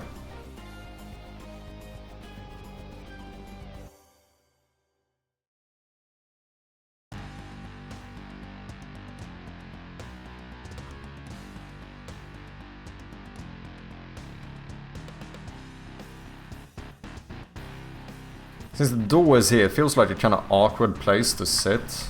Maybe it would make more sense to have the sofa here.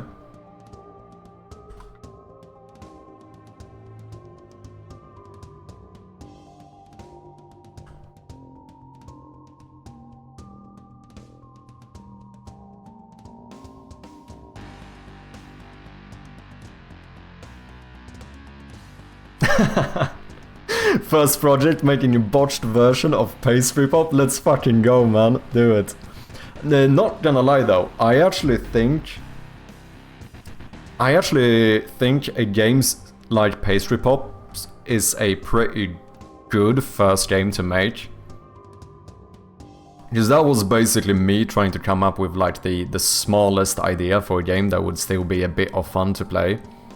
And there's still quite a bit of stuff you learn from it. Like obviously the high score stuff you have, there's like at least some type of like character controller in it. Depending on how you do it, possibly you might even learn a little bit of physics. I used physics for like the falling objects. I guess you could just like tween them down or do some like... The tweening is probably bad in that case. Probably want it linear. But you could probably just move the position as well, but...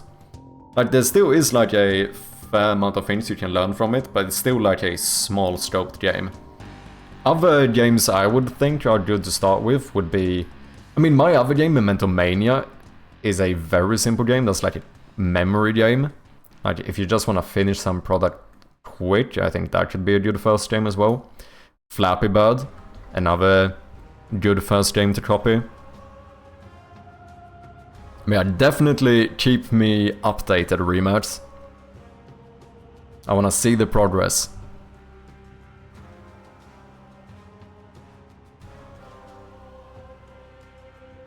And how you doing, Swizer? Good to see you, man. Paid about 3 for 7 days. Love 2D is Lua and it is quite simple. You're correct that Love 2D is closer to a framework than an engine, but I see that as a strength. It's still very easy to get something on screen, and you build a really solid understanding of game scripting. Interesting. Because like, I've been watching a little bit of Chalacade on YouTube, and he's making his game in Love 2D. But from what I've been able to see, it seems like he has to work a little bit more with like the, you know, the stuff for like graphics and stuff, but that could be me misunderstanding it as well, to be fair. But Lua is a little bit more... Is Lua, would that be considered a dynamically typed language? Is that more similar to like Python? Because I have a fairly good idea of the, relatively speaking, I have a decent assumption of the differences between like C# and Python. And from what I understand, you know, languages like GDScript, which you use in Godot, is a bit more similar to Python. Would you say that about Lua as well? Is that also one of those dynamically typed or loosely typed languages or whatever?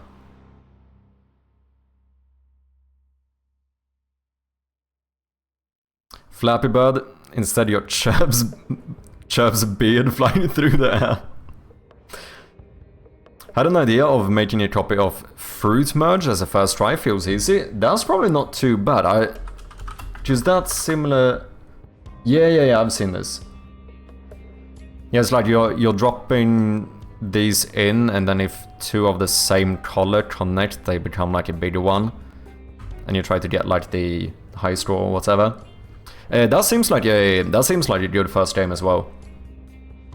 Probably some, you know, get to do some collision stuff. You get to probably instantiate things, like spawn things in. Do a bit of high scoring, simple input system, but still have to like, you know, learn to figure out how to spawn it where you click and so on. This seems like a good game as well.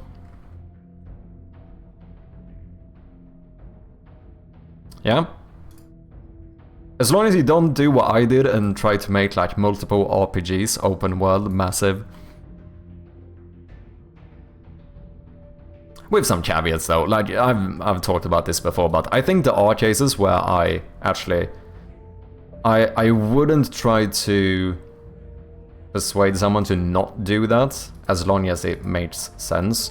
Like, the issue for me is when someone who has no experience wants to make a massive RPG game, and they think they're gonna do it in 6 months. That's when it's like, probably not a great idea. However, for like, you know, if you have a background in like computer science, you want to make a massive RPG game, and you are willing to spend like multiple years working on it. Like you are realistic about the time it's gonna take and you are up for that challenge. At that point I actually wouldn't like, you know, I wouldn't try to, why is the word I'm looking for here? I wouldn't try to dissuade?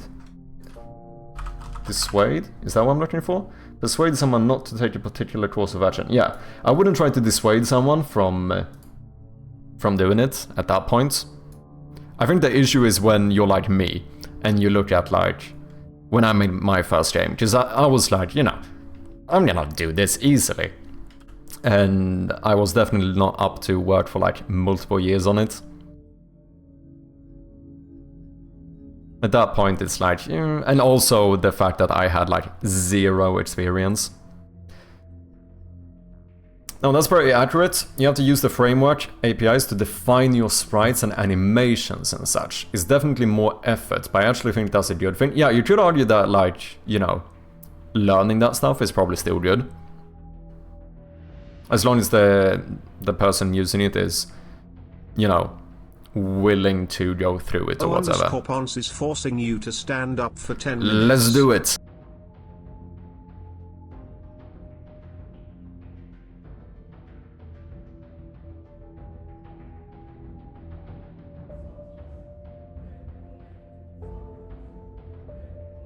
What are you up to, Ponzi? Get that blood flowing, exactly. Beginners need repetition and minimal abstractions. If you just want to make a game, I'd recommend Godot. If you enjoy coding, either is good in my opinion. Yeah, that's probably fair. I think the issue for some is probably that, like, if you would have asked me when I started, I wouldn't have known if I liked coding or not.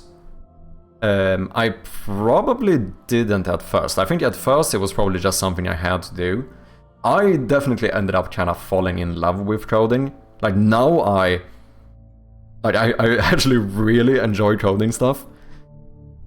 Which makes sense, like just thinking about how I am as a person, I'm not too surprised that I enjoy coding, but for some reason I didn't really see that happening at first.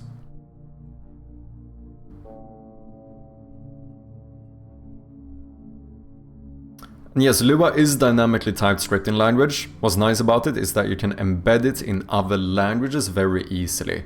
Yeah, because I've heard Lua is very common for like, what is it, like plugins or something? Isn't Lua very common for something like that?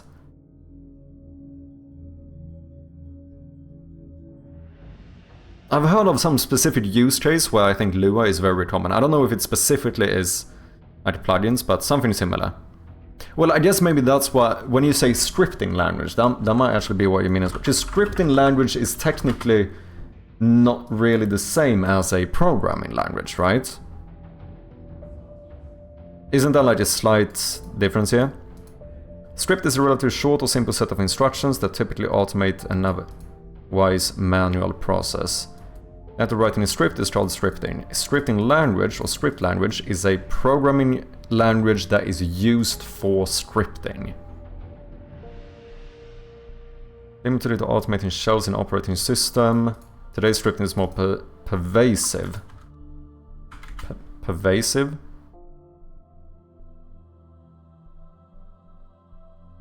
Present or noticeable in every part of a thing or place.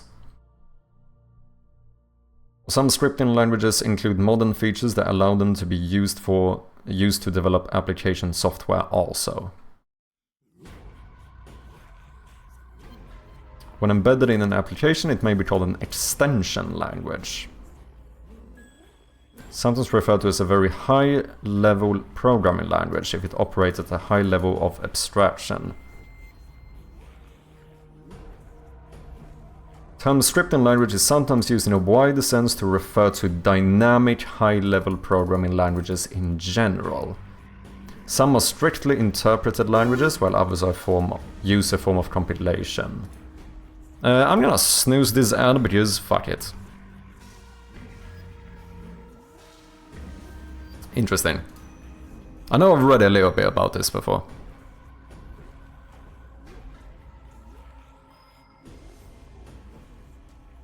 Working, let's go. Well, let's ask Chirpy if I can get a high-res pic of that mustache.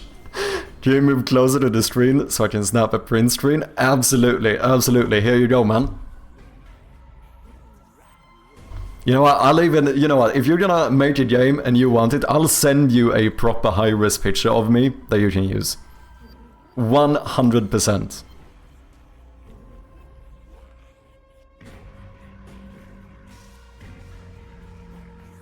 You know, I recently had to take a new picture for the thumbnail. I will legitimately send that to you if you want.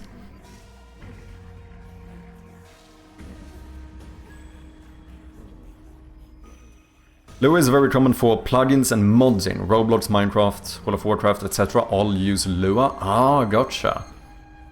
Yeah, Roblox and Minecraft, Lua is popular. Script and language is generally going to be interpreted rather than compiled. And that is kind of the reason why something like Godot is... Because that's also an interpreted language, is it? GDScript? Is that one of the reasons why Godot is a little bit faster in terms of like being able to quickly play the game and so on? Because basically you just don't need to compile it in between. Because every time I want to play, this happens, right? Which is this, I think, is basically Unin compiling my scripts and stuff. And also the same thing is obviously if I like do something and save a script, it immediately starts compiling. So that's kind of one of the things you don't get in GDScript.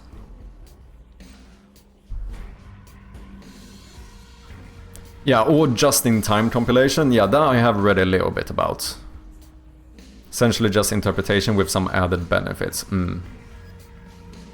Perfect, why not? Cheers. Let's do it, man. Join the Discord, send me a message or something, and I will legitimately send you a high-res picture.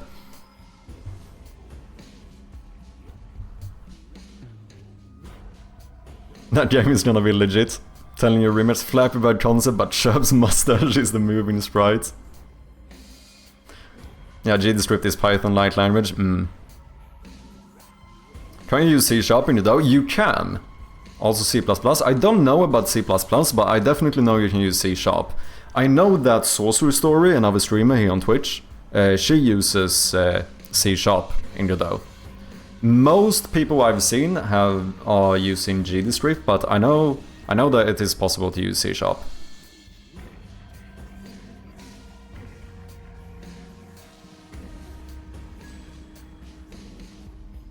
That and Godot has a composition/signal-based node architecture, which I think is generally easier for people to pick up.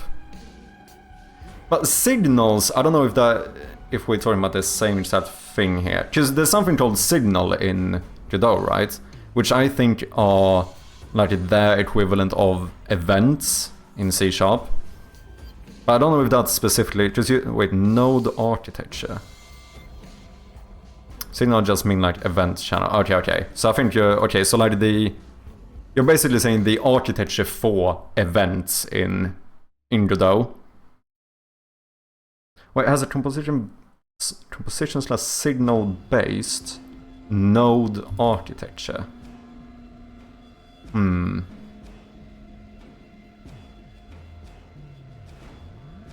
compose nodes and connect with signals. Okay, yeah, that seems like...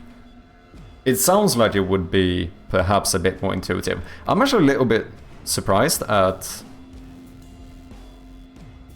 I mean, I don't know if I should say that. I was gonna say I'm surprised by like how slightly confusing events are in C#. To be fair, I never looked into them too much, because we ended up making our own event bus with the help of Atrium, and now I just use that one all the time, which is really convenient.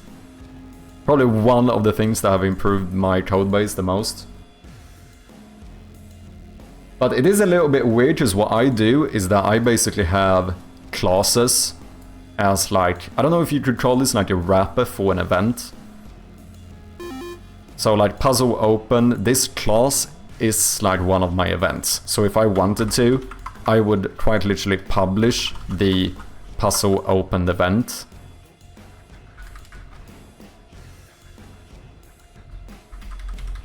Like that is... We're gonna snooze one more ad. Come on now.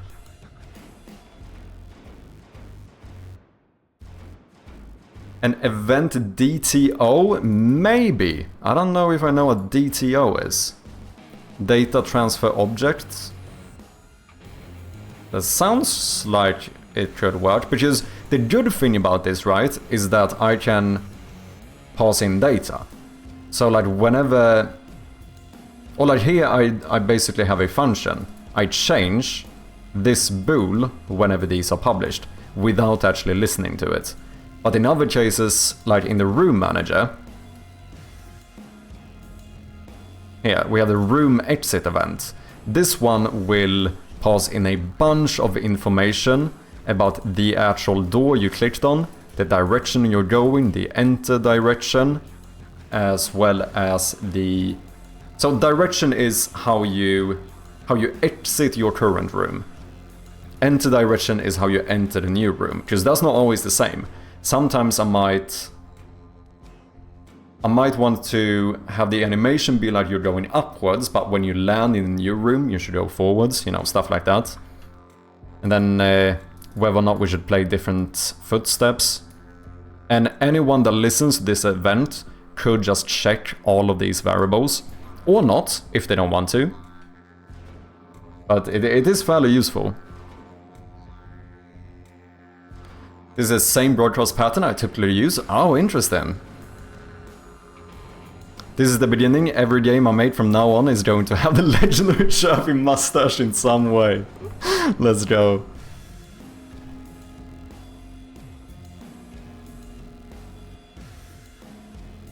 Revolutionary.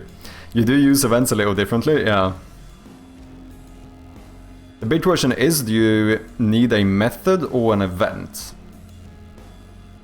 Do you mean for the specific thing I would be trying to do?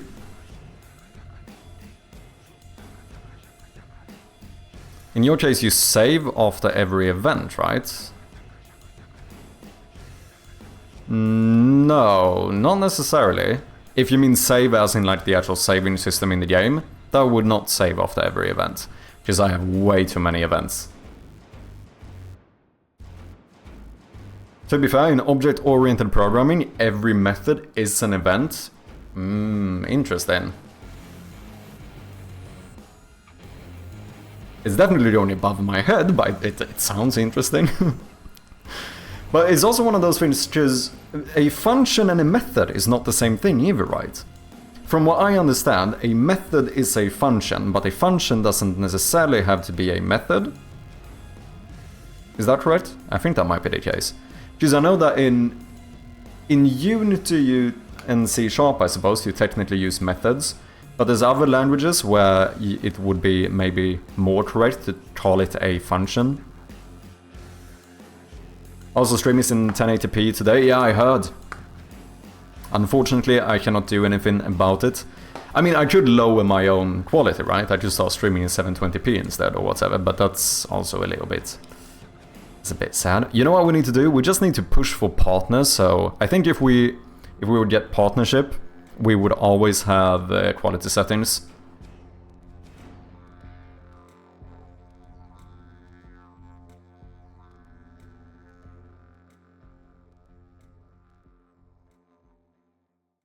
A method is a function that belongs to an object/structure. Yeah, exactly. So in a...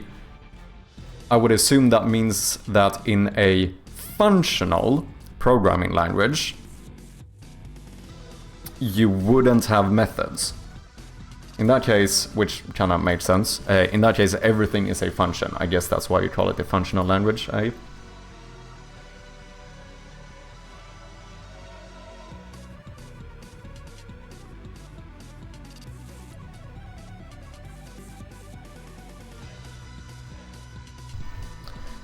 Chirpy mustache merge, flappy mustache, mustache pop, the ideas are flowing, let's go.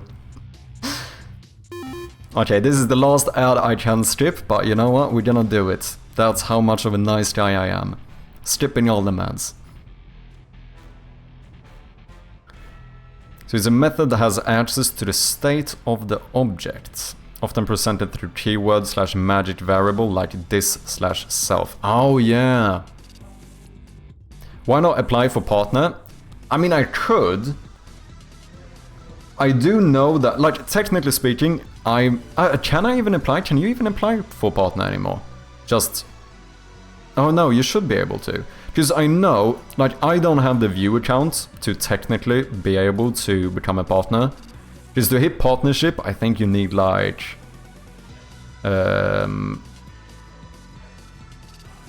like 75 average viewers or something. Yeah, 75 concurrent viewers on average. However, I know that if you have platforms, or if you are on other platforms, it is possible that they could still give you partnership. So, I don't know. It depends. Is 5,000 subscribers on YouTube? Would that be enough? Probably not, but I mean, maybe worth trying, to be fair. I guess there's nothing to lose. I have actually applied for partnership once before. I applied for partnership like 8 years ago or something, when I definitely did not deserve to be partner whatsoever. It was one of those moments where I was just... You know, I was a dreaming little kid and I was like, maybe they'll accept me. They fucking didn't. They were like, nope. And I was like, yeah, that makes sense. That makes sense, I guess. Where do I find this? Channel moderation... subscriptions...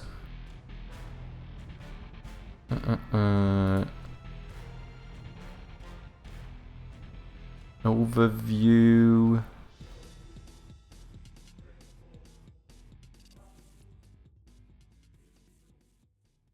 Why can't I find this page?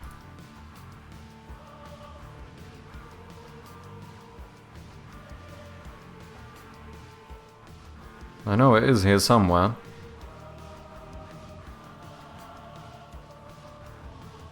Oh wait, it's the same place where you see like your achievements and shit, isn't it? Yeah, path to partner. Well, here there is no apply button though. Because before you could just, whenever, like... Stream for 25 hours, easily. 12 different days, we got that one. But yeah, average of 75 viewers. Concurrent viewership including hosts and raids. According to this, we are currently sitting at almost 30. There are certain circumstances where we may accept applications outside of these criteria. Some instances may include exceptional viewership growth, okay, or an established audience on other platforms. So here I suppose the main question is what is considered an established audience. We may also consider suspension history when evaluating applications, that's fine. Please note that applying does not guarantee partnership. I mean, maybe I should do it and just add my... You know, kind of add my YouTube as the reasoning as to why I'm applying.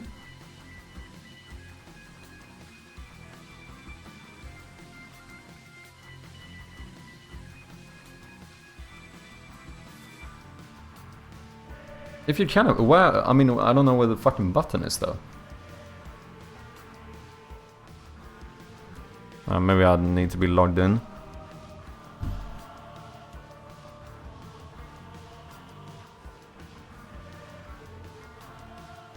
Let me catch up with chat here.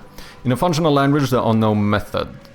You have functions to pass the objects as structure in as a parameter. Yeah, so you can kind of fake object-oriented programming in a way, in a functional language. You just need to basically pass it in as parameters instead. Okay, sorry guys, we do have some ads coming up in about 1 minute. I cannot skip this one. As a weighted decision, I believe Twitch partnerships come in tiers anyways, yeah. Yeah, because you have the... Obviously, I'm an affiliate, and then you have partner, but then they have the new, like, I think they have a plus program or something, which is technically different. weird. I thought transcoding was available for everyone. It is when, you know, when there's enough to go around. But I think this just means that in general, even more partners are streaming, or just more bigger streamers are streaming, and at some point, you know, we just get kicked out of the bucket. I just care about reach in general. The more ability you have to bring people in from off-platform, the higher odds. Yeah. Watching and study every day for 5 weeks. Yeah, in 5 weeks, let's go, Soulflame. Best of luck, man.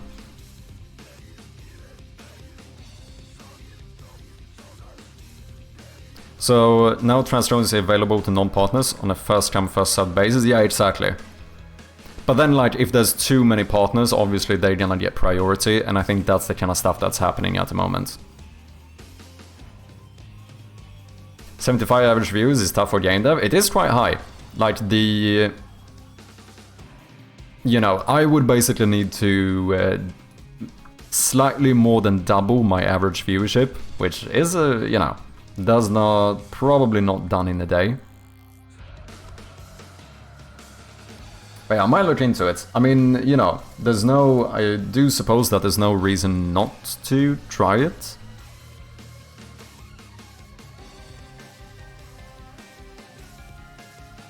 Okay, what are we gonna do here?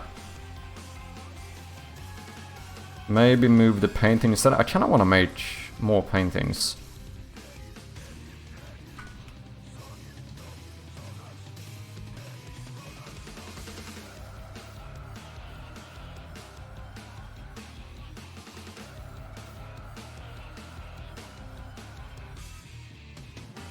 And then I guess a fucking bookshelf, because I don't know what else to do.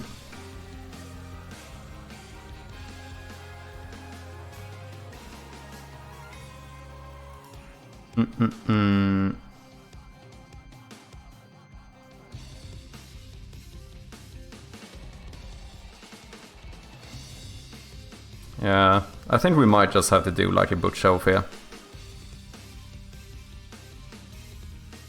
We could do one with cabinets below, but then again I kind of have that in the other room.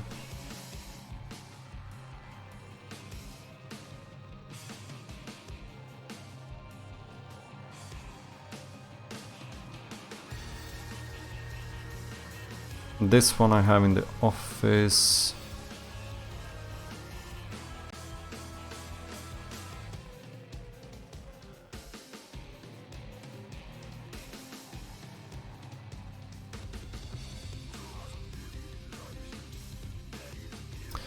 What are some of your favorite games / largest inspirations? I mean, my favorite games in general, I would say, are... Like, the top 2 is 100% going to be The Binding of Isaac and Dark Souls 1. Those 2 are definitely, like, my top of the top. Throughout all of my life, I did fucking... Like, most of my childhood, like, Borderlands 1 was my all-time favorite game as well. So I guess, you know, if we're going all-time, that would probably be up there as well. Welcome back from the ads, guys. In terms of inspirations for this game, like, not gonna lie, the biggest inspiration for this game is quite literally the theme of the game jam. Like, no joke, that is 95% of the inspiration for the game, like the concept itself. Like, ironically, I've never played like a shit ton of point and click games. I haven't really played that many horror games either. I'm a little bit of a chicken. If anyone, like, we have played a couple of horror games on stream. If you see me play a horror game, you will find it very weird that I'm developing one myself, because I am an absolute coward.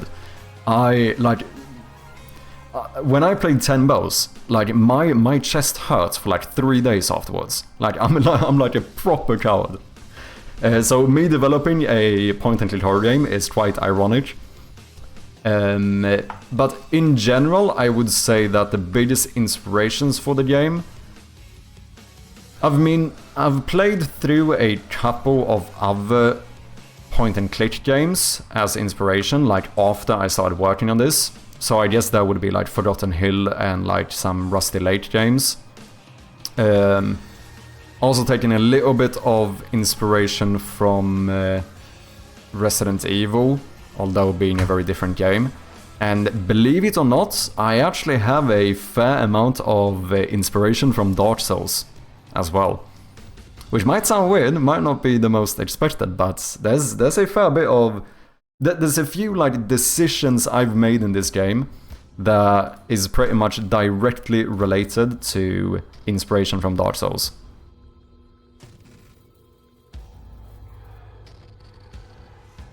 Those are definitely top tier. We just picked the Binding of Isaac card game last week. Oh, did you? I've played it a little bit as well. It's pretty fun. The Four Souls. F. It's looking good on my end. Oh, it crashed. It still looks like I'm live. Are we having technical issues? Channel is offline. Good now? Are we back? Yeah.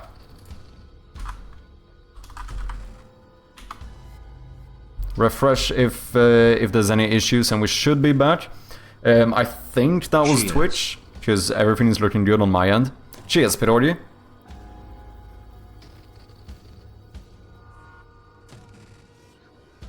Yeah, I don't have any dropped frames. It looked, from my point of view, it looked like I stayed connected, but oh well, it happens.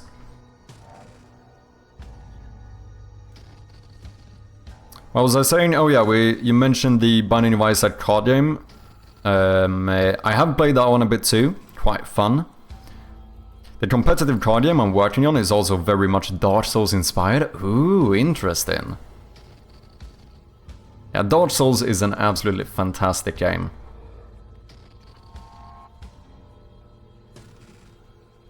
I mean, the world in Dark Souls 1, holy shit, I legitimately think that it is one of the best world designs. Maybe not the entire game, but like, you know, there are a few areas that are a little bit iffy. But in general, I think that the world design in Dark Souls 1 is just fucking top tier, man.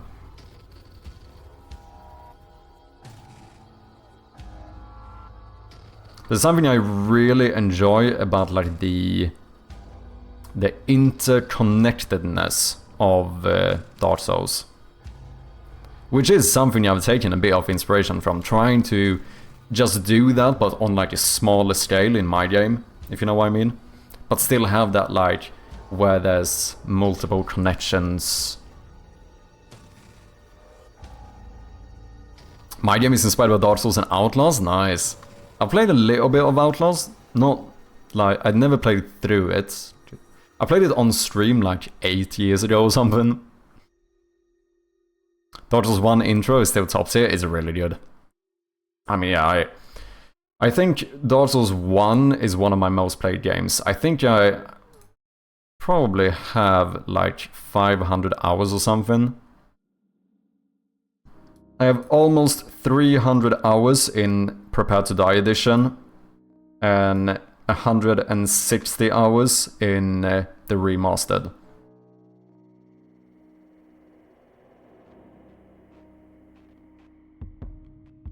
Like, Dark Souls 1 is the type of game that I can just randomly go like, you know what, I might just start a little Dark Souls run. I also speedrun it for a little bit.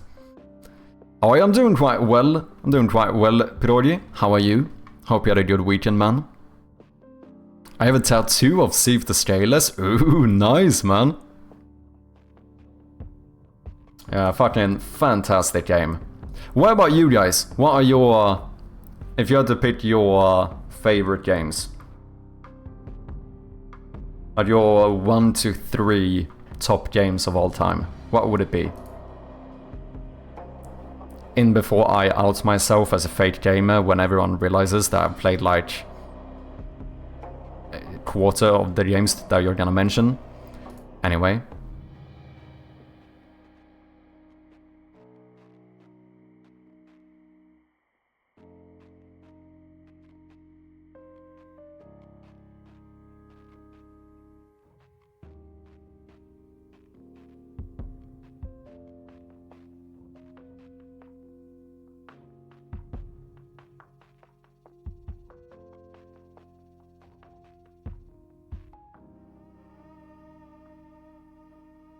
A wardrobe wouldn't make sense in this room. I think just to fill it out, I don't know, it has to be a bookshelf. I don't know what else to put here. Unless I would do cabinet, a smaller one here as well. I don't know if I want to do that. How many cabinets do I have? I have a short cabinet in the TV room, in the piano room, and in the basement. How many bookshelves do I have? Completely open ones. I guess I have one in the storage room, but to be fair, the one in the storage room, I could change that one. Because we could have done like a basic shelf, that might even be better in the storage room. Yeah, I think we're gonna do a big shelf here.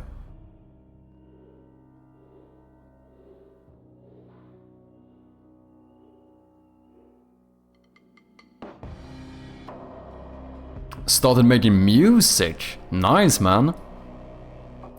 Ready or Not. Timberborn and Counter-Strike. Interesting. I don't know all of those. I know Counter-Strike. Pilsner strip. Oh, fucking hell. I mean, what's that? I don't know what that is. Classics, eh?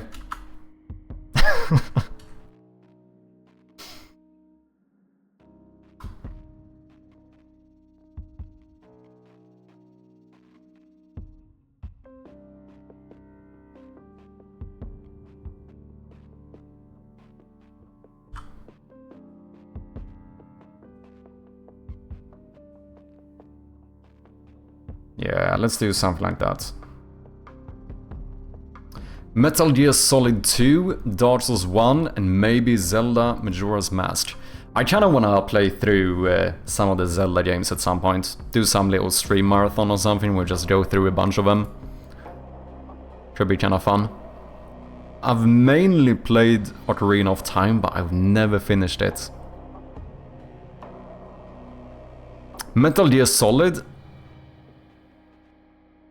I barely know if I played this in one. I think I might have had one when I was like too young to understand what I was doing. Diablo 2, Magic the Gathering. I don't think I have a third that I can put in the same tier. That's kind of what I feel as well. Like Borderlands 1 was definitely up there for me. But I don't know if I today could put Borderlands 1 in the same category as Dark Souls 1 and Binding of Isaac, because those games are fucking phenomenal. Not to say that Borderlands wasn't a good game either. I mean, it's a really good game, but I don't know if I can put it in the same tier.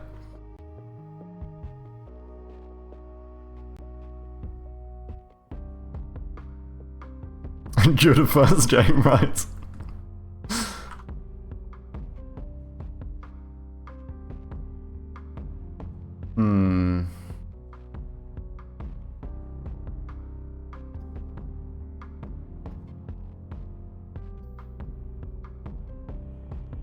Oh wait, door locked left. That one needs to be at the very bottom. Otherwise, we are gonna get issues when you open. Yep.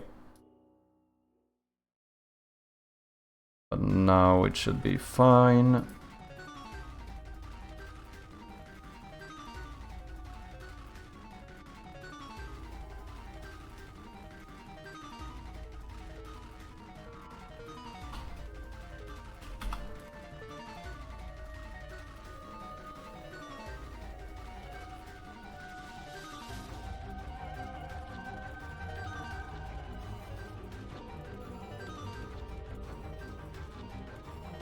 Guess we throw some books in here.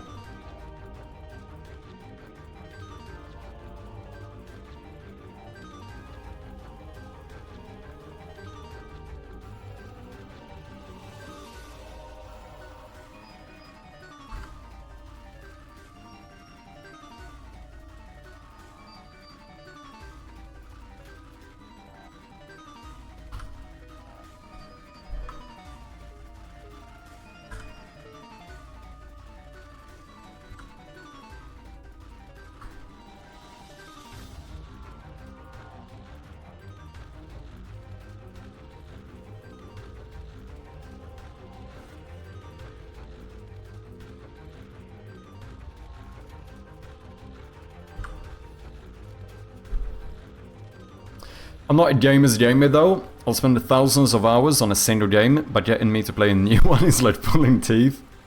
Yeah, I know what you mean. Like, because that's the thing, like... I don't know. Sometimes I feel like a slightly fake gamer because I feel like there's still so many like kind of classic games that I never ended up playing. Like I've played some of them, of course, right? It's not like I haven't played any of the classics, but there are quite a lot of them, which chat does make fun of me for quite a bit. But it's more like you said, where there's like. Instead, there's like those handful games that I just played a shit ton out of, you know?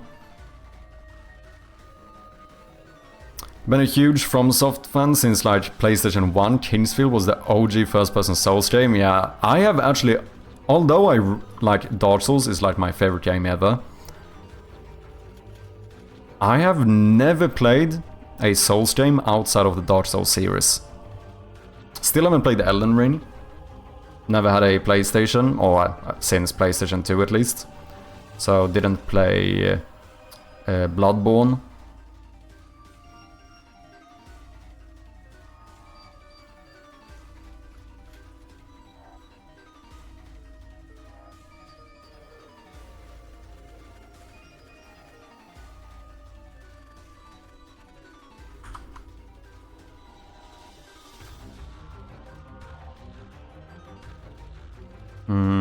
I only have the binders here. Don't know if I want binders in this one. I guess I should duplicate this one.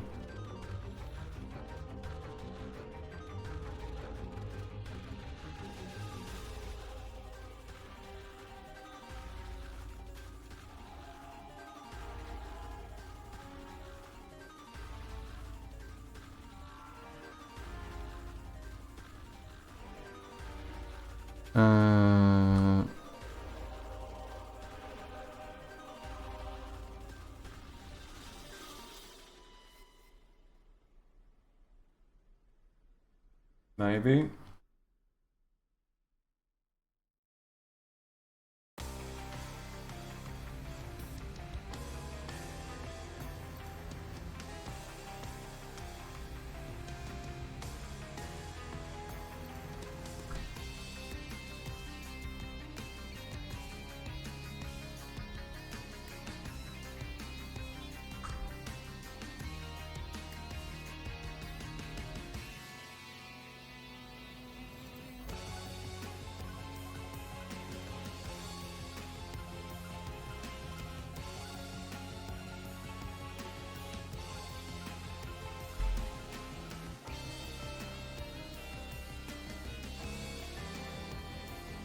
Oh shit, those not aligned. Is my... That makes me question if my bookshelf downstairs is misaligned.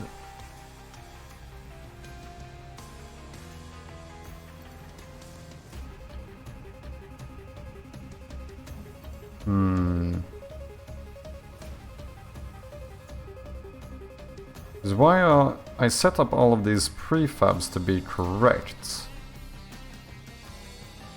Oh no, oh, shit, it's the bookshelf. Never mind, never mind. You need to move like down half a pixel or something. Maybe up, actually.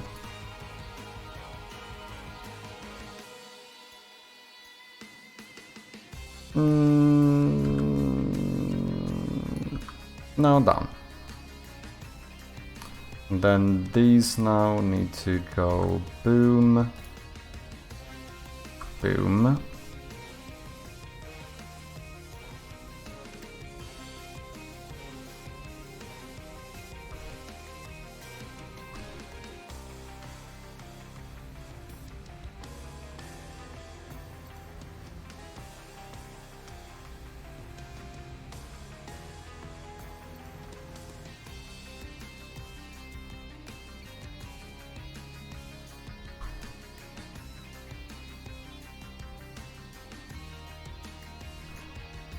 Serious note, Diablo 2 LOD, CS Source, Fable. Fable was a fucking fantastic game as well. I really liked Fable 2. I did play Fable 1 as well. Never played the third one. Oblivion, yeah.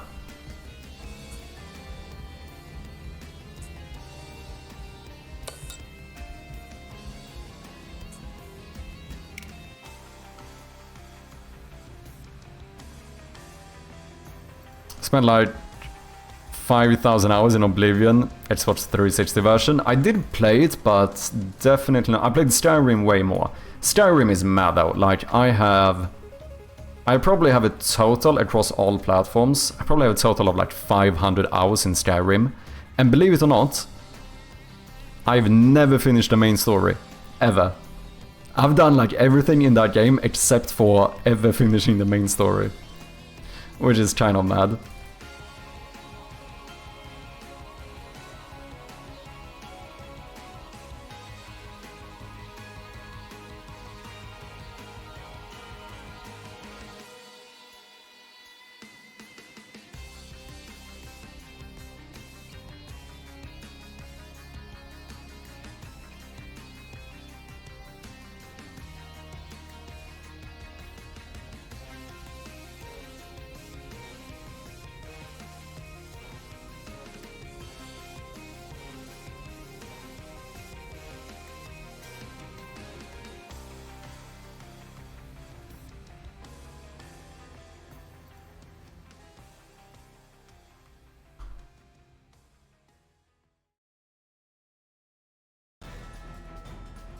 Elden Ring is great. Not played Bloodborne or Sekiro. Yeah, I do want to play Elden Ring eventually. I still have the DLC in Dark Souls 3 as well.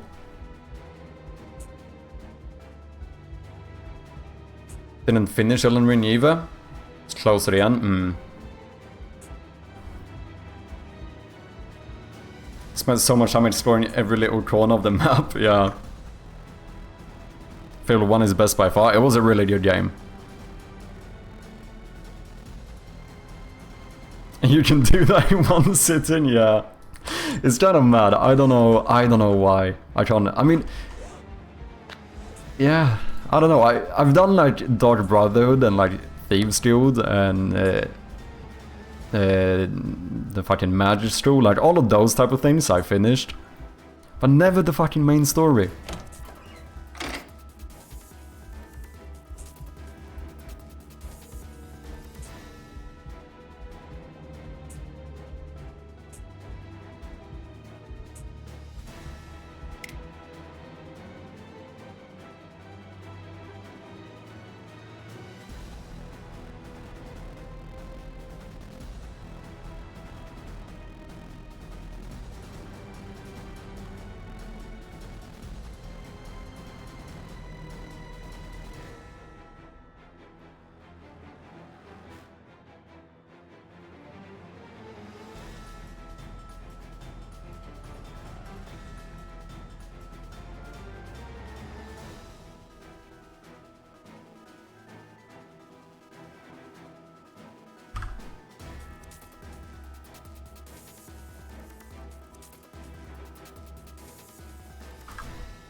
Grey, smaller 3. Okay, let's use maybe 2.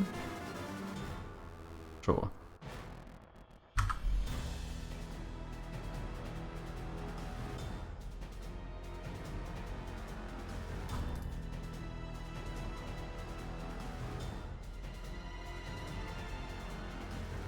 Not too shabby, maybe something on the lower shelf.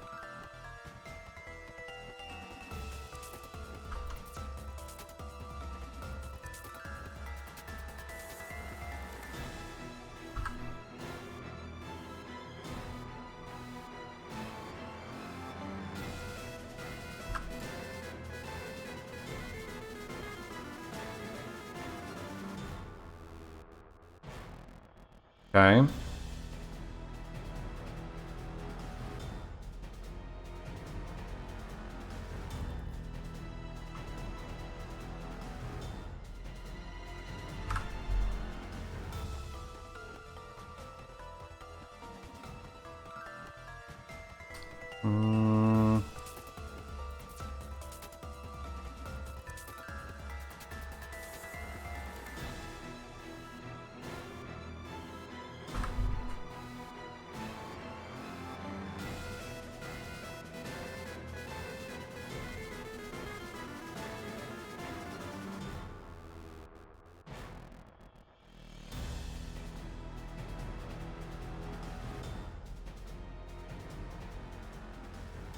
Maybe, maybe.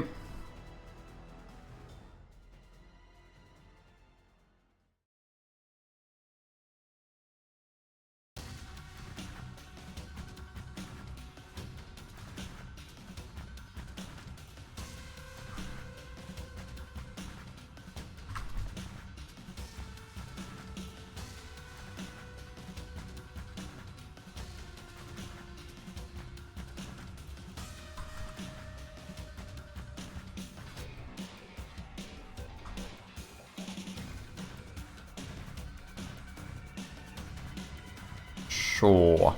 Sure thing.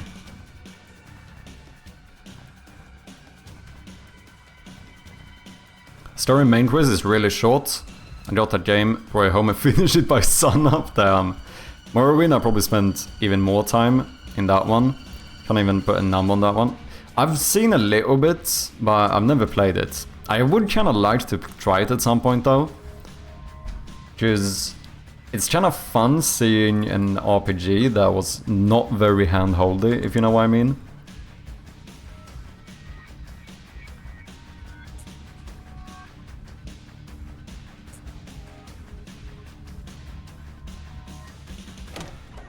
Whoops. Some of the cobwebs are in front of the door. That needs to be fixed.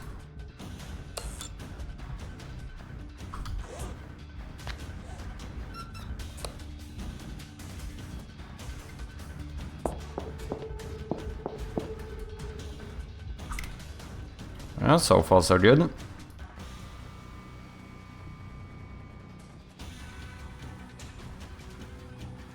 Maybe I should make...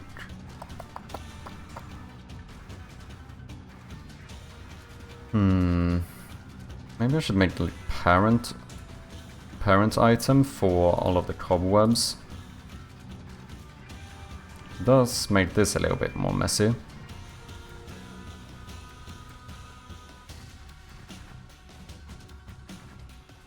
Might start doing that.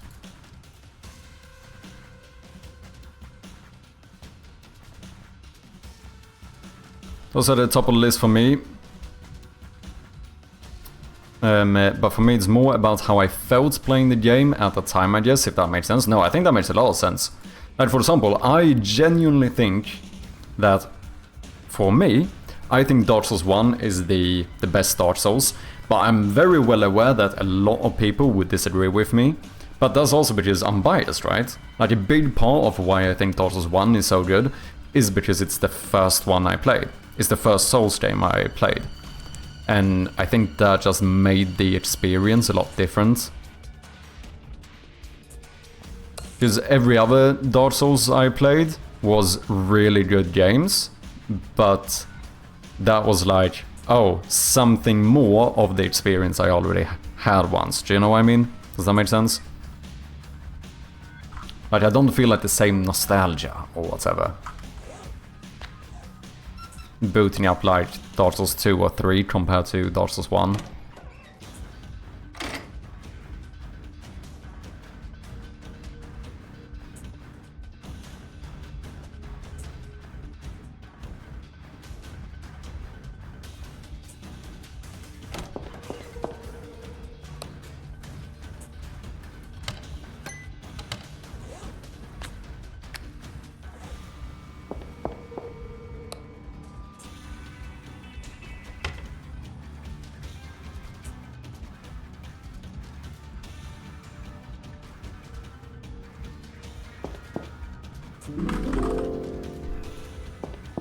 Obligatory piano play.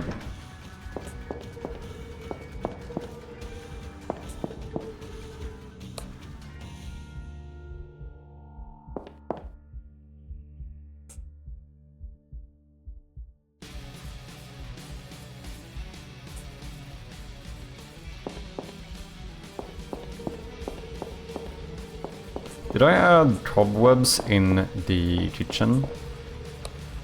Yeah, I did.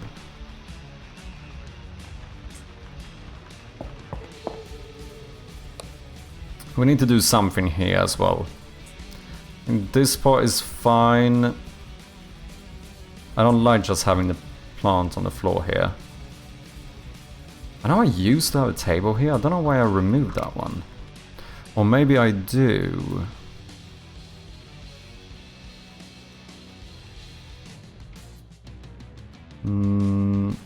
No, I actually don't.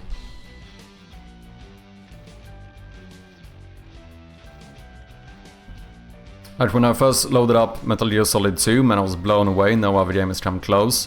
But that was one of those games I beat once and never really played it again. Morrowind was annoying as far as combat goes, though. Yeah, I've seen like the combat definitely doesn't look like it aged very well. Mainly the feedback, right? Like the combat in Morrowind, it just looks like there is very little like visual feedback. Like it doesn't feel like you're hitting the enemies and so on. To be fair, that's almost not the case in any Elder Scrolls. Like I would even go as far as to say like in Skyrim, like the combat is like relatively mid, right? It's not like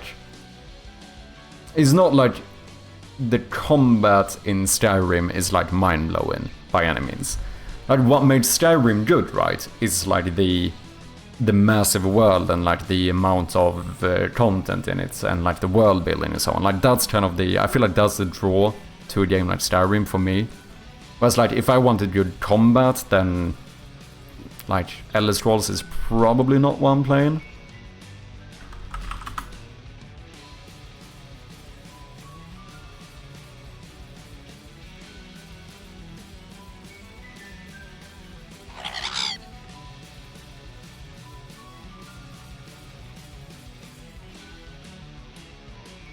Yeah, there's like,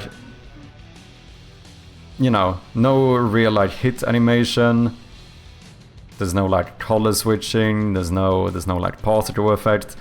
Obviously, this is a older game, right? Like, I'm not trying to. By no means I am not sitting here saying that I could have done a game as good as this, and especially not at the time. But for like today's standard, it's definitely like. It feels like we're lacking quite a lot of like feedback. Oh, here there's actually some blood going on there. Hey, Jin, with the 100 bits. Hip hip, hooray. 3 cheers for Johnny 3 tears. Cheers, thank you very much, Jin, for the bits. I appreciate ya. Okay, I think this will do for now. I might move. It feels weird to not have anything on the top shelf. So I might just move this little thing up here instead.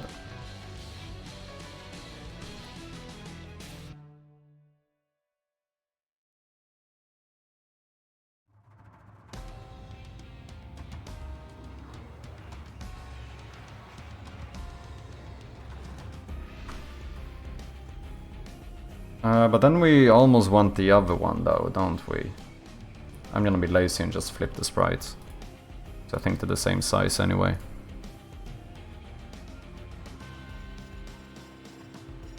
Yeah. Arthur shoots with the 9-month resub. Would you look at that? That's a fucking baby, isn't it?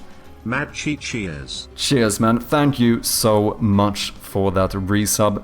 Much appreciated, Arthur. And we even got a hype train going. Would you look at that?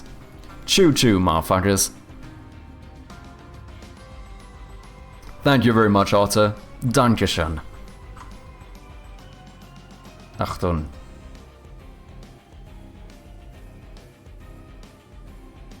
Achtung für die Dankeschön. Yep. Fluent. That's a joke.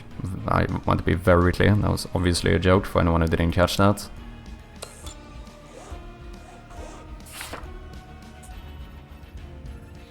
I don't love the amount of space in here, but it might have to do for now.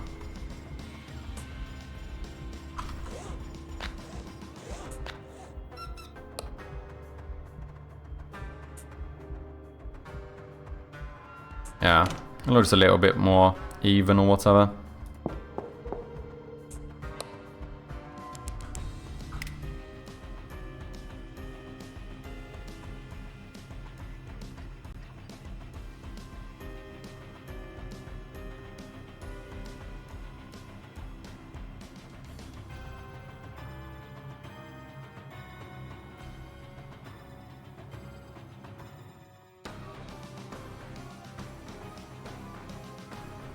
Make a proper ending? Oh, yeah, proper ending. I was thinking of the ending screen. That one is sorted. Family photo is done, though.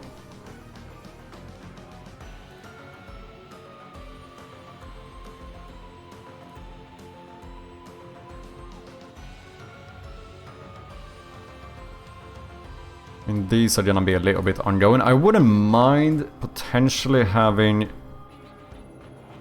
I mean, wait, do I have space for it though? Where would I have another painting? Oh yeah, the piano room, in here.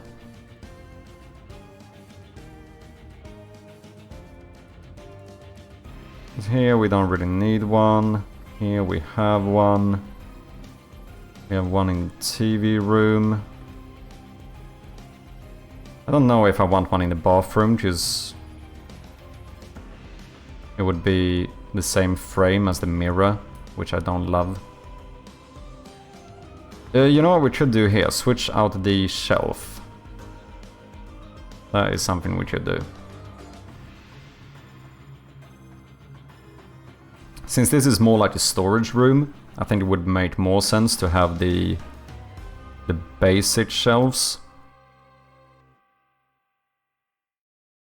Will there be jump scares or just spooky? Who knows? Who knows? Don't forget to save. Good shout, good shout. Let's actually do that first.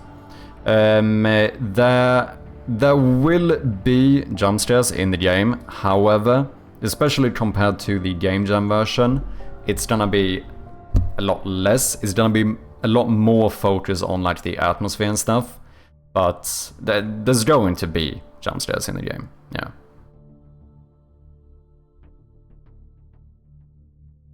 But most of the focus will be on like creating the atmosphere and stuff. You know what I mean? Sounds good? Yeah. Piano stool. We got the side sofa. Some cobwebs. Mainly props. Props, decorations, cobwebs.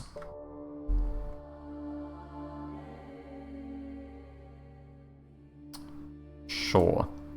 I really need to get better at committing more often. The thing, there's so many times when I feel like I'm done with something and I just start the next thing. Like, that's the moment where I should commit, but I don't for some reason.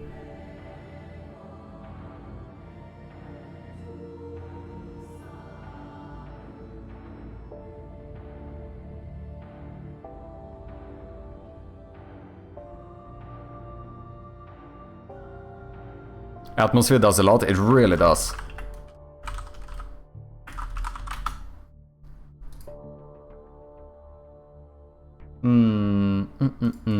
Should we do another painting as well? No, let's fix the shelf first. That's what I said I was gonna do. Let's not be too all over the place here. Shelf big. I think...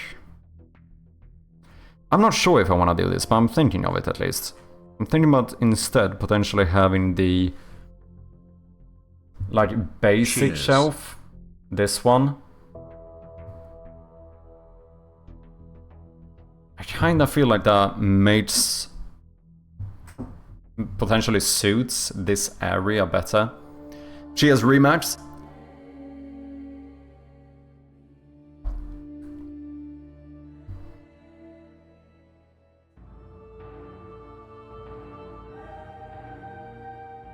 Can't really mix them though.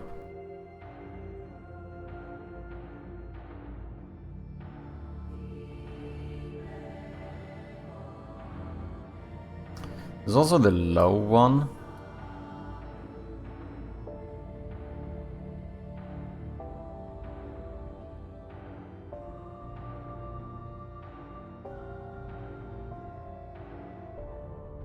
Because this is supposed to be like a storage room or whatever. So it doesn't have to be like fancy, but this is supposed to be like, you know, an old like decorated shelf or whatever.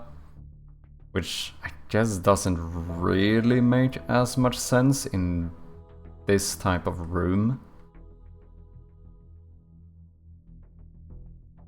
Yeah, I think I might switch to this one instead.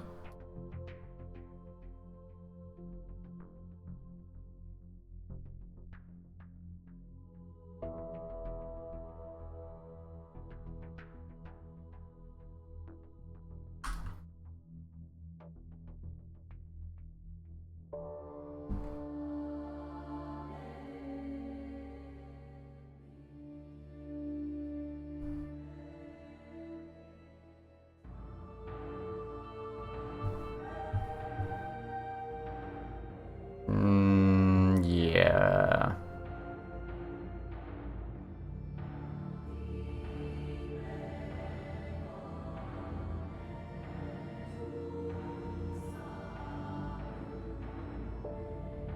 Do I want to do that?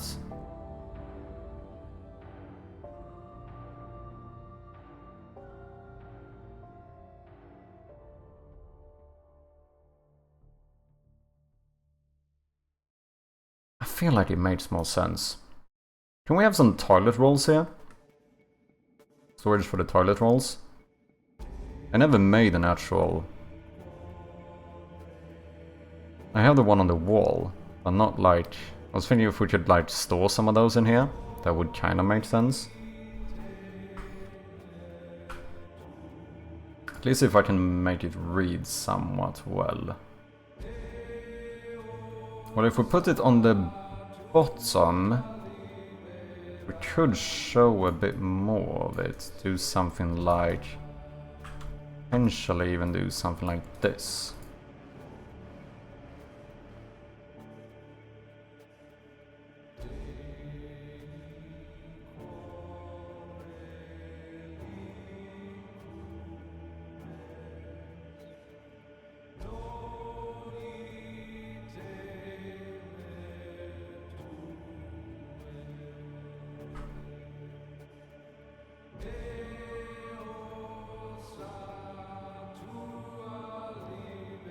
I think that's... we shouldn't have this much of that perspective though. Cheers, we need a mustache to grow.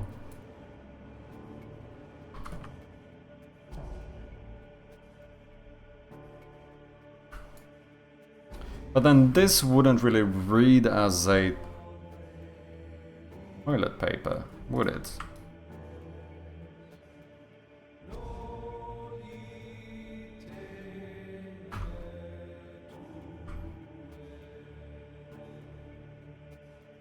Neither would that, to be honest. This is the only thing I could see kind of reading as a toilet paper, but I don't know if that would make sense here. Because that is a very like... maybe, fuck it, let's try it and see.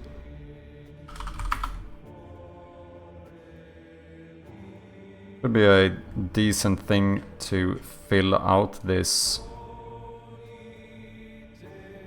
shelf with. And it would have made sense, just like environmentally, it's close to the bathroom. But maybe you didn't want to store all of these there. Toilet paper roll.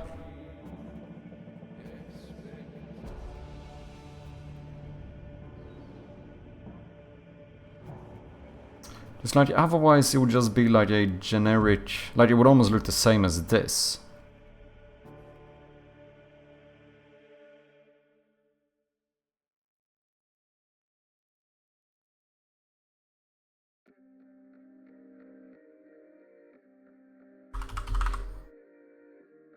I don't think this... I would be very surprised if this looks correct.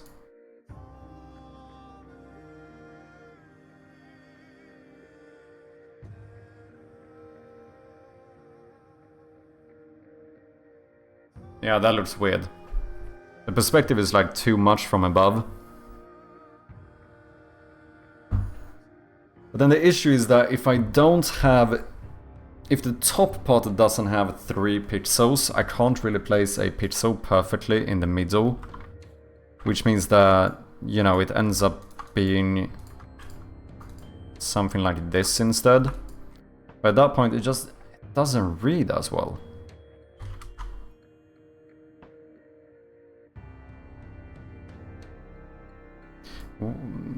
Maybe it does. And what I could do, potentially, is to just add another one that is a bit like undone or whatever. Like...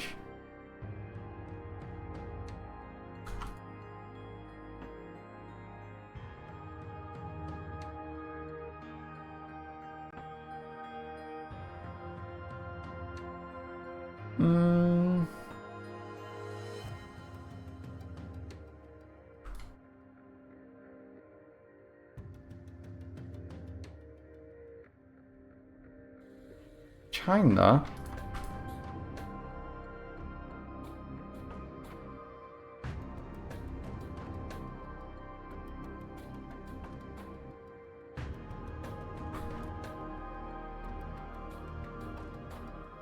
Just, I think that could sell it.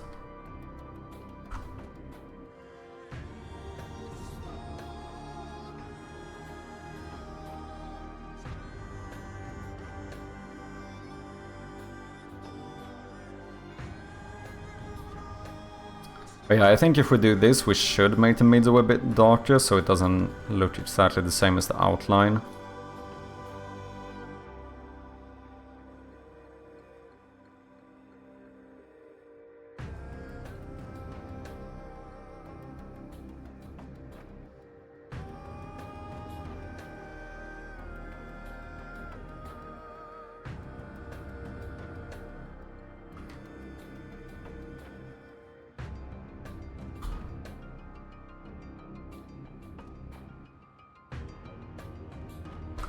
Toilet... What do I call the other one? That one toilet paper, but that's the one that's actually like hanging. How do I separate these? We rename this one into like toilet paper hung. Then we just call this one toilet paper. And then we do another one, which I think I forgot to name.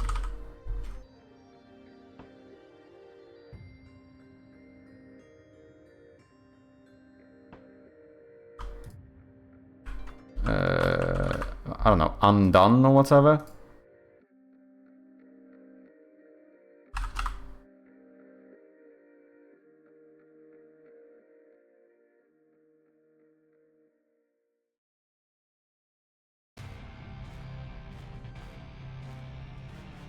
Welcome back, Cankles, how you doing?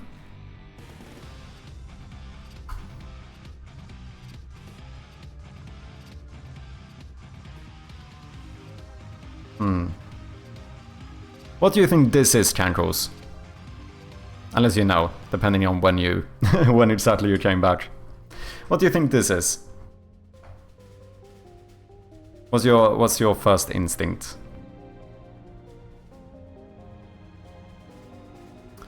Odd to make small things with few pixels, it really is, man.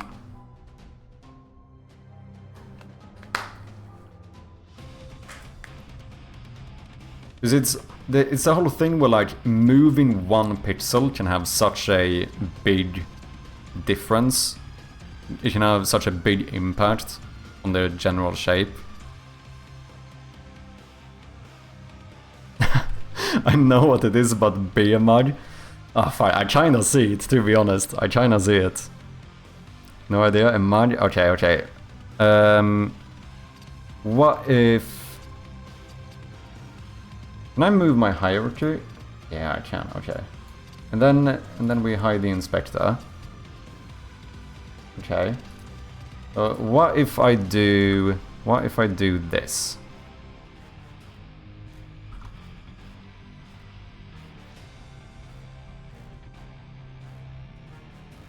Should this help?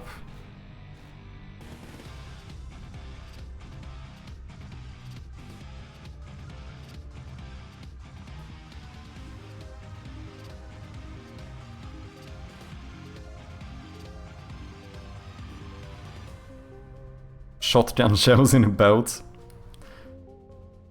Candles?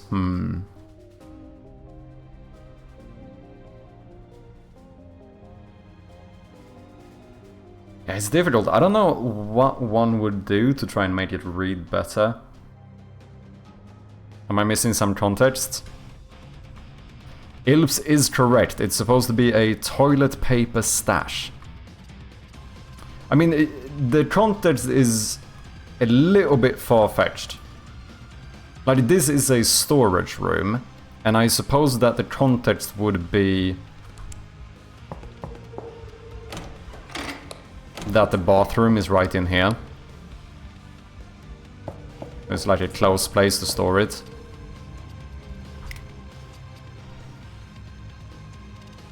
What we could do is place one of these in the cupboard in the bathroom as well. Because then potentially they've seen it once and then they see it again here.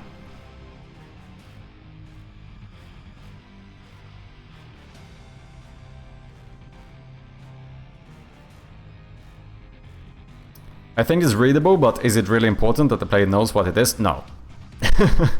It is, I want to be very clear, it is not the end of the world if the player does not understand that this is toilet paper rolls. This is not going to be interactable anyway, and it's not going to have any real impact on the game.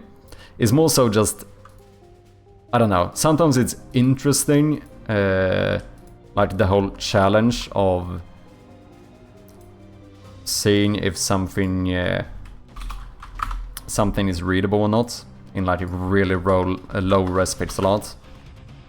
But I do think, like, if I place this, like this one in the cabinet, then it's gonna make sense.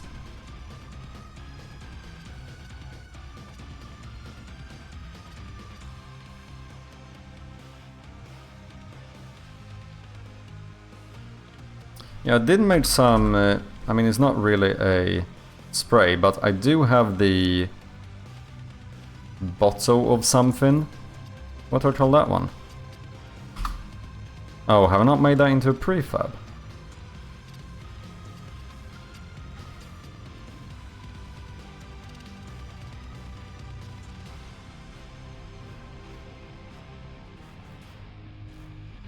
Oh, maybe that's not a prefab.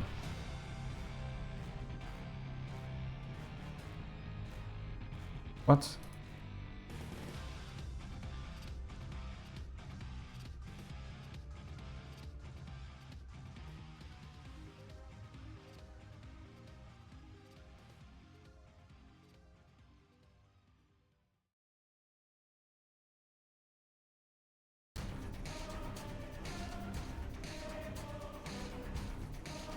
Is something else we could definitely store here.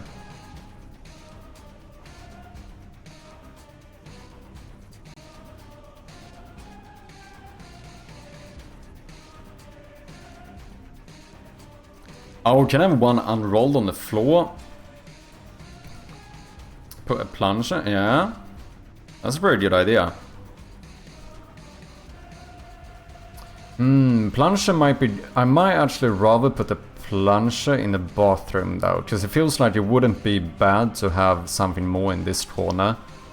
Potentially I could even push the toilet and stuff a little bit more towards the center.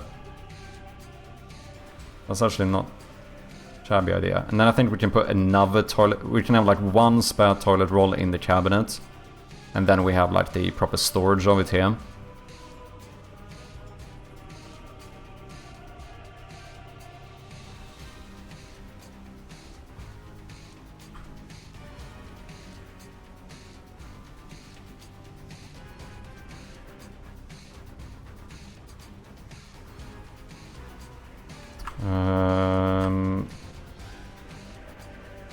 I don't know if I want the handle to be...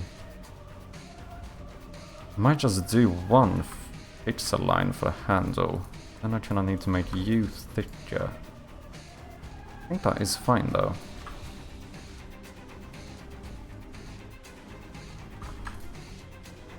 I mean, this next to the toilet, I think will read well enough.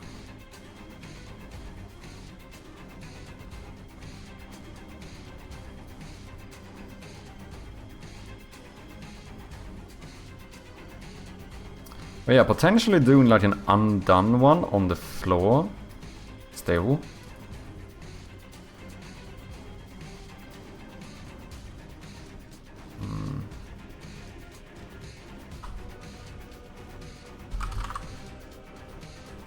I can't use this one. That would be the wrong perspective. Even if I rotate it. Maybe. Okay, props, toilet paper 0, yep, toilet paper 1, yep. Okay, let's sort out this shelf and then we look over the bathroom.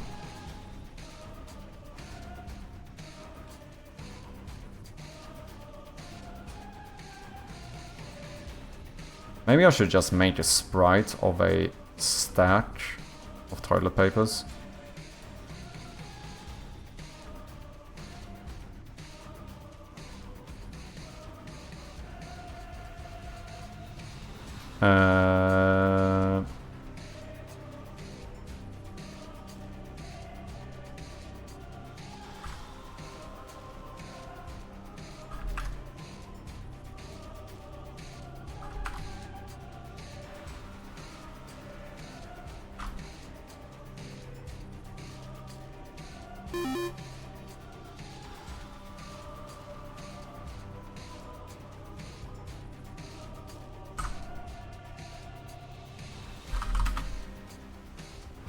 Sorry guys, we do have some ads coming up in a little bit for the non-subscribers. I appreciate your patience. Have you guys started noticing? I've gotten this habit of, like, I keep rolling my ass. I don't know why I do it. I've started doing it more recently. I've noticed myself. Paper roll stack.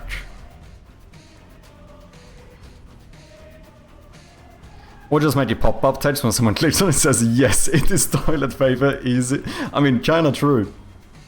Hey, Rematch, thank you for the follow. I'm out of time for bed, good luck. No worries, man. Thank you very much for hanging out. Best of luck with your upcoming game. I'm very excited. Have a good night, man.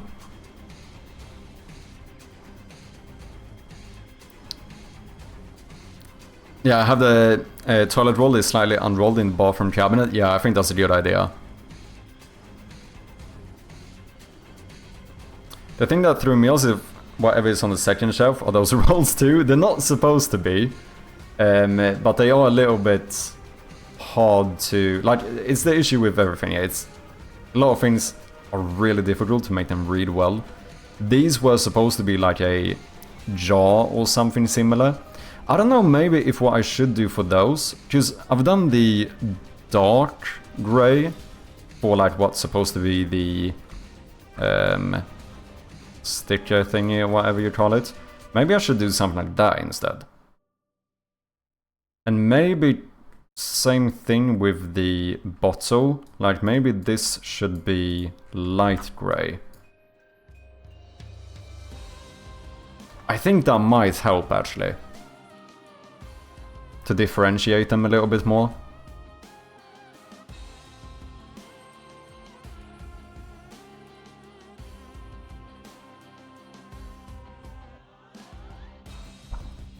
But yeah, they do look very similar, because the issue, right, is that I'm working in such low resolution pixel art that like everything kind of ends up looking the same. It's like, as long as it has the same general shape and size, like there's only so many ways I can do it, right? Did I catch up on some Shut-Eyed Unite? Oh, no worries, Ilps. Thank you very much for hanging out as always, and have a good night, man.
Maybe.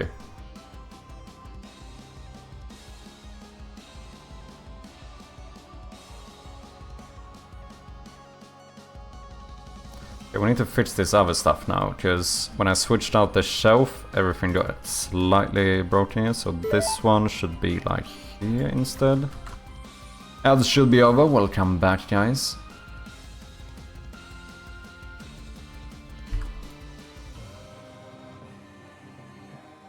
Yeah. Maybe I should move the... Let's see, X. Let's do maybe 5 pixels.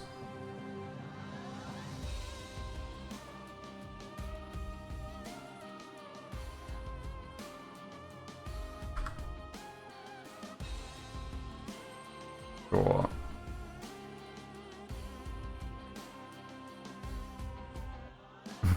I even call this jaw can, which is I just don't know what this is, like generic item. That's what this is. Do you know what I mean?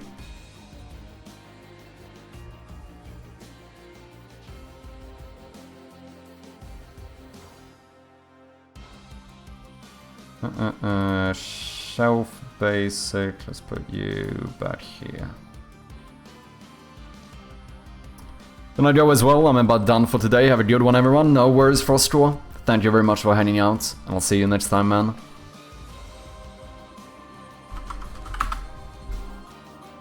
Let's make this one a prefab 2. Just got back from ads and no idea what we're talking about. No worries. I was just talking about how these are just like some generic item. I literally named them jaw can.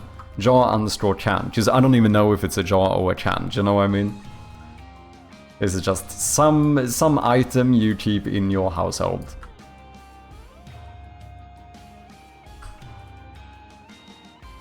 Because a lot of the time, it's not about having like the perfect thing, it's just about having like something to fill out the space, because it can't look too empty, right? Yeah, jaw can placeholder, I don't know, something, exactly. This one, which is kind of hidden right now. This is literally called a roll of something. It's fairly clear that I have no idea what this is. It's some generic, it's something that's rolled up. Do you know what I mean? I think I actually have a few of those.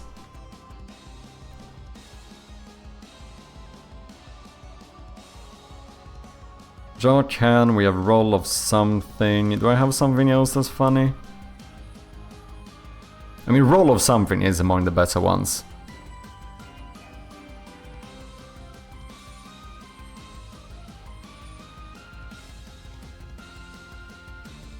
The other ones are fairly decently named, to be honest.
Okay.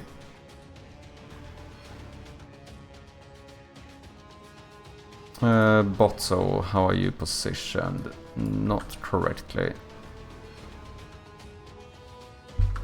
There we go. Maybe we can have one extra Botso as well. Sure.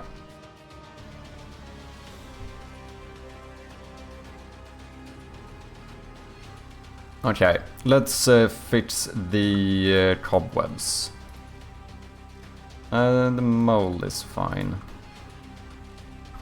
Let's see, we have the big one. Is that? No. So it looks like I have cobweb behind the... Yeah, here. That one is not visible anymore. Unless I would move the shelf. Okay, so maybe we just put another one here.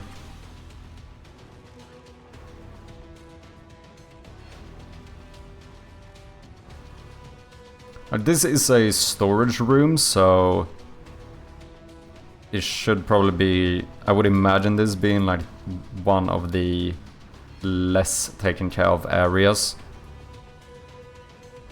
So I feel like we can have a fair bit of cobweb in here.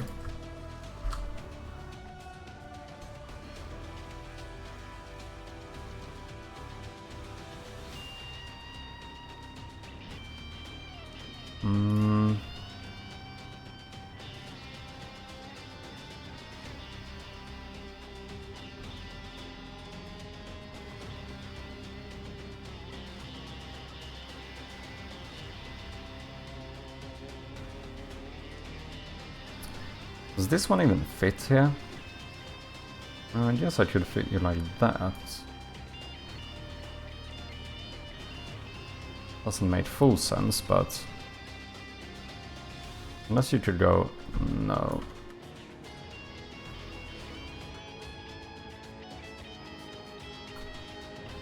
Sure.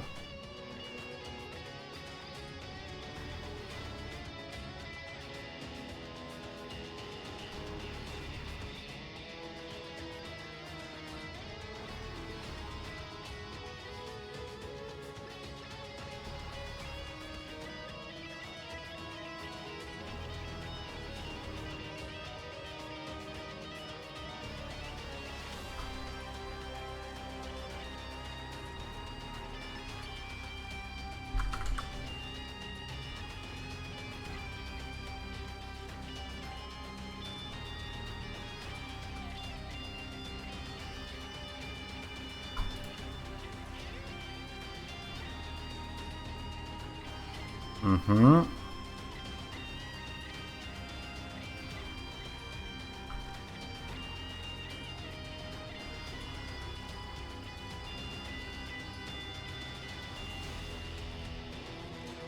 Slightly annoying that this shelf is a bit more see-through now, which means that this grey line from the wall is visible behind it. I think it's fine.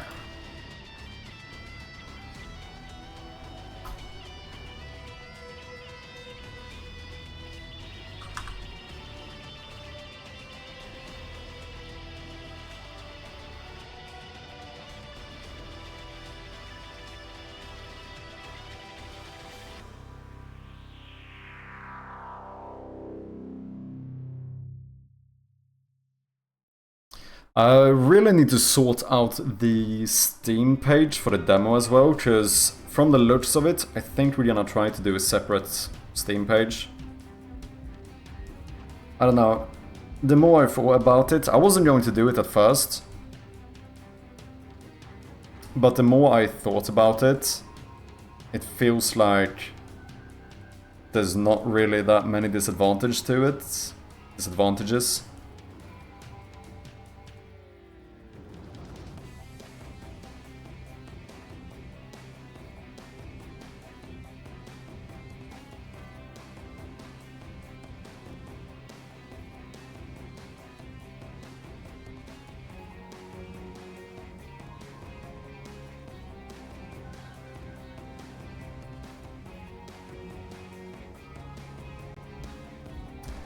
Why making a separate Steam page? Because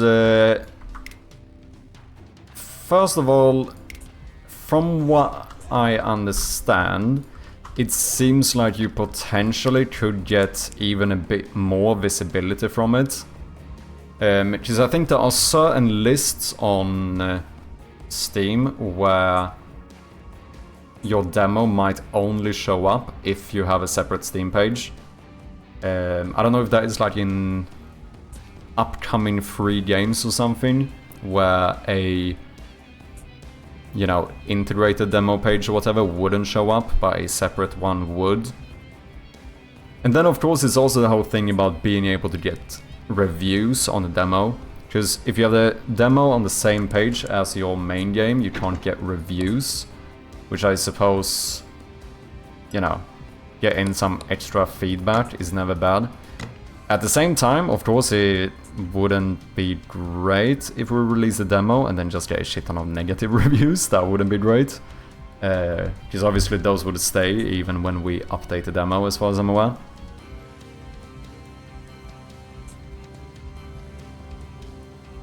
But yeah, I don't know, the more I've been talking to people and stuff, it seems like it might be a good decision to just do this separate page.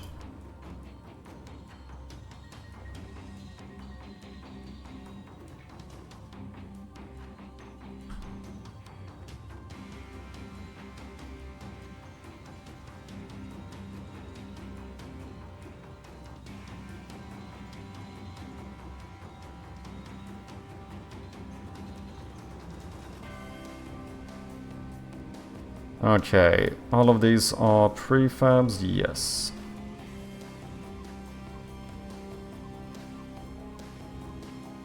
Let's apply. Jump into the bathroom.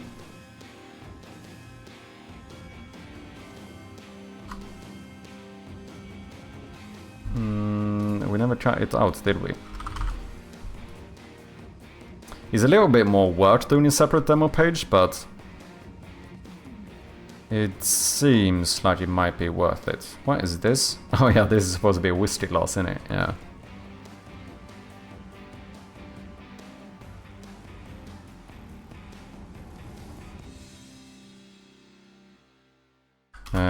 Props plunger.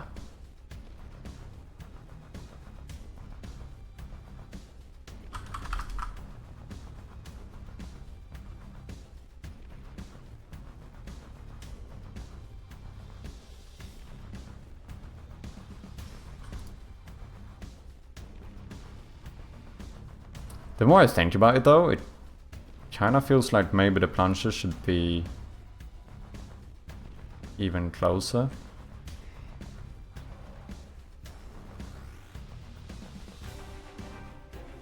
Like that makes more sense, if anything.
What is up, Soap? How you doing, man? David Zenia. No, that's goodbye. Fuck. Tak. Że nie mówię po polsku. How you doing, Soap? Good to see you, man. Hope you've been well. I'm doing quite fine. Been working on some new props and stuff for the game today, so the rooms are a little bit more filled in and so on. So far, so good. Have a little plunger in the bathroom. Not entirely correctly positioned toilet paper. Some more stuff in here. Generally speaking, just more cobwebs and stuff. Ooh, we have a little new painting as well. Not too shabby.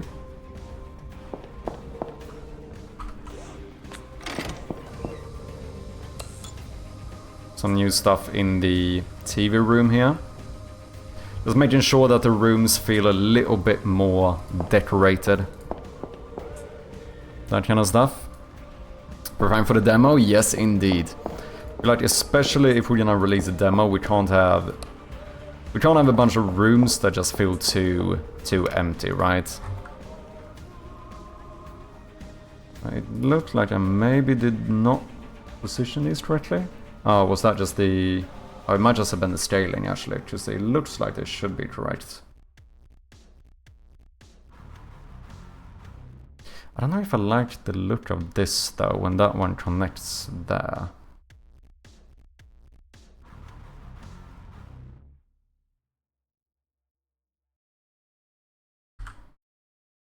Yeah, I think that's better.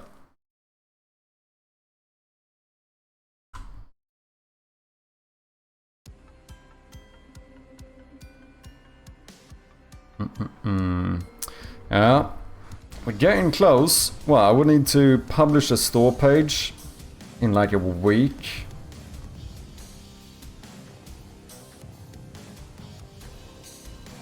Yeah, we have like, if we're going to release the demo on the first day of the fest, which I don't know if we should, or whether we should release it a little bit beforehand.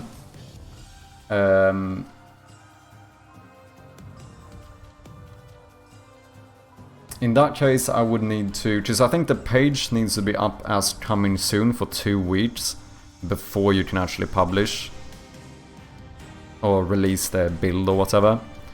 I think the fest starts on the 27th. I'm fairly certain that's the case. Yes, October 27th.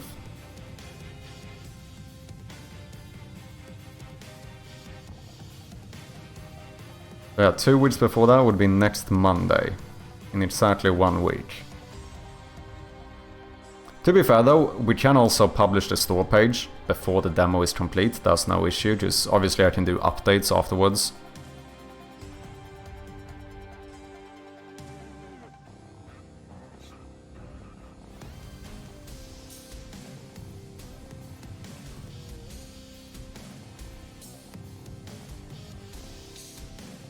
Release it beforehand, streamers are already looking through the demos to make a backlog for games to play during the fest. Yeah, that might be a good shout.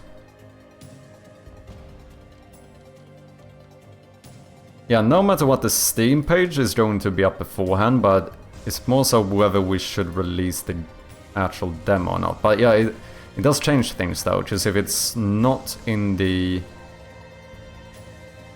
because it changes where the game is placed, right? If we haven't published a game, it's not, you know, it's only going to be in like the upcoming lists. I wonder, is there something where like, is there days of the week which are better or worse to release a game on?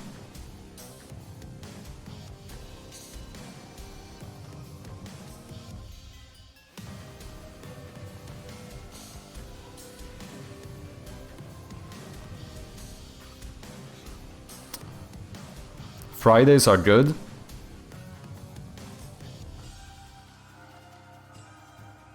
Oh yeah, because the thing is that the lists stop updating during the weekend, right?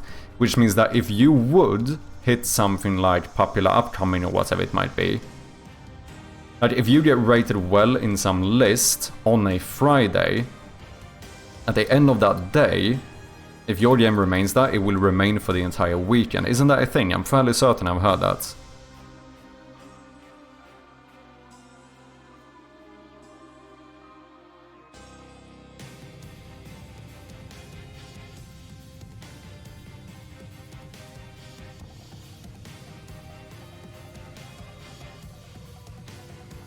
Some holidays are good.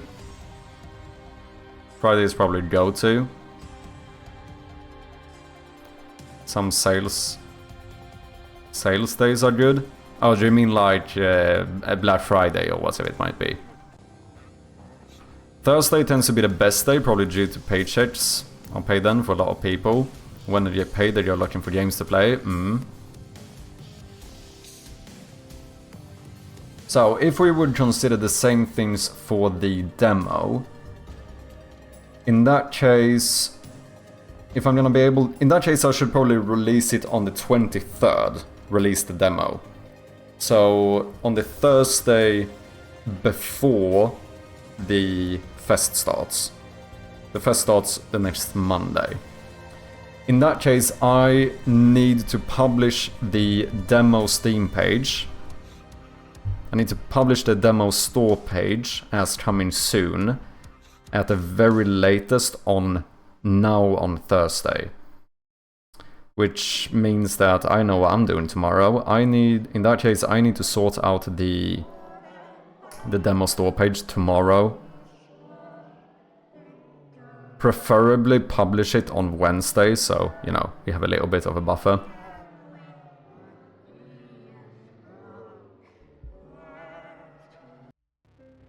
And then we can release a demo on the 23rd.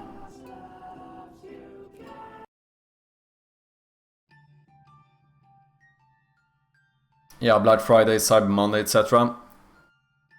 I refuse to call those days holidays.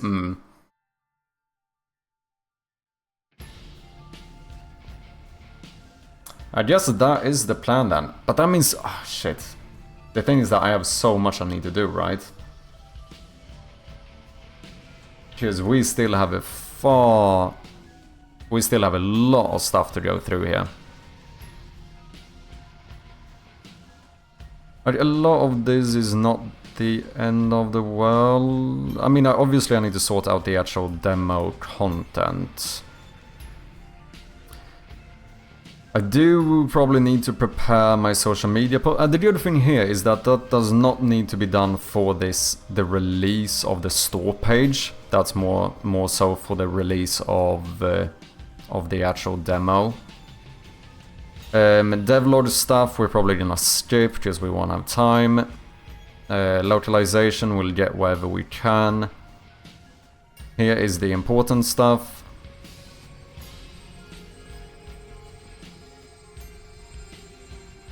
Okay, so we should separate this. Finish and publish demo store page. And yeah, the absolute deadline for that would be the 13th.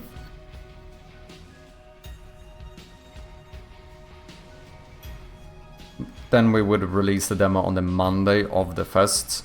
But it is probably better to do it beforehand.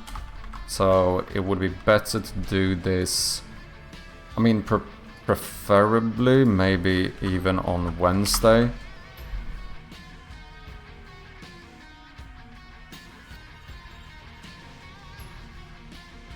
Which means that the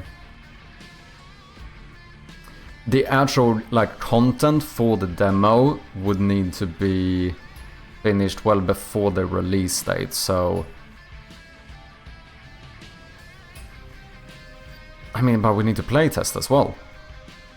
So I mean, in that case I need to finish the content next week. so we can spend the first half of the week after that playtesting and like fixing stuff. Why Notion over Obsidian? Just curious. I'm gonna be honest, the main reason is just because I happen to start with Notion. And I just haven't switched. I have been looking at Obsidian a bit. It does seem pretty nice, not gonna lie. But yeah, it's very possible that I might switch in the future. Is the demo ready? Can you do all this in 7 days? I mean, the demo is not ready per se. I have enough content for a demo, but I haven't fully structured the content for the demo. Does that make sense? Because I don't know if I can just take the content I currently have and just cut it off after 15 minutes. I don't know if that would make the best demo, so I'm kind of thinking if I should structure it a little bit. Also potentially make a like demo ending. So there is a bit of work still. But the good thing here is that obviously I don't have to finish the demo when I finish the Steam page. Like the store page would kind of hopefully publish like in 2 days or something. But I would have like almost another 2 weeks to finalize the demo. Change release day schedule. Well, that would have to be 1 week before the release, which would be like the 16th to the 20th. At the very least.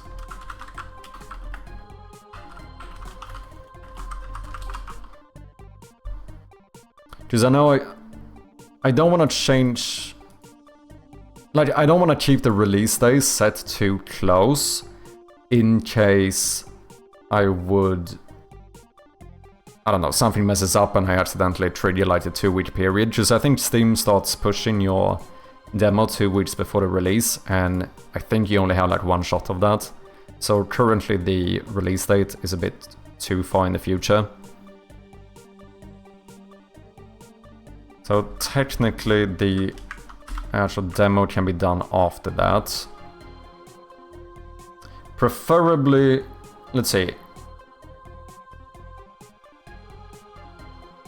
Preferably we want to release the demo. This is gonna be fucking stressful though. Because if I want to release the demo on the 23rd, let's do a release the demo. 23rd to 27th of October. Preferably, like all of these should preferably be the first date, if that makes sense. In that case, I need to finish and update the demo. Like preferably next week. So 13 to 17.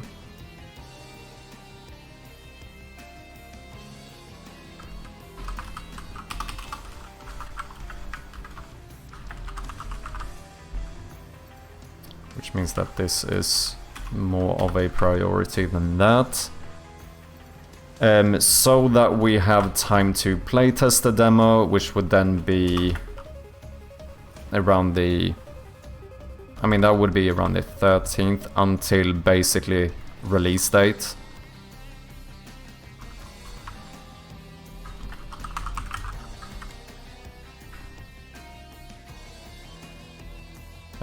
Playtest and update the demo, because we're probably gonna have to fix some things. I mean, overall, we have done some playtesting, of course, already. And I think my current build is very stable, but of course there's gonna be small things I've missed here and there. So I think it's good to actually try and schedule some time specifically for playtesting. What is up, Whitechapel? How you doing, man? Let's go demo. Also, what up, Chappy? What up, man? Hope you've been well. Yeah, I'm not stressed at all, I promise. I'm not stressed whatsoever. I also need the trailer. We need to finish and schedule the trailer at the very... And the latest I can release the trailer is on the release day. Which would mean that this has the same deadline.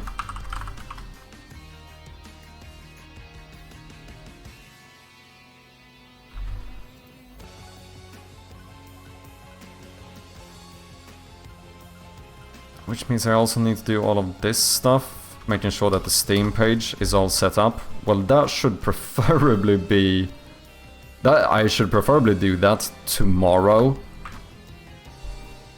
So that that is done before we publish the store page. Making sure that we have the new GIFs, descriptions. We might still use the old trailer for now. To be fair, I'm not gonna change the trailer too much. The trailer will almost remain the same. I'm gonna just have some better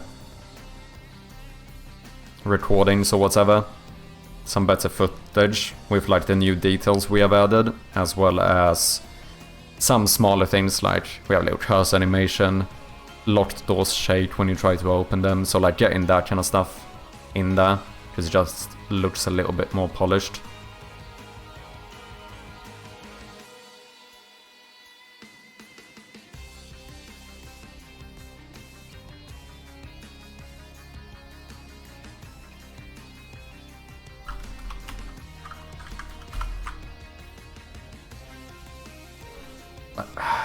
Prepare social media announcement. We need to find more content creators, like reaching out to content creators. I think preferably I should do this before the release. Maybe even give content creators like a couple of days early access or something. Which means that we would want to do this like the 21st to the 25th of October or something.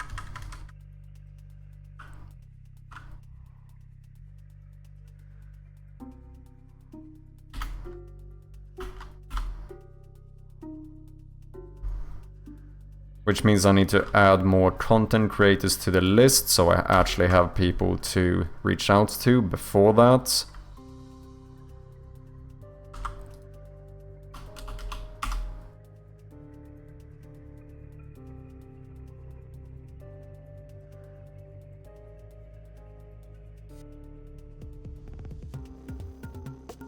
Yeah, it's gonna be a little bit stressful. Chilling, not much. Hope you've been solid too, minus the time crunch, but I got this, dude. Cheers, man.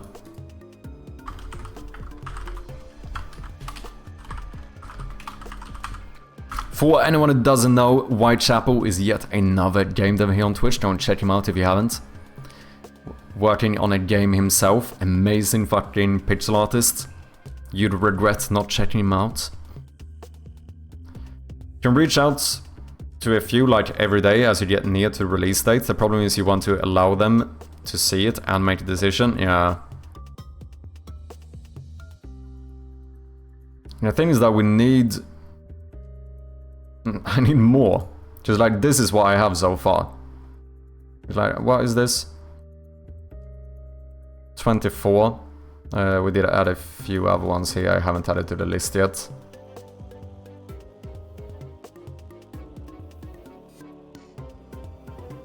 Like, I don't think it would be bad to reach out to like 100. But we'll see how much I have time for. Yeah, I should have been more prepared for this. The thing is that I wasn't planning on publishing the demo. I was going to join this fest without a demo. But then, I don't know, the more I started thinking, I was like, you know, the game would probably do a lot better in the fest if we had a demo. And that gives me more time to get feedback on the demo, so we can continue polishing that for the next fest in February. And make sure that during the next fest we have like the best demo we could have.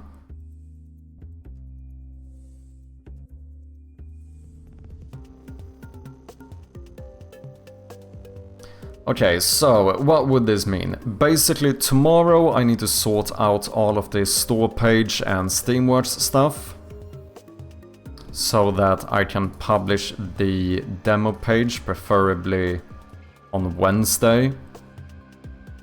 Then I have about 4 or 5 days, preferably, to finish the demo content, so we can start playtesting.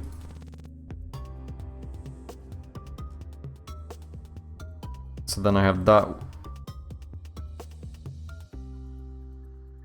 week to playtest and fix that stuff, and also update the trailer and do all of the content creator stuff.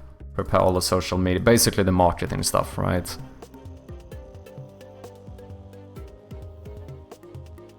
It doesn't feel unrealistic, but it's very possible that it's gonna get a bit crunchy.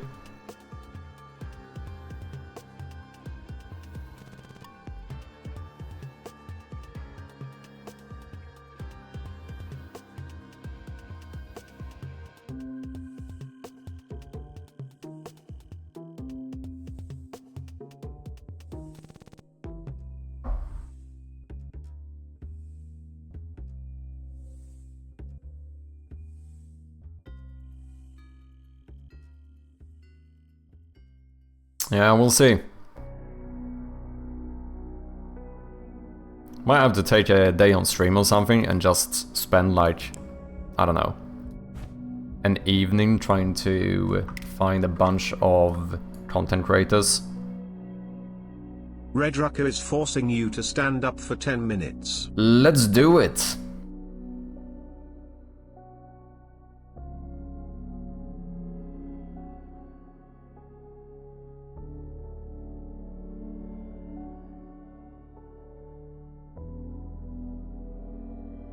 Blood flow time indeed.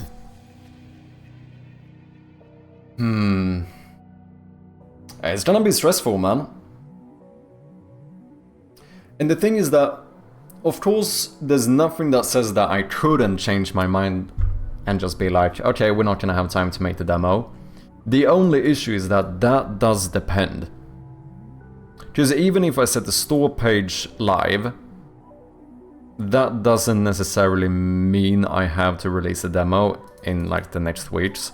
However, as soon as I change if I do this, if I change the release date, which will happen, I would need to do that in like a bit more, 1.5 weeks or something.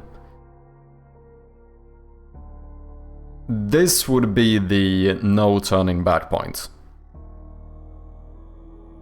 Once the release date is in the next 2 weeks of the game, at that point I don't think there's no turning back. At that point we have to release the demo.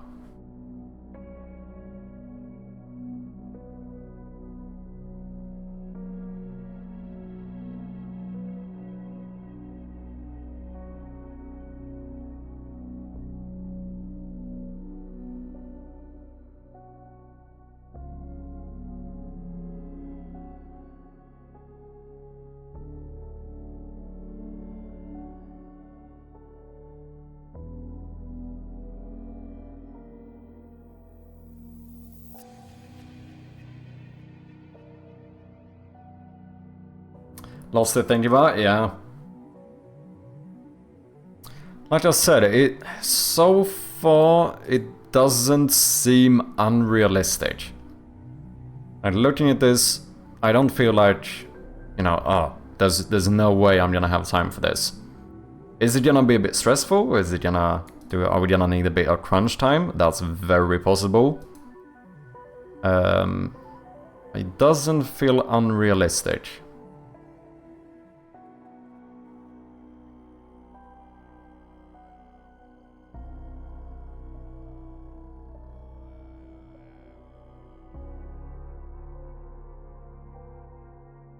Okay.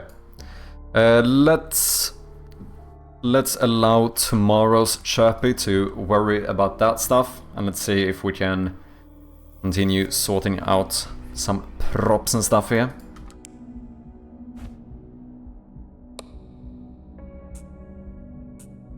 Okay, maybe should I just put the plushie on the opposite side? We'll see. I'll say ban it all and just go back to the RPG. That would be very funny.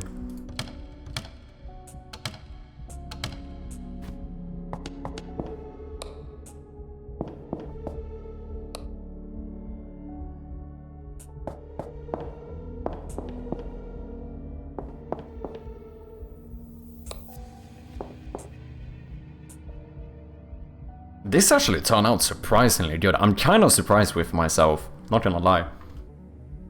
That doesn't actually look too shabby.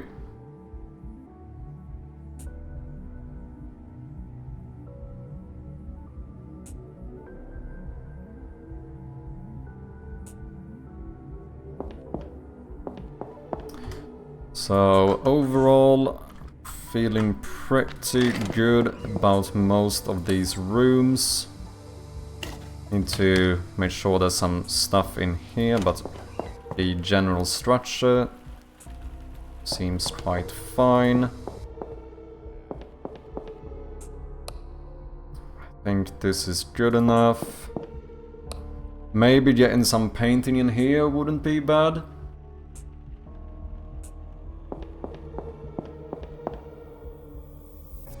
Office and dining room, I think you're fine. Doing something here. At least like putting this on a table or something. I think would do quite a lot.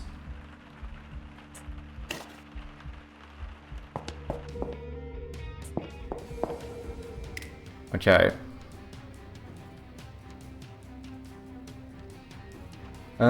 Shit, I'm getting stressed out now, fam.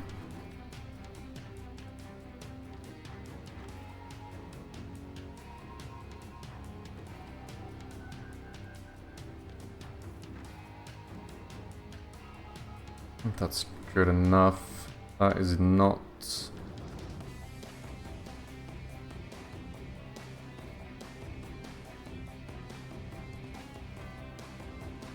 Potentially even 2 paintings here, to be honest.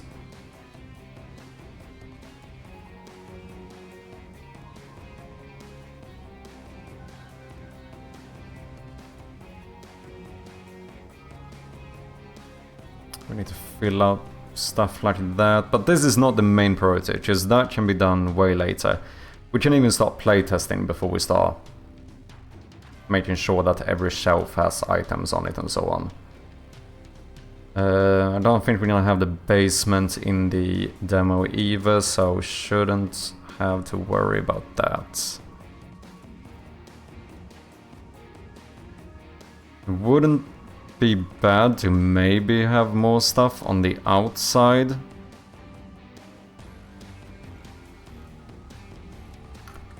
Especially like this scene. Because this scene basically, there's like nothing here. But I wouldn't feel bad having it that way in the demo either. That's not the end of the world.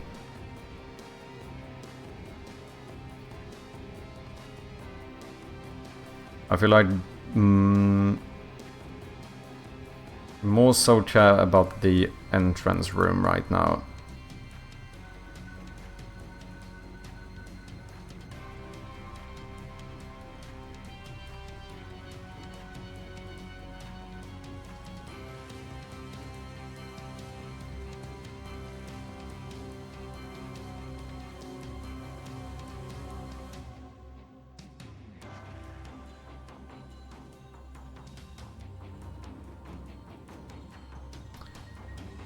So I might just put a little table of sorts in here, because I don't know if I want a cupboard here.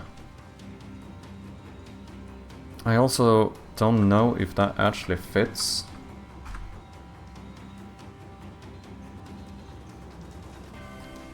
Just about, but it does look a little bit...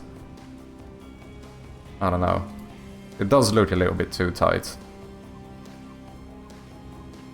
I think I might Might just do some table.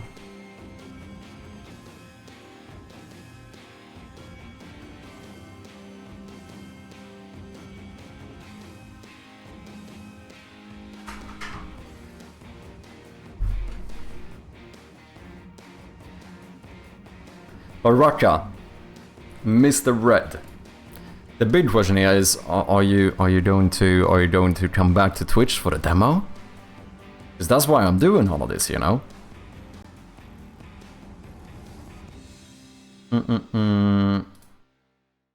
What am I looking for? Table.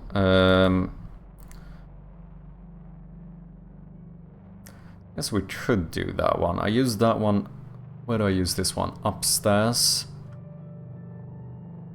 I also have this one, which I currently use in... Yeah, I use this one in more places.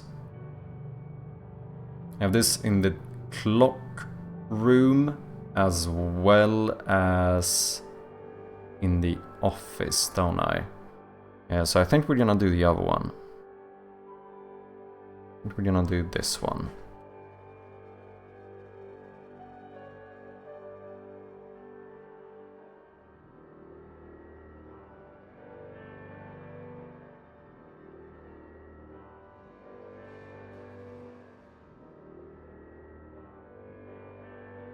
Sure.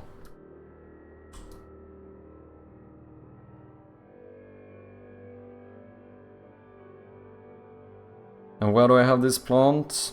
In the TV room? Is that it?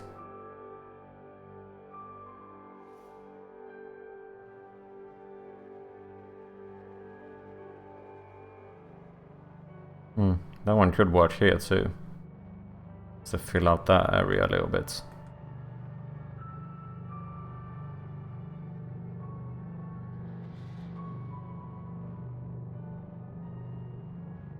Yeah, we do have it here.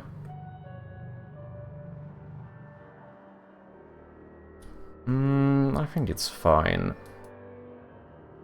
Unless this is gonna look too... This is too big for the table.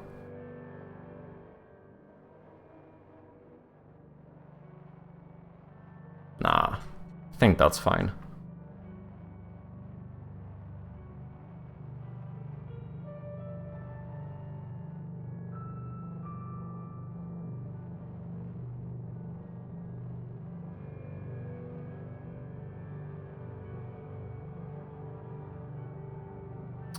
Oh, does this work with the phone now?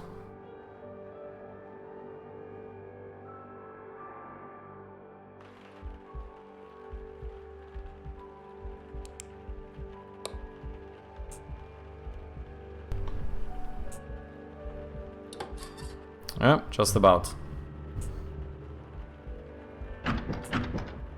Oh shit. There's more stuff though. If I do a separate demo page, I could actually have achievements specifically for the demo. Which means I would need to sort that out as well. To be fair though, I think we would mainly...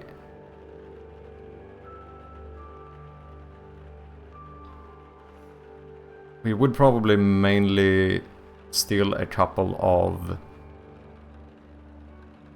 achievements from the full game. Because I definitely don't think we need to have a lot, because I'm fairly sure you can have it. Code Red had achievements in the demo for Road Blight, didn't he? Road Blight demo. Yeah. He had 3 achievements for the demo. How was your stand? It was good. Should probably stand even more often, to be honest.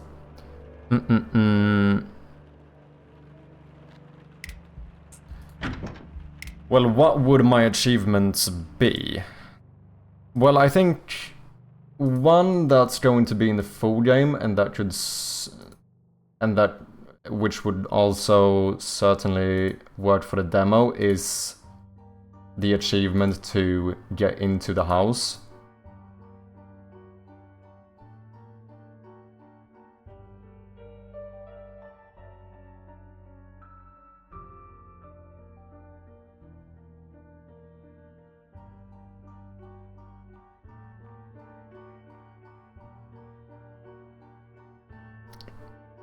You should feel more energized, yeah.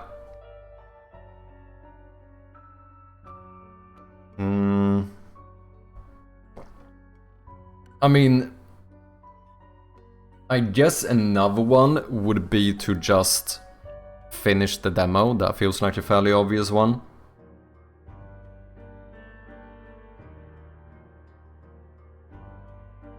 One achievement to get into the manor. One achievement to finish the demo. 3 feels like a pretty good number. Oh, I guess the other one would be...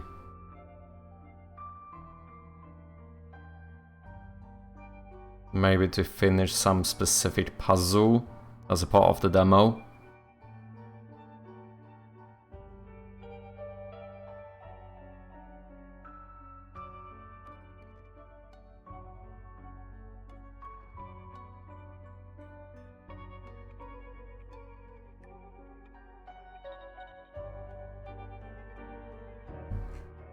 Yeah, we could do something like that. But I don't know how that would work, because...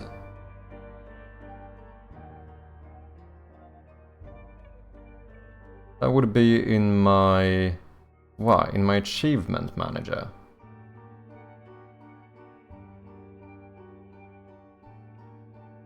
I guess that should connect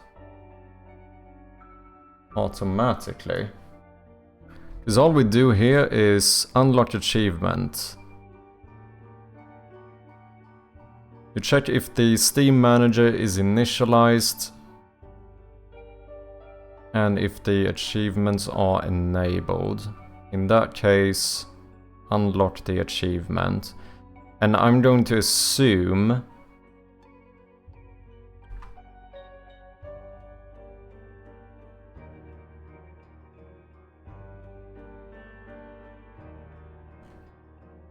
that since this is already connected with my app ID or whatever for the demo,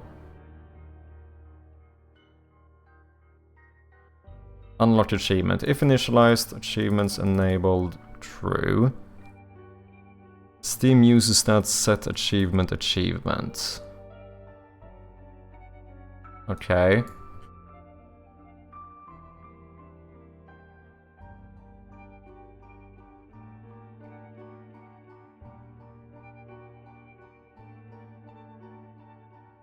Current app ID.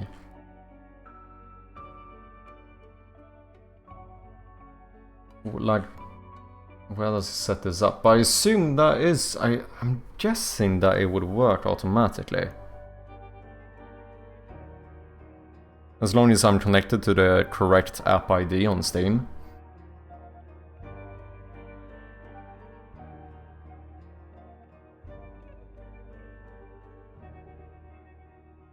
Yeah, wait, Steam uses stats. That is a different class, is it? Yeah, that's in the namespace. Get Steam uses stats. I would assume it just works. At the same time, I don't know if not being able to have achievements in the demo is probably not the biggest issue.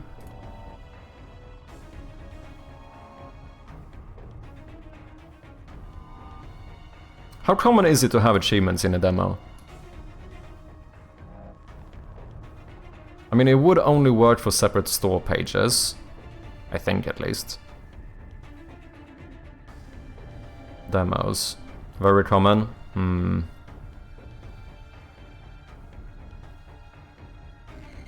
Let's see, this is on the same page.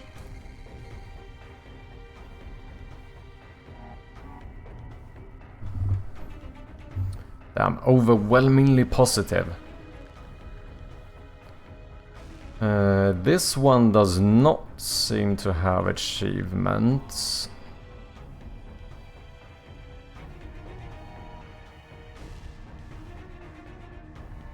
this one does have achievements. Little Nightmares.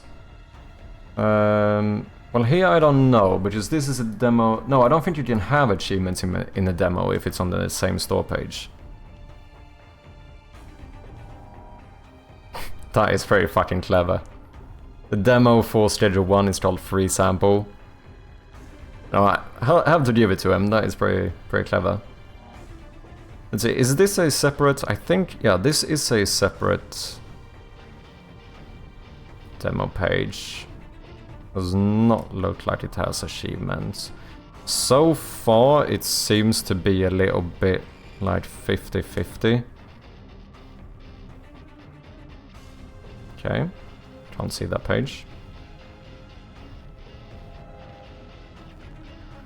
Hello?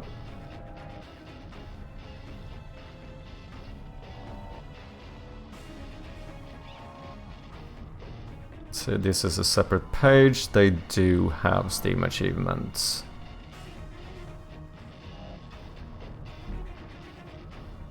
Yeah, it seems to be a bit 50-50. Don't bother with achievements for the demo. Steam recommends not doing it. Oh, really? How so? I definitely don't think it's needed. For a full game, I would almost say it's needed. I think you should have achievements for a full game. But a demo is not to the point where I wouldn't release it if I didn't have achievements. But I don't know if I would see like a disadvantage to doing them either. So guys, we do have some ads coming up in about 1 minute for the non-subscribers. Appreciate your patience.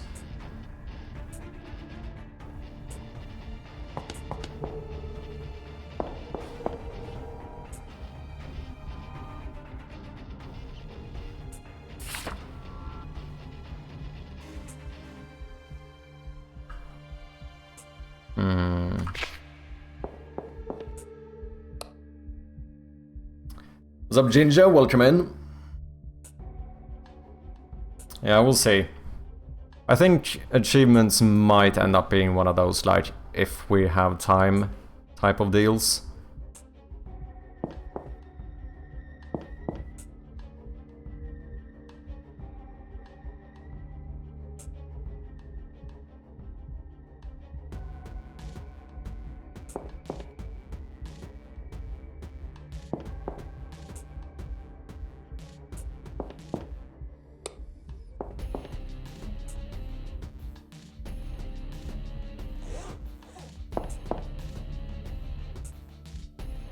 Need help, guys? Need some opinions, please? Of course, Jin. What's up?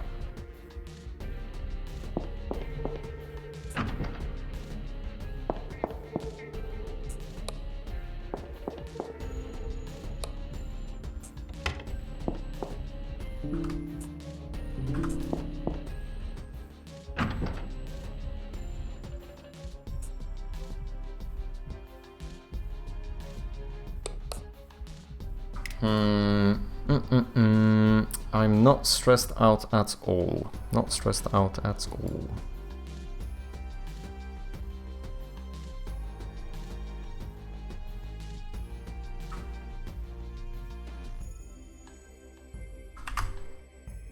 Let's see, we fixed this. The other thing would have been the piano room. I feel like getting another painting in that would be quite good.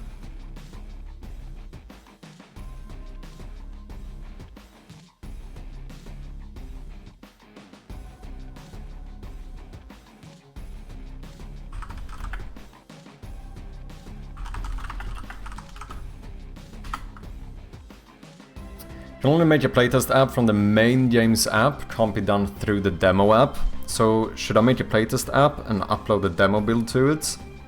That way, even though people join the playtest from the full game store page and not the demo page, they'll still be testing the demo and mechanics. I am probably going to do the initial playtesting of the demo on my playtest branch. However, I already have one, which is something to take into account. Because obviously, if you need to set up the playtest, that is a little bit of work as well. And it's gonna take some time, because you will still need to upload the build. You will need to wait for the store page to be approved.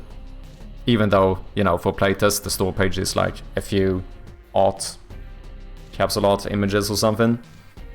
And then also get the build approved.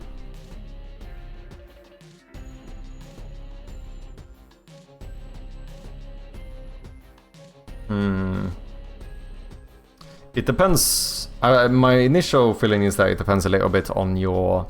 I don't know what the advantage is, really. Because since the demo is free anyway, I don't know if there's anything to lose. Or would I still count the reviews differently? If people have gotten the keys compared to downloading the game straight from Steam. Because that's the thing with full games. I don't know if that's the case with demos as well.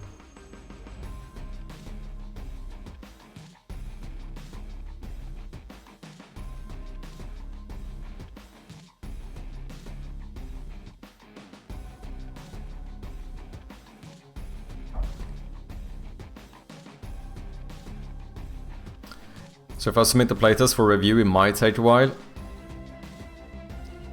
Oh yeah, with the next fest. Could be. Was my thinking, but then I don't want people to find issues with the demo and then leave it. Whereas people who join the playtest now know that that's a report. So I'm just playing for fun. Oh, but still, Yeah, because I think I'm gonna do... I think I'm gonna do mine on the playtest, since I already have that up and people already have access to it. I'm just gonna, for the time being, upload the demo to that one as well as to the demo page. But then do the playtesting on that one, and then I guess, you know, I will just double check once I move it over that everything is working correctly on the normal one.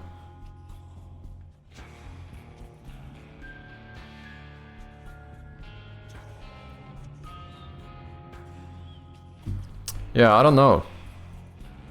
How are you feeling, Jin? With like time for the... how on time are you for the demo?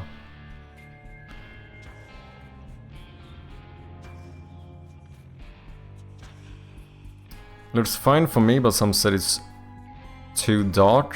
Honestly, I'm stressing. I'm starting to... I don't know. We started looking over the... all I have to do in the following weeks, and I'm starting to stress a little bit as well, I'm not gonna lie. I'm starting to feel a bit of pressure over here.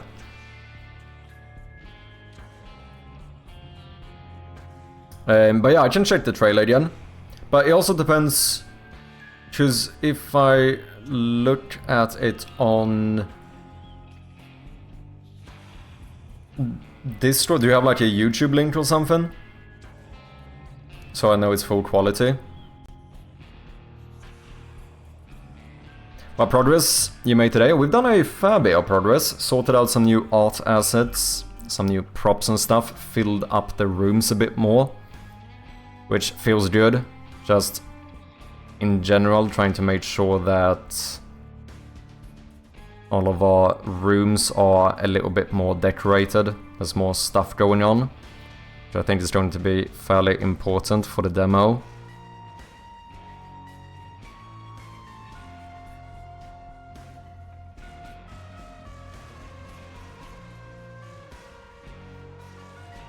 Oh, even YouTube fucked up the video and compression is horrible. Yeah, I'll check it out and see. It is difficult with dark games. Like, I've even been cheating a little bit. I've tried to like make sure that the lights are on and stuff in as many of my screenshots as possible. I have some to still show that like the...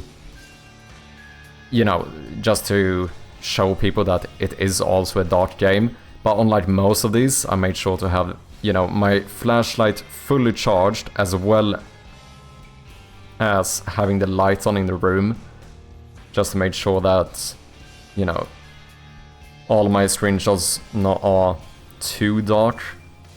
Have you guys seen this though? I think this is very cool. If we switch to simplified Chinese, not only does the store page update, but the fucking capsule art, the title, you know, full localization for simplified Chinese. Isn't that pretty badass?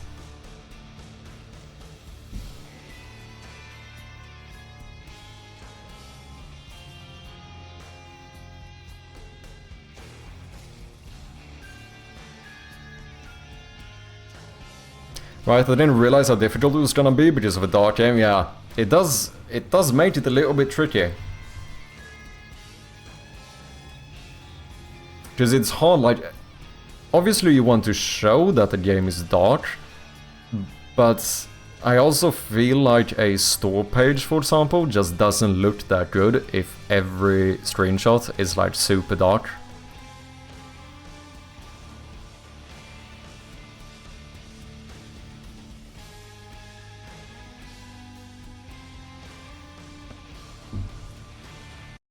Okay. Let me check this out.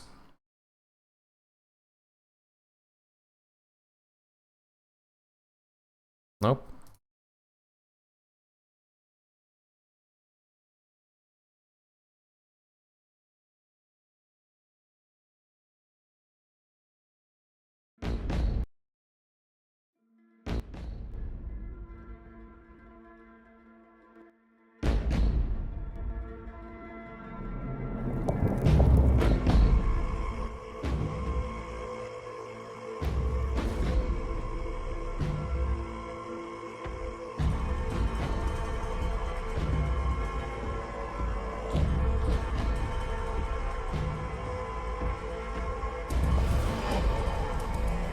That looks cool.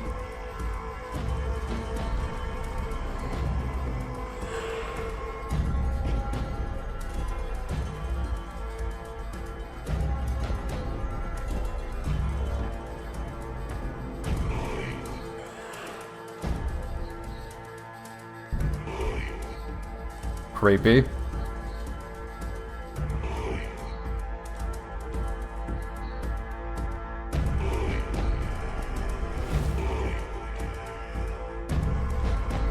Yeah, the gameplay footage added a ton.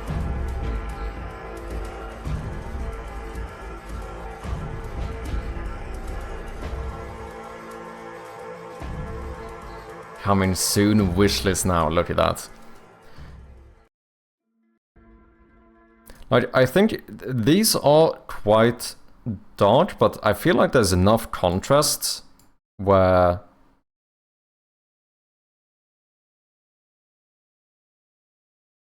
This one is a little bit trickier, because here with the trees, I feel like there's enough edges, enough contrast. This one, I mean, I understand that this is showing like an open or a more vast space or whatever. Or is there even stuff here? Or is that just the compression? This one is trickier, because there's definitely less contrast going on here. And obviously the very bottom and the very top has some contrast, but it almost becomes like a gradient instead. Here, when we have the contrast like back and forth between the trees, I feel like it's pretty fine.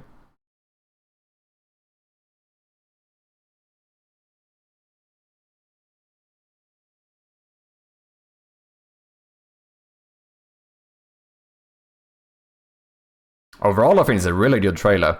There's definitely points where that are maybe leaning a little bit towards being too dark. But here I think it's quite fine too, just as... at least for me, on my monitor, it feels like I get enough of a contrast here.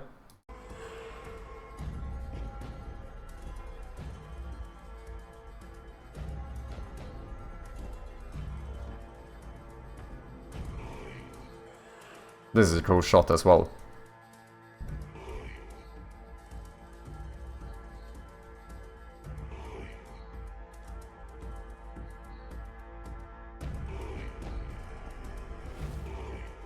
Well, this is all good.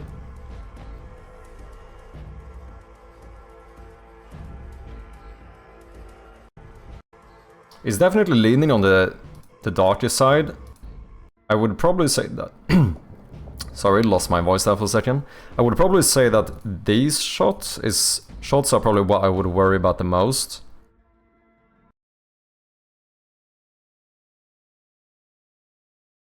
Because here there's not really like as much of a focal point. Because even though it's dark here, like the contrast here still like becomes a bit of a focal point. Obviously when it's dark but the player is doing something, there's still something you focus on. Here you still have the very clear shape of the trees and the ruins. This is the only one that I would be a little bit more scared of, just because that one definitely has the lowest contrast.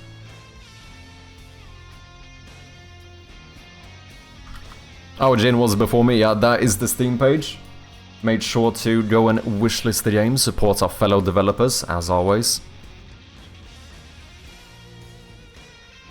As we looked in the regular footage, it is brighter and brighter-ish as it progresses. Also, what you see in the background is just the tree and the fog messes things up. But then compare that to the YouTube and Steam page uploads, it looks horrible. Okay, let's see the difference.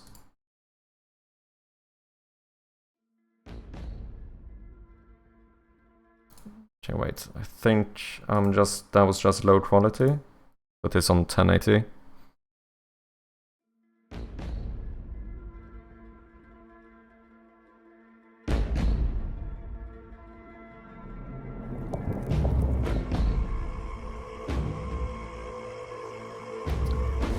You can tell that it gets a bit more yeah. Oh yeah, that is a big difference. Because at least on the other one, I could still make out that there was some like open space. But here, the ground here is almost just becomes like a proper gradient.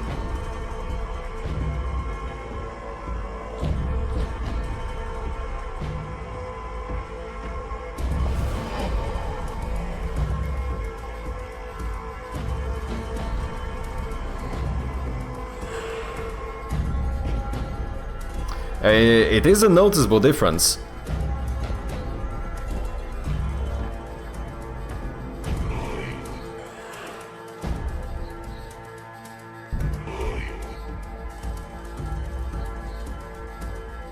Spent 16 hours 2 days ago, 12 yesterday, doing different encode exports to see which works best. Yeah, I had a lot of issues with when I was using Sony Vegas, but to be honest, DaVinci made it a whole lot better for me. Literally in 4K and uploaded to YouTube in 4K. It looks worse on YouTube than on Steam.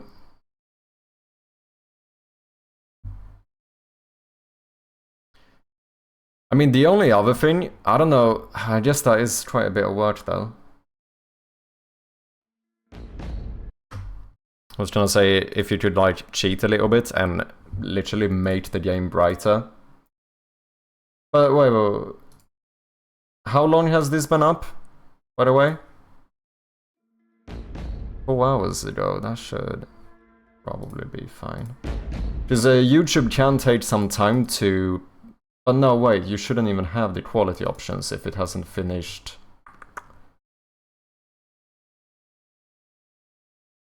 Yeah, just I don't... If they haven't, like, gone through the video completely, I don't even think you have the higher resolutions.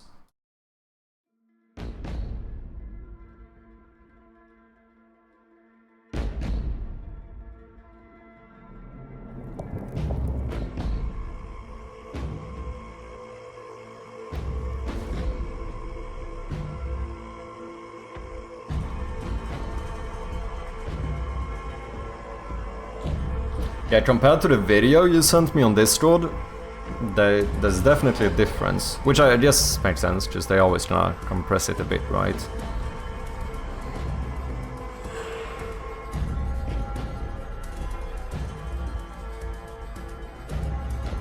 The song is fucking good though. Banya.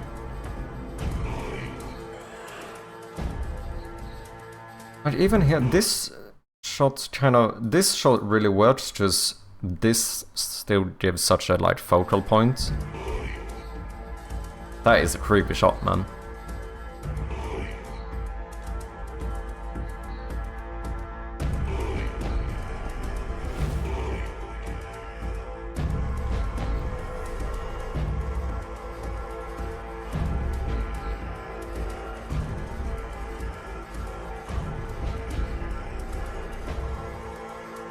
I mean, a lot of the shots do still work, I think. I mean, this one definitely, I mean, this is in 4K too. It definitely feels a bit more blurred. This one is still the trickiest one, I think. Because here, this is definitely clear enough.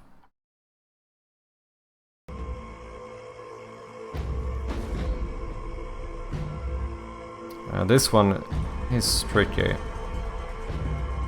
Because the only other thing that I can think of would be if you would cheat a little bit and actually make the game brighter for the trailer footage. But obviously that would also require like re-recording the shots and stuff, which is a bit of work. Now I'm like, oh, even though the video looks good, YouTube and Steam are against me.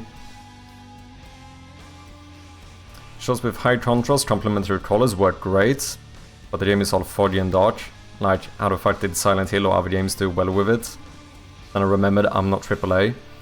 But the question is also if... What's like... I don't want to spoil something now here, but... Resident Evil trailer. Like, do games actually show... How much, like, dark stuff is there actually in them? And let's do a random one here.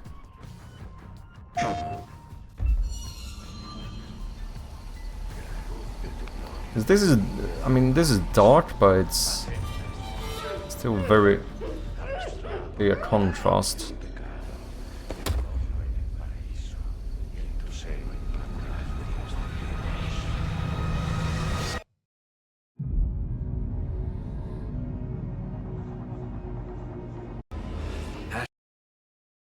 Even here, I mean, the general thing is dark, but like this is still quite bright. Like there's still a lot of contrast going on, right?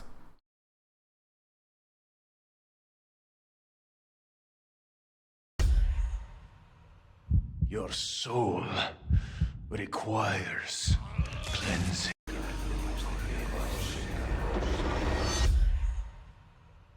Your soul requires cleansing. Now, of course, I don't know how dark this game actually is, but the trailer isn't really that dark. 250k OBS is match setting for my 1440p monitor. DaVinci Export is also 250k. Made sure to max out, but still shit.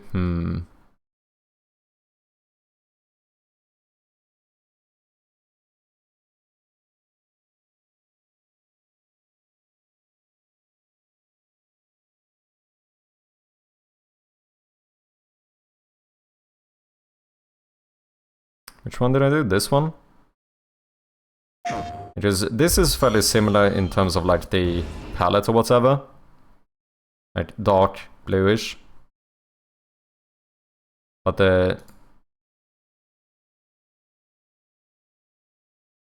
this is even darker. It's fucking tricky, because like I said, the trailer is really good as well.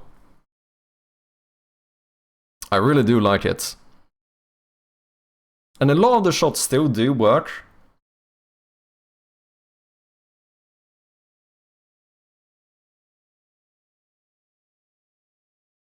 The funny thing is not... like, I don't know what I'm doing. I recorded and filmed a bunch of music videos and cinematics when I was doing film and photography. For some reason, this just won't work. Yeah, I think dart stuff does make it a lot more tricky.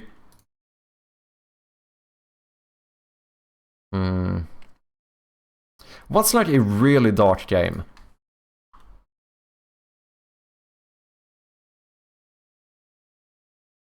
Like Amnesia, The Dark Descent. That would be considered a fairly dark game, right?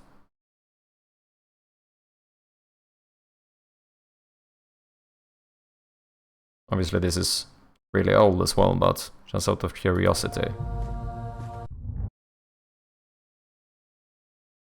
528p, that's the best I can have. Damn, it is old. Am I old? Am I getting old?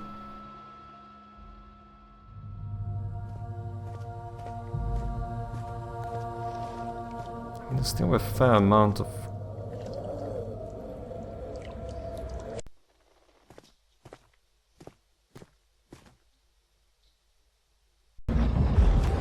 Well, here it's definitely quite dark.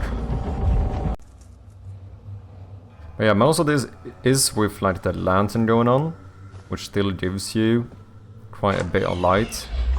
But it's interesting because it still kind of gives the impression of a dark game.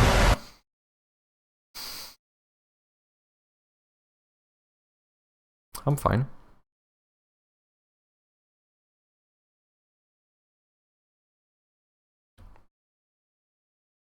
Game itself and the gameplay looked perfect, but as soon as you record, it goes out the window.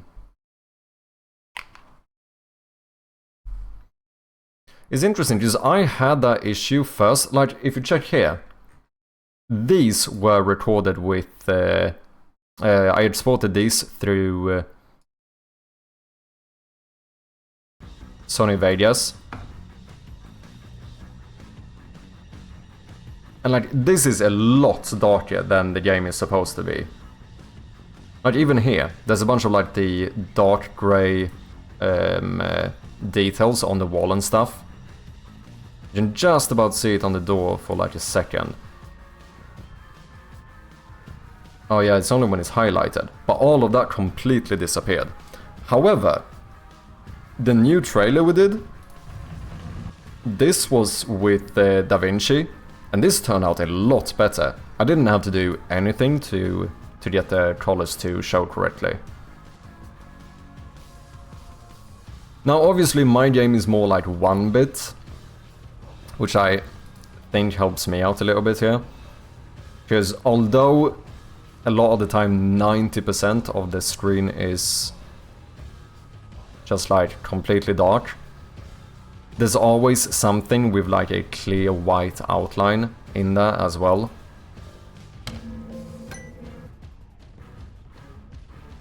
But yeah, this was the difference. In when I exported through Sony Vegas, all of this, like the dark grey details, those would just like completely disappear. But you said you use DaVinci as well, right?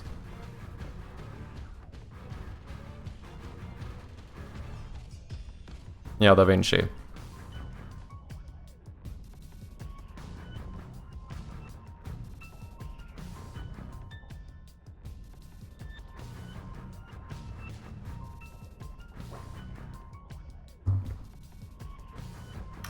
They look fine in DaVinci, but then export and upload compression messes everything up. Yeah,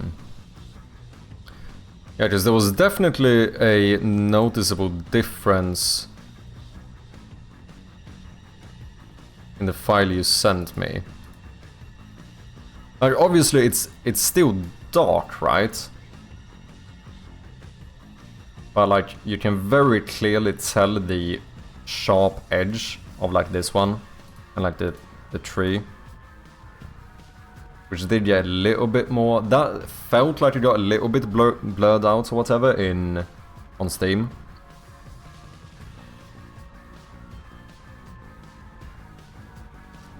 YouTube Steam thing, it is possible, but I don't know necessarily if it's a Steam or YouTube thing or if it is a compression thing, right?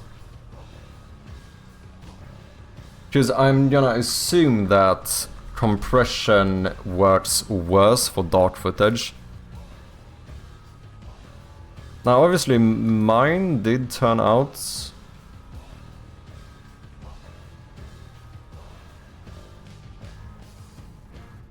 I don't have a light on in the room here. Let me actually check. Okay, this is how it looks on Steam.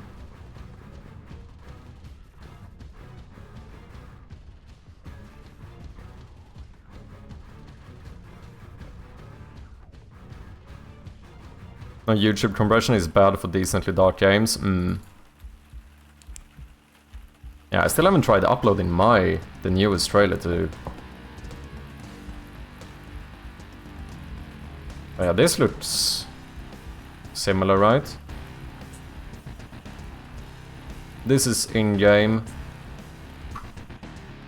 Steam trailer. But you can still tell the line in the background.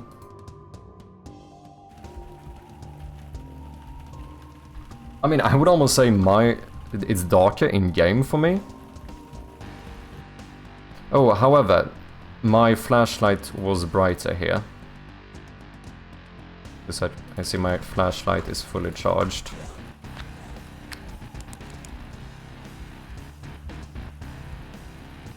Am I crazy, or did the opposite thing happen for me?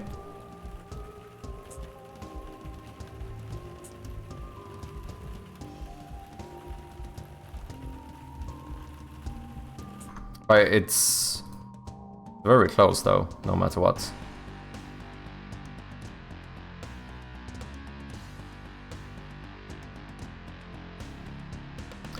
The video I sent to Chap is basically how almost all the trailers look on YouTube for dark games, but I also have a feeling it's mainly because of the fog renderer. The gradient due to the fog, and since it isn't fully black or blacks or whites, the German contrast on export seems to go haywire.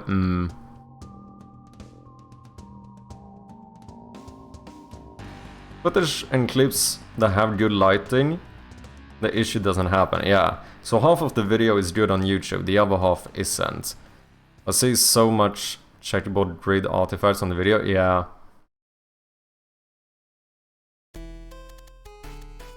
And I assume, no, you did say you tried some post stuff as well in DaVinci. I don't know if there's... Obviously I've just switched to DaVinci, so I barely know what you can or can't do.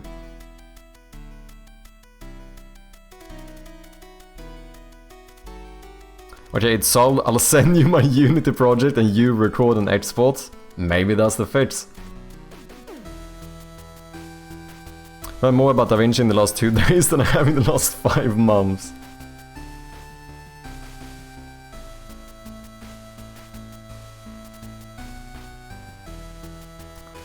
Did you use the export for YouTube? Because I think I did that on my trailer. Don't know if that could have any effect, potentially. Now, to be fair, although my game is also... I mean, you could almost even argue that my game is darker than yours, depending on how you see it.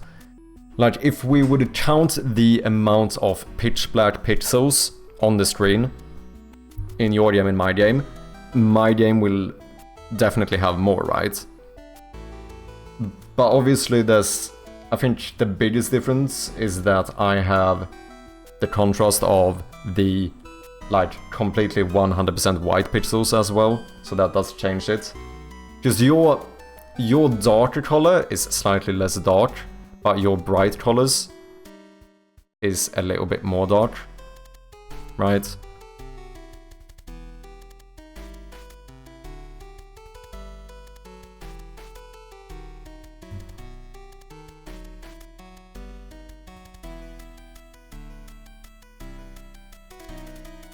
I mean, the screenshots read really well though.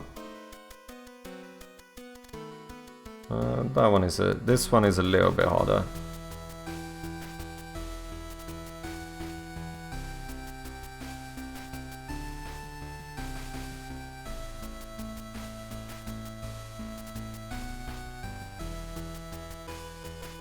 Poochie.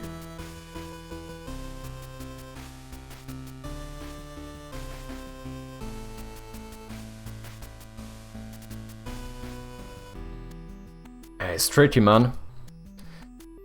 We put ourselves in quite the position by making dark games, eh?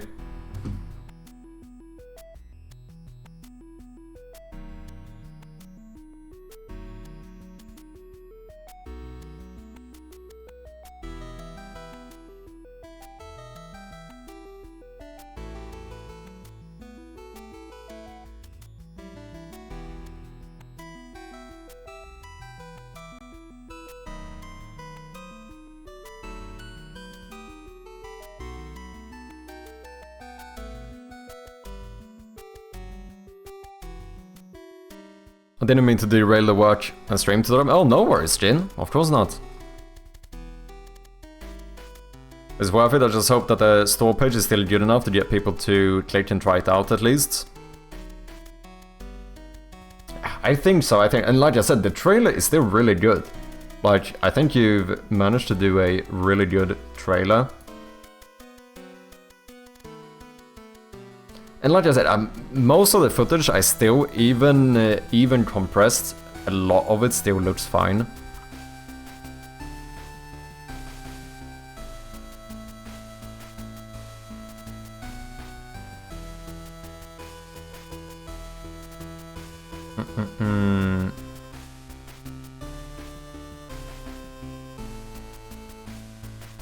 I really feel like we would need some painting by the piano as well. Like I said, maybe even potentially on both sides. Almost fine with that. I mean, I'm almost fine with this as well. It just feels like there's a little bit too much. Like everything is a bit too low.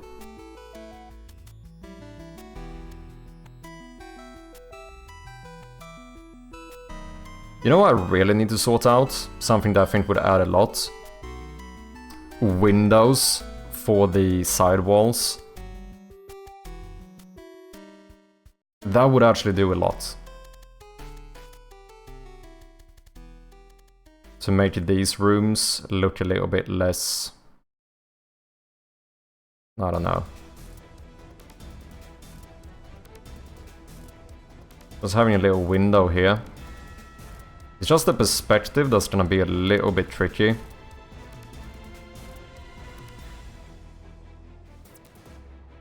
Since we would need it to basically be the same type of window as this one. I don't know if it necessarily has to be that tricky.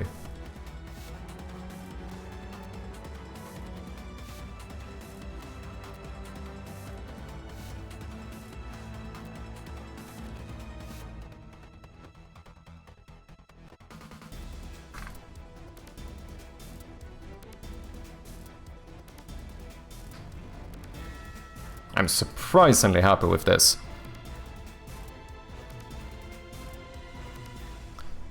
Apparently YouTube reserves high bitrate conversions to really large creators. Everyone else can get oh, damn. And you get alert, you're luck on dev planning streaming Chappy. No worries. Thank you very much for lurking Whitechapel and thank you for dropping by as always. And get your bloody Steam page up, man.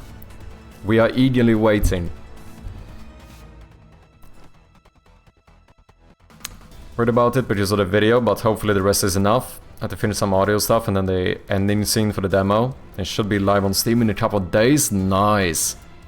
And you're stressing. It sounds like you're better on the timeline than I am, Jin.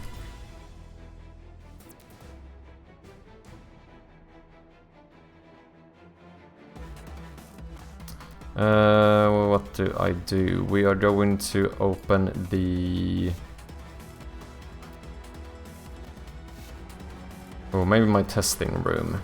That's what we need. It's been a long time since we opened the testing room, innit?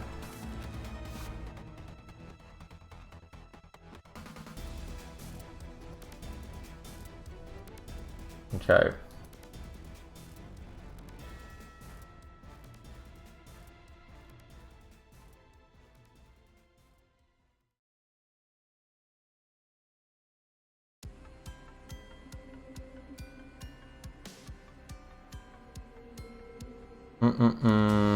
Let's see if we could sort something like this out. Holy shit, do I have a lot of layers here? Window? No. Oh yeah, I was gonna do like actual stairs like this. That did not end up happening. Clock, rug, box, vent, cabinet, table, painting, Nope.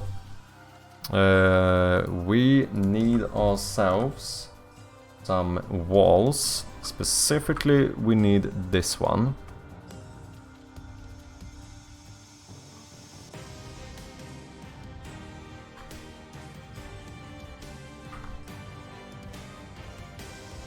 Here. Then I need to figure out where have I placed my window. Oh shit, that one doesn't have the same wall.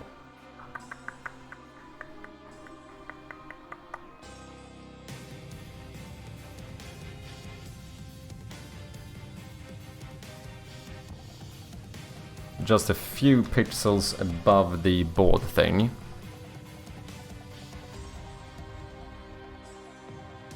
The new one looks a lot crispy and clean, chirpy. I don't think you need to worry about the banding quality loss. The colors are already perfect, even in the trailer. Yeah, for me, like, just using DaVinci basically solved it for me. Before DaVinci, I did have some issues. I think you could tell on the very outdated trailer that I should probably remove from YouTube. Also, did you guys know that we have a new video? New video out on YouTube.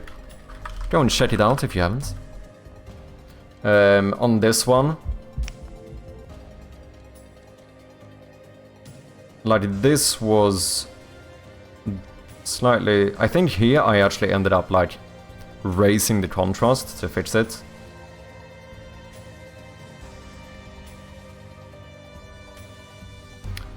I wonder if I can find my semi-old trailer. Marketing material, trailer, visa. What do we have here? Old versions, that's all Game Jam. What's something that's like semi-old? What's this? Still Game Jam footage. 01. 05. Yeah, here I still had the issue. Everything here is way darker than it's supposed to be. You see, like, here you have the dark gray on the wall. Like, inside of the entire light, which first of all is supposed to be like this big, like, those should be fairly clearly visible. It looks fine on the door, but that's because when you hover that one it gets highlighted, right? Then here, as soon as you go off the door, like, all of those grays just completely disappear.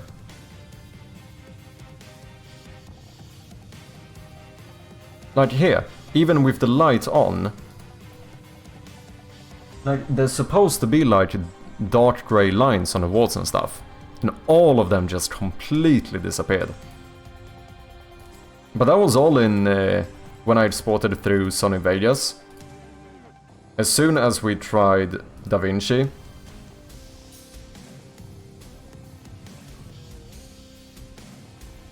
it was basically instant fix for me. Right here you can clearly see the dark grey lines on the floor, on the cabinet, inside of here.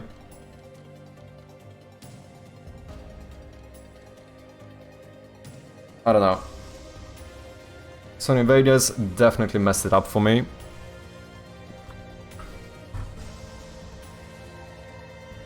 I should have tried DaVinci earlier, to be honest. So far, I'm starting to get a bit used to DaVinci, and not gonna lie, I'm kinda liking it so far.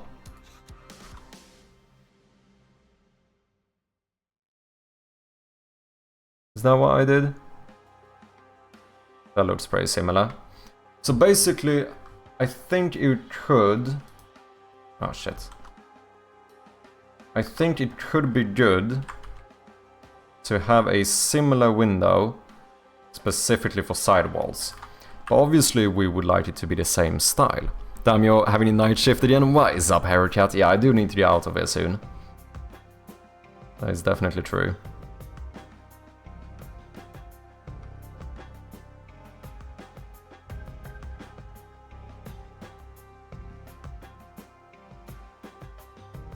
Hiya, Ben Man. I mean, I assume I should just follow this line.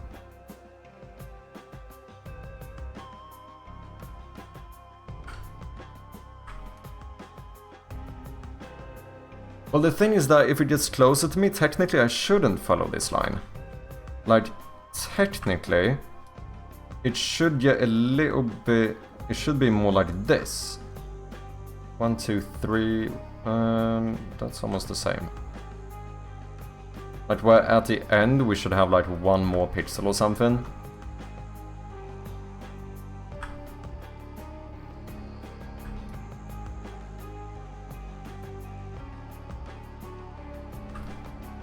Then at least these lines... Oh shit, and that one almost reaches the ceiling as well. That is kinda mad. Okay, we have a 45-degree line there. Like, this looks way too big now, doesn't it?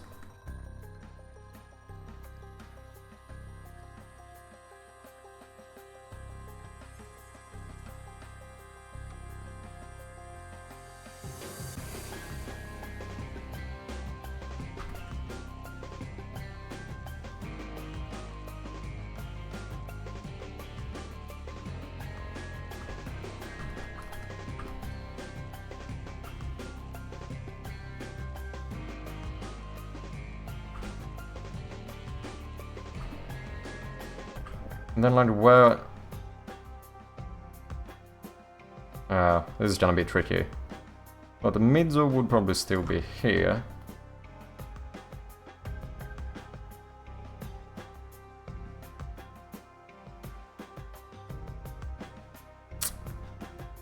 Yeah, I should have made square windows.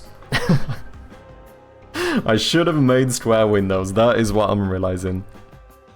DaVinci is industry standard, to be honest, from Hollywood to Otherwood. It's absolutely insane, and funnily enough, the features that could have helped me with the banding are behind the studio version, paid. But this is a one-time payment, and you own it wherever, unlike a certain company. True. What's going on? You changed some software? I have to rebuild your levels now? Oh, me? No, no, no. I'm mainly considering whether it would be nice to be able to... in like a room like this one, it feels like putting a window here could be really nice to kind of balance out the stuff in the room a little bit and just get some extra detail without having to make a bunch of furniture to be on these side walls, because it's way trickier. But even just getting a shape like this correct here is not like a piece of cake. I guess wait, isn't there a tool specifically to make curved lines? And then I do something with this one.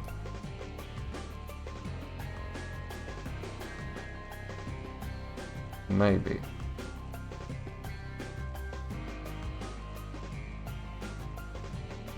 Nope. Or should I go 45 degrees? What the fuck?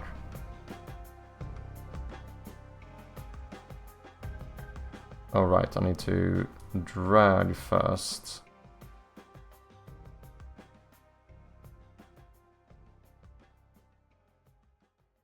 I don't know. I don't know perspective enough to understand how to make this look good. Because obviously I couldn't just make it a circle, right? Like this is not gonna look right. Because I need...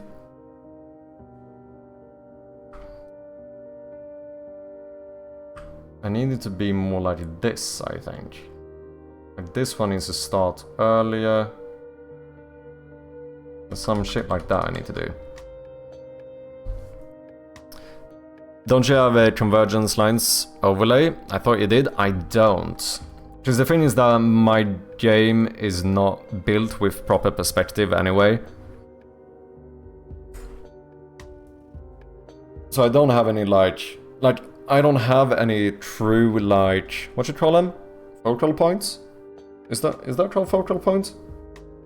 Yeah, right? Focal points. Yeah, exactly. Is it focal points? Perspective. What's the thing you have on the horizontal thingy?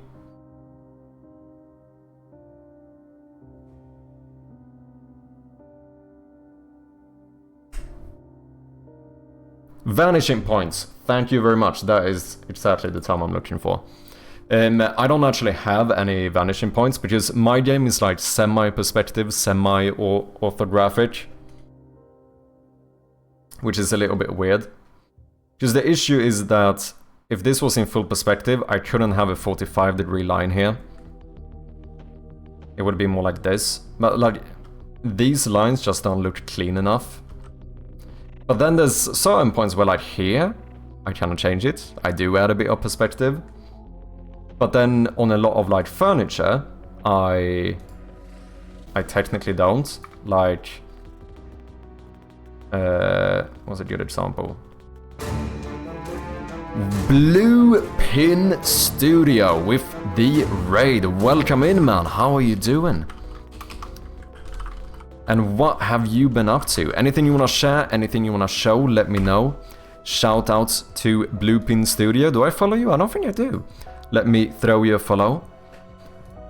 I'm gonna assume from your username that you are a fellow game developer, so please, if you have anything to share, go ahead and do so. For anyone coming in, if you don't know me, I go by MadSherpy, and we are currently working on a point-and-click horror game, which the plan is to release the demo for in just a couple of weeks. So yeah, here's the teaser for ya.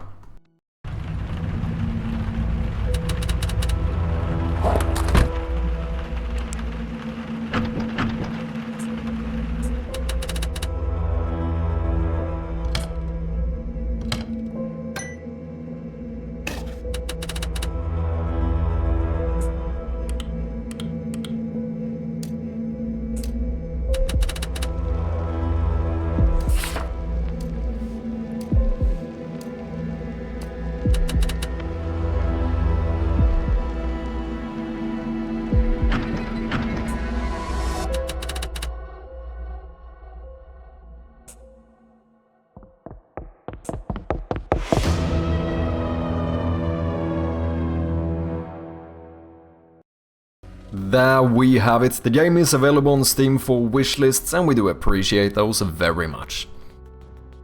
As I mentioned, I can now actually finally say that if you wishlist the game, you will get notified when the demo drops. Just finished crunching on a game jam, energy at all-time low. I know the feeling, man. This game actually started off in a game jam as well. But do you have any links or anything? Anything you want to share? Feel free to do so. And otherwise, if you need to get out of here and get some rest after the crunch, that is completely okay as well.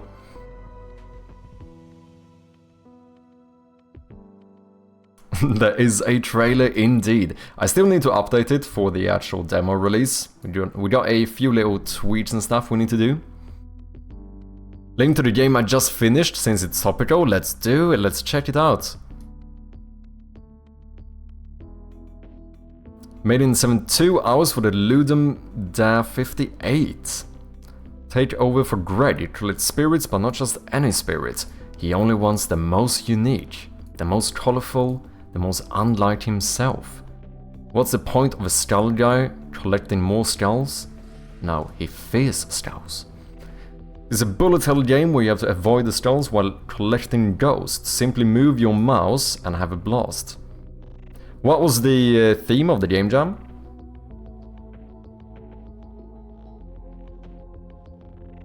Nice and short URL. Greg gathers ghosts because that's what he loves the most. Jotson, what's up, man? Oh, collector. Okay, okay. Let's check it out. Let's check it out, people.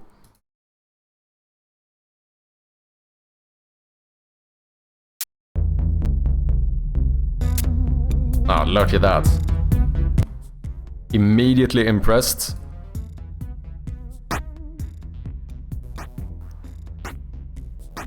We have a jam game with actual audio settings.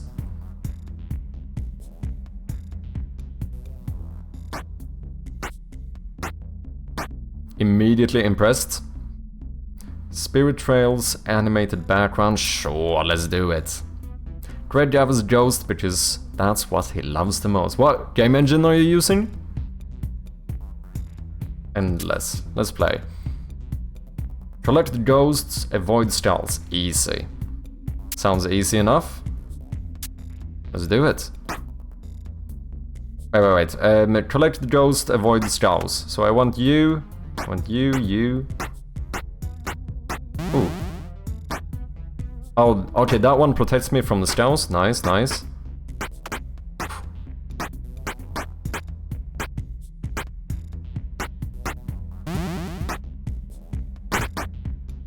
Easy peasy, man. I'm doing some risky moves here every now and again. Ooh. Ouch. I don't know how many times it can be hit. Oh wait, we have a bar. Easy peasy. First try. Get this one. Stay safe.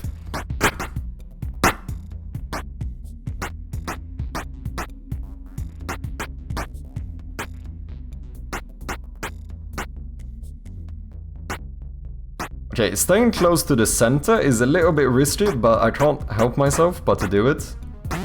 Get that one. Now easy peasy. Just get all of them. Fam. Professional, man. Web game engine called Construct 3. How long have you been making games? Level 1 complete. Show Greg if you can do level 2. So is this gonna get like a lot quicker now? Is that what's happening? Oh shit. Okay, I see what's happening here. We have more than one direction now.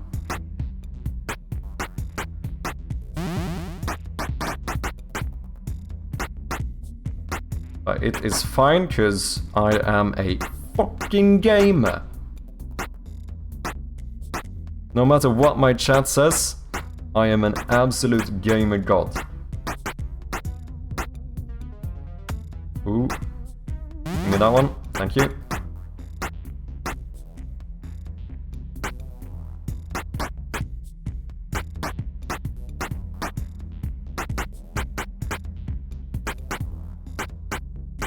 I am having to pay a bit more attention here though, not gonna lie.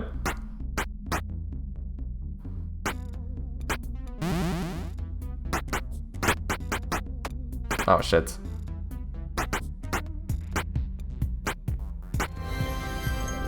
Fam, natural. Absolute natural. Part-time for 5 years? And doing day job the whole time? Nice, man. Construct is very cool. It's like making a game in a spreadsheet. I think I've heard of it, but I have no experience with it. Let's be honest here, guys. I don't have experience with any other engine than the one I'm currently using, which is Unity. Okay, I see what's happening here.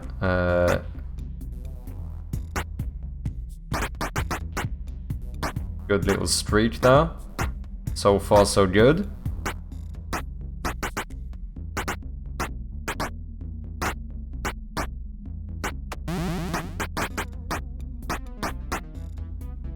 The power-ups are nice.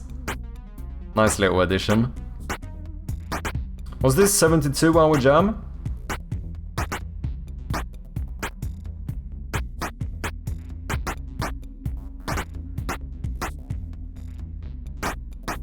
Oh shit, wait, fuck.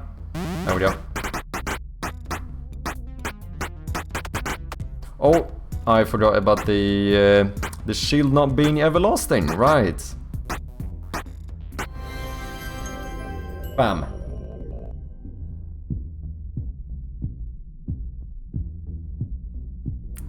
steep to the hardest. It is like, it's a good difficulty climb though. We had a lot of stretch goals but didn't get to him. A laser, triple wire, rotating around, other hazards, etc. Was gonna do 12 levels. Had to go 6 to make it in time. Yeah, I mean, in the end it's a game jam, right? So there's usually something you don't have enough time to, eh? I really want to do more game jams. To be fair, I've only done one so far. The one where Shroud of Gloom started is the only game jam I've done. To be fair, I've been making games for what, like 2.5 years now or something? But once Shroud of Gloom is done, I definitely want to try more jams again.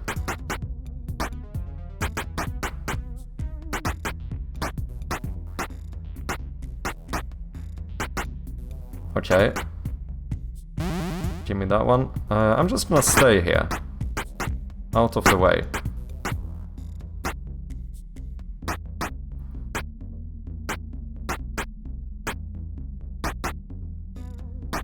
Okay. So far so good. Give me that one, thank you.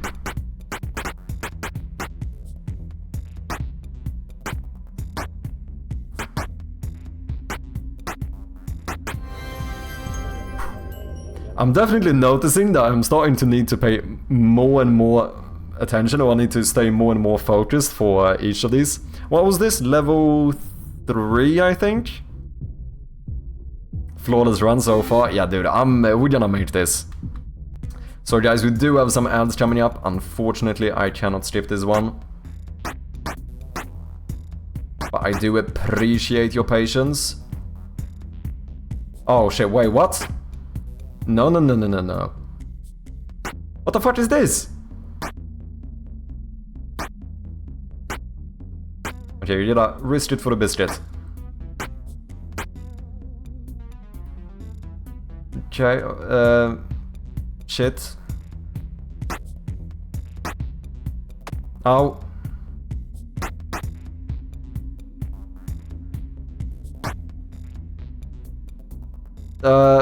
This is way more confusing. Wait, let me grab these. Okay. We're fine. Yeah, thank you. Okay. You're gonna go around there. I can chill over here, grab that one. Ooh. Nah, it's fine. No need to panic. I'm just gonna play it a little bit safe here. Thank you.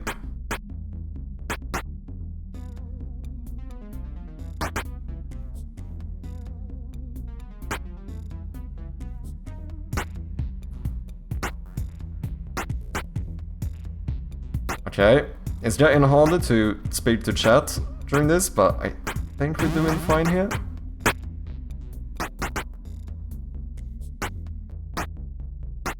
It's juicy as well. A little sounds, little, I don't know what to call it, little... I don't think it's... Is that an animation? Was that like a particle effect type of thing? But a little death animation. The ghosts. Really nice touch as well. Have you done all of the art too? Okay. Doing fine. Ow. We're not doing fine. Never mind. We are not doing fine. Okay. Take it easy. Grab that one. Gonna chill a little bit. Grab those. Grab that one. I know I missed the magnet, but I kinda like this corner. Felt a bit safe in that corner, you know? Holy shit. Okay. It is ramping up. It is definitely ramping up a bit.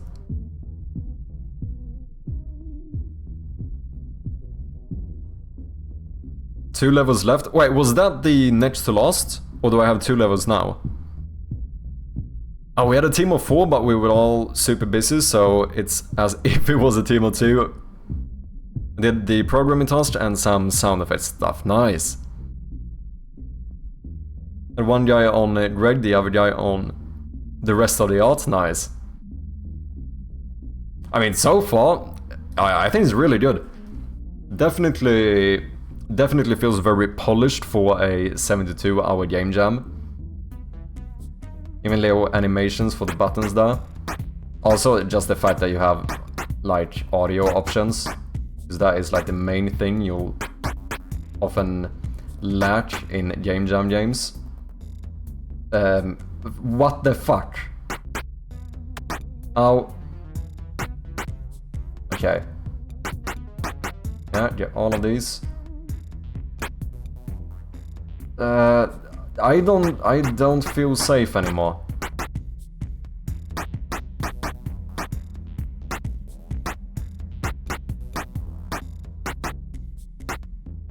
Doing good, we're doing good. There's almost not enough space for me to get through here. Okay, I can just about, but that is a little bit risky. Grab those, I'm gonna strip you. Boom, boom, boom. I don't care about any upgrades right now, I'm gonna say it. I care about surviving. We have had a perfect run. Whoa. Too long to start messing up now. And that shield would be nice though, but I don't know if I can get that. Oh. Okay. Chillin', easy peasy. This is requiring, like, my full attention. I don't even know if I want the magnet. Okay, I do. It's fine. There's only quit now. You've beaten all the levels the lazy devs had time for. Let's fucking go. Holy shit, that was a little bit more stressful. That was a bit more stressful. But we fucking got that in the end, eh? Cats and Hota, thank you very much for the follow. Welcome in, man. Glad to have ya. GG, man. Bluepin Studio as well with the follow. Programming Victor, art by Axel, Greg by Chili, and music by Manisha. Good shit. Is that Manisha on Twitch? Is that the Manisha I know of? Thanks for playing, of course, man. No, this was good, man. I definitely don't think I could make a game this polished in a 72-hour jam. Holy shit, got my heartbeat up a bit though towards the end there. Good shit, man. Good shit. Here's the link again in case anyone wants to check it out. Let's give it a little rating too. Oh shit, there's an endless mode. Does it change does it switch between different patterns then? Lazy devs didn't finish this in time. Oh, L. Oh shit, wait.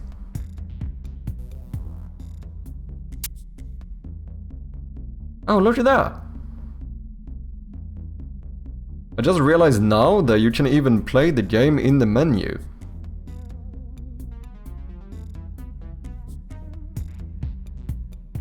That is pretty fucking cool.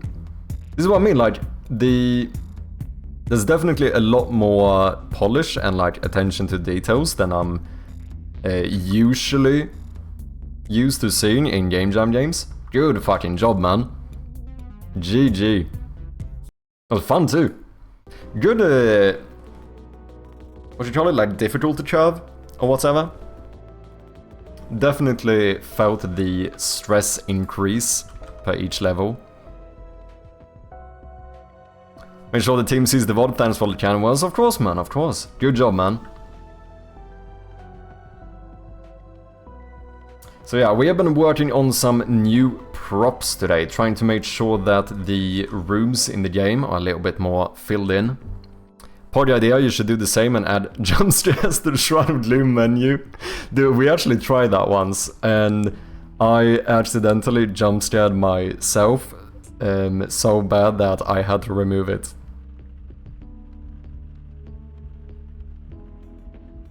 Because I'm probably done on my game, let's go, we have. This is the thing, like here I think it would be nice to just add like a couple of paintings or something on the wall. We do have a fully playable piano though, which I think is very cool. Spooty, cool to see people approach the point and click genre. Yeah, sort of a forgotten genre. That is probably fair to say. And I'm trying to, because ironically, I have not really been like a proper player of point and click games either.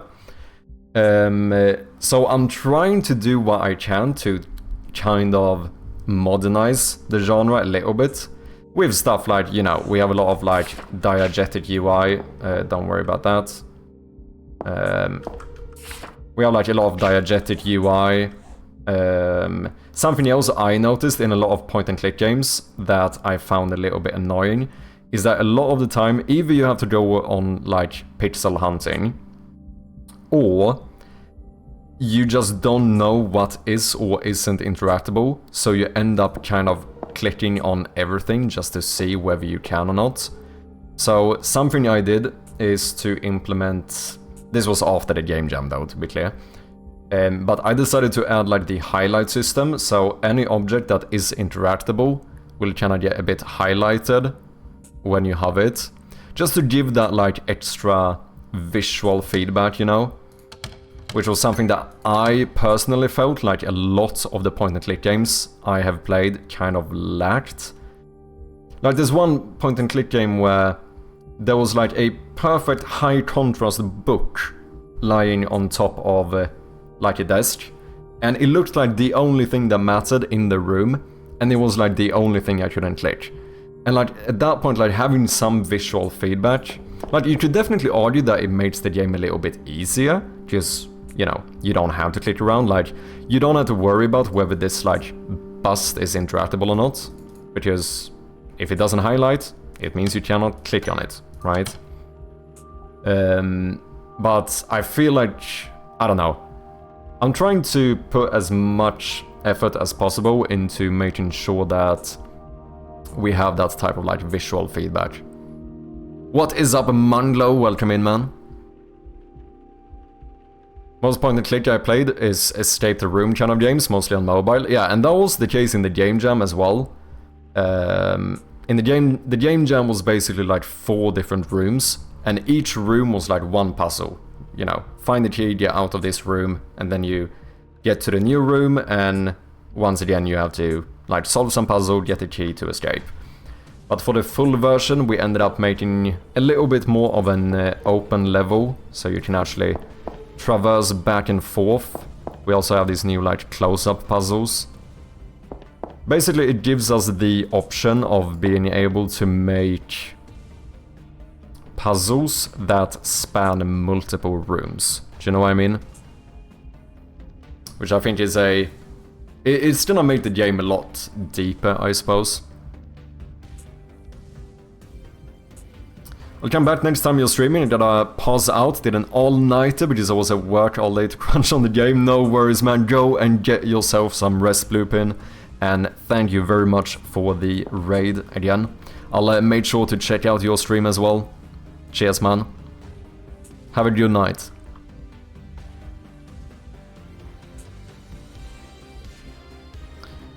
To be honest, at this point I'm considering it, because the Text Mesh Pro is inconsistent for me. Works with stuff and doesn't work with others. E to interact kind of thing. Oh, I see. Oh, you mean like, are you considering something like a highlight system as well? The issue for me is that like in a room like this, I can't have an empty shelf. But like I don't know, I can't have only interactable items. Like I couldn't have all items you can pick up, so you will like empty the entire shelf. And like it's too much scope creep to make every single thing in the game interactable. So like here is just nice to, the player isn't forced to like click on everything to know whether it's interactable or not.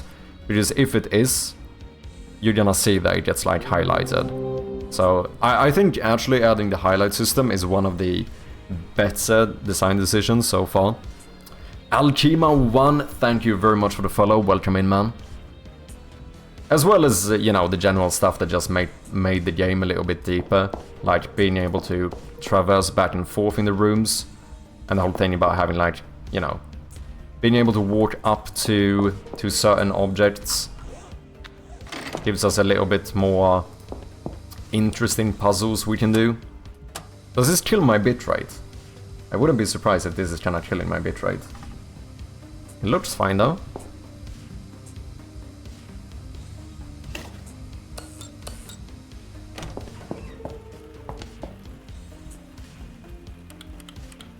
Yeah, so far I am quite happy with where the game is going.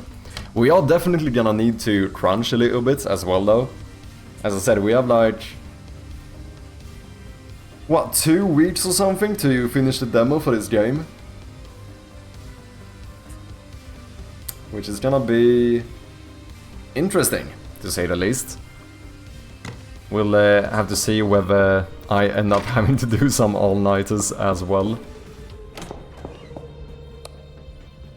But yeah, for the demo release, I kind of want to make sure that all rooms feel like decorated enough. To some extent, at least. Like, a room similar to this one. Like, this is some, like, storage room or whatever. I don't feel like this one necessarily has to be, like, super decorated. Because it's kind of just a, you know, random storage space. But, like, for rooms like this, I want to make sure that there is, like, enough stuff going on. Do you know what I mean? Which, at least for the demo now, I'm kind of happy with this amount of objects. We did sort out the TV room as well, which I think looks decent. This I'm kind of okay with. I think we should probably add some cobwebs in here as well though. And here too. Here I feel like it... at least here we have like the high cabinets. We have the trapdoor. We have some stuff on like the upper half of the screen. Here like everything is on the bottom, so I feel like we need to add some painting. Yeah, if anyone is interested in localizing, make sure to check out that link if you want to apply. These highlights and changing colors is between those, I suppose, or bear with some interactable items not announcing that they are interactable. I did use to actually have a setting for changing the highlight color as well. I'm not sure if I'm gonna have that in the full game or not. I don't know yet. It does... that almost felt like it took it a little bit too far, in my opinion. But we'll see, I could change my mind. Yeah, I don't know, just some paintings here, maybe some cobwebs up in the corners. Some stuff like that I feel like would be good.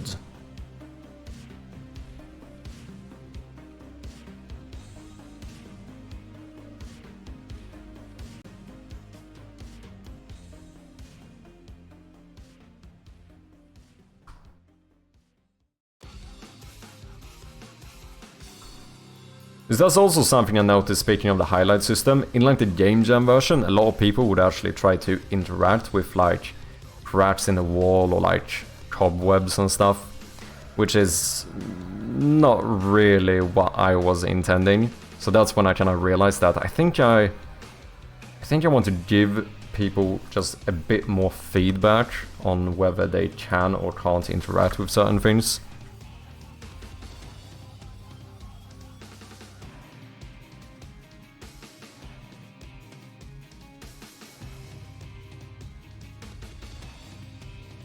Maybe some small ones as well.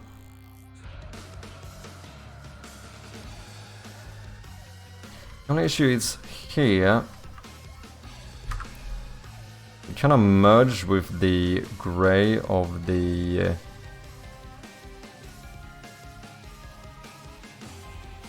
what do you call this? the floorboard thing, you know what I mean. Cornice? Or is that the top one? One of them is called a cornice. Which one is that? No, I think that's the one by the ceiling. There's cornice and there's...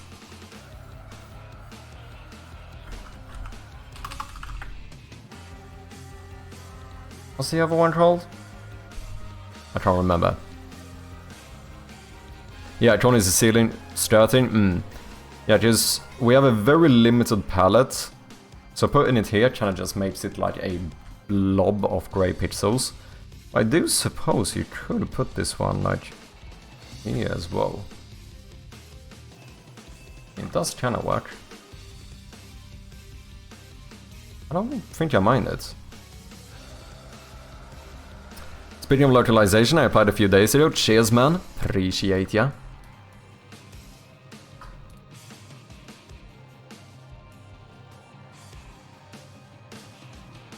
I think that's fine.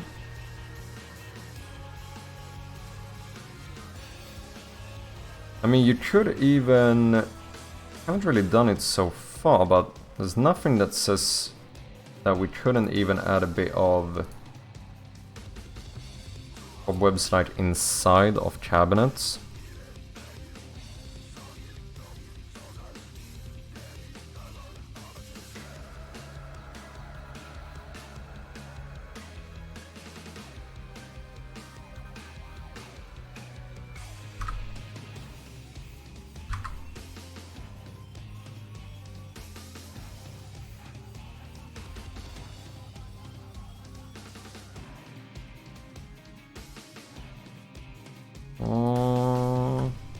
Maybe I want a smaller one.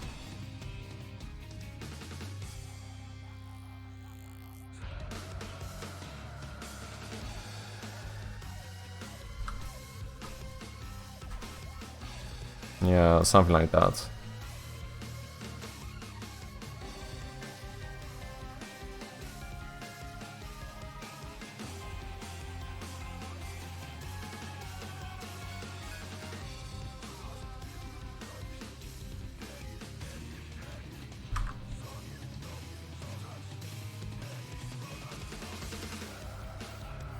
You know what I mean?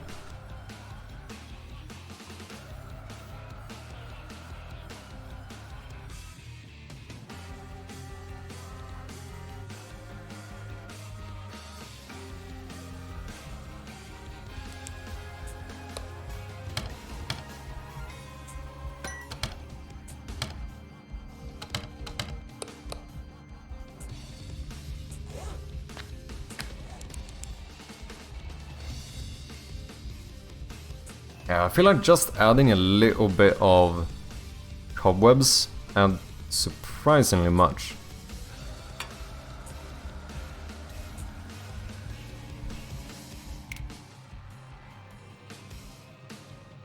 I need to figure out some paintings. I mean, I think we have a couple more I haven't used yet. I haven't used this one.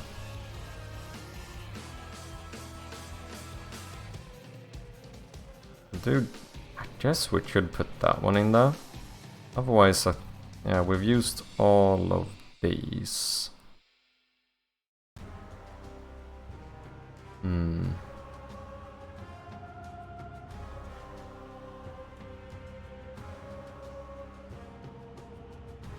Gerard, welcome in, man. Need to highlight yellow on the things you can interact with. I did used to have a setting for that, so you could change it to like red or yellow if you wanted it to be super clear. Yeah, I don't know. I'm not sure if I liked it. I feel like even just like making it glow more still gives quite a lot of visual feedback. And the only thing I don't like about, for example, having it yellow is that it becomes like the one thing in the game that is yellow. And then that would be like an overlay, so if you hover something that has red in it, which is the only accent color I have, basically this is the palette of the game. So then it would kinda, you know, mix the yellow and the red.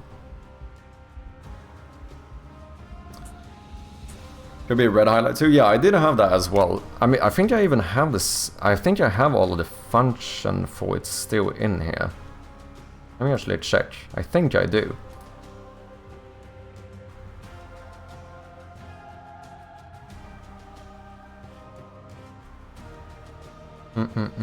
Should be in video settings, I think. Yeah, highlight color.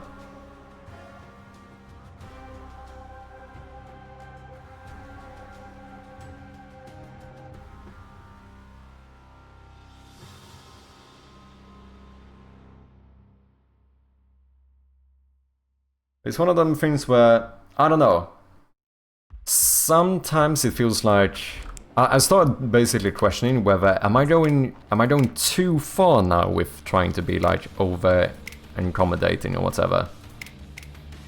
It's funny that you guys said yellow and red as well is literally the two colors I had.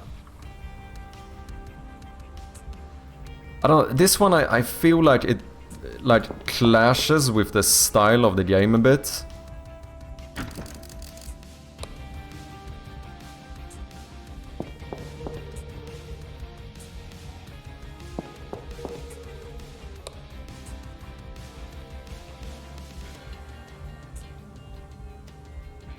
Yeah, it's definitely clearer for feedback, that is true. Like it's definitely more obvious what is interactable.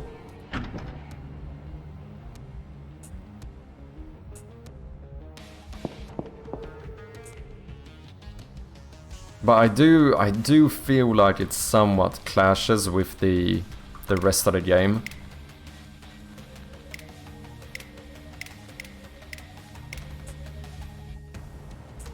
But this you could argue fits the game more.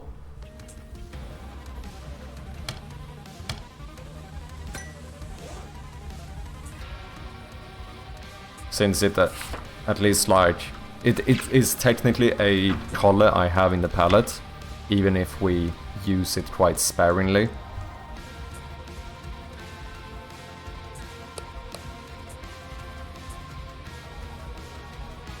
Feels like both break immersion a lot. Yeah, I don't know. That's kind of what I felt too. I don't know if I started feeling like maybe this is taking it a little bit too far. Like, am I making it... At what point should I just do big red arrows animated pointing at the things you're supposed to click on? Do you know what I mean?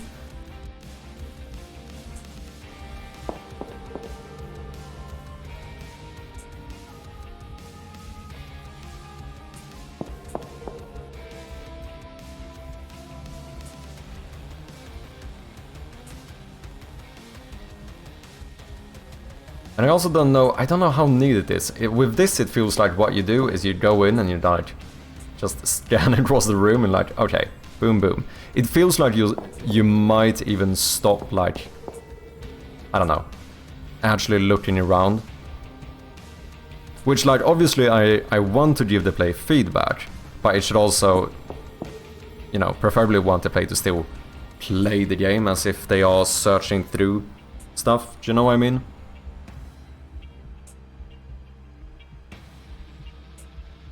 Rob Porn, welcome in, man. Should be an option in settings, I think. To enable highlight or not. Different solution is certainly possible too. Current white on white isn't totally it for feedback yet, I think. But you do as you want. No, but I mean, obviously I'm all for hearing what you guys think. Because, I mean, certainly I cannot disagree with the fact that it's like having it actually change into a different color is more clear than this. I still think that, you know, like this is certainly noticeable. And it also, depending on your battery level, I think it gets even more clearer.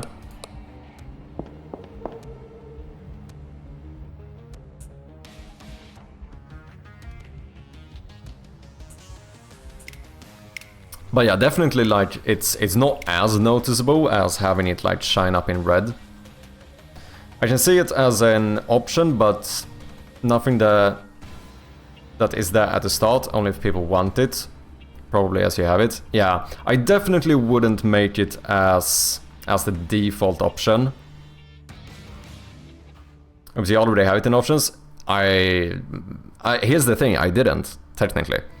Like, I did add this before, but in the last build of the game, I actually removed this option so that you couldn't change it from white. Because, yeah, I don't know. I'm kinda on the edge. Whether you should be able to change it or not.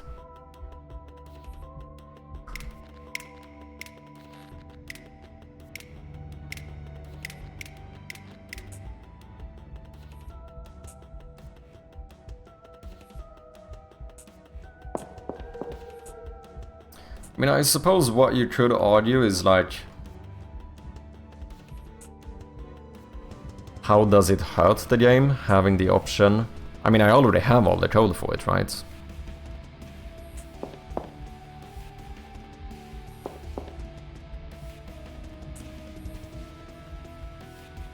But then, should the flashlight also be highlighted?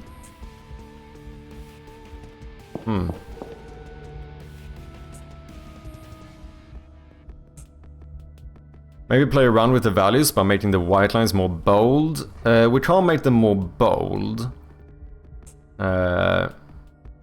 Because then we're gonna start mixing pixel sizes, which is not...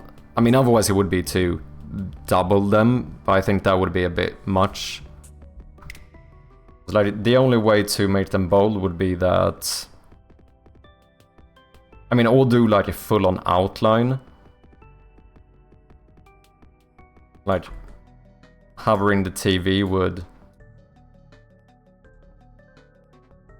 do like this thing.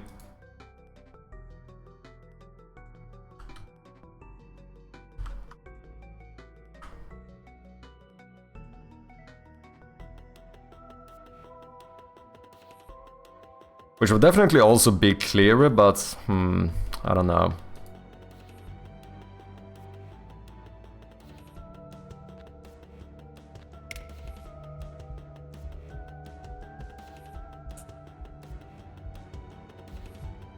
On some games it's titled as hint option, enable disable hints.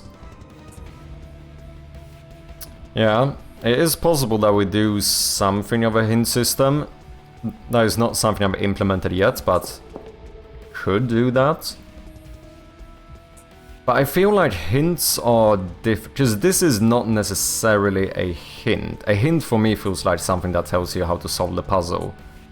Like this still only shows you what is interactable. I don't know. Maybe I'll leave it in. Like I said, technically I do have the option for it. I have the code done, so I do suppose.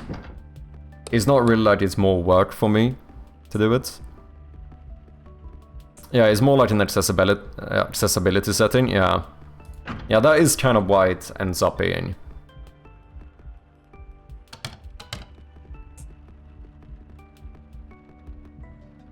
Yeah, maybe. Maybe I will re-implement it. Keep the option. I don't know if... I don't know if I need more than one color though. I wonder if I almost could just switch this into a toggle for like red highlight color. Because the only other argument would be like... if someone is colorblind, but is there a color blindness that would make you confuse white and red? Not as far as I'm aware, but please correct me if I'm wrong. Because the most typical one is like red and green, right? Having those look the same, as far as I'm aware.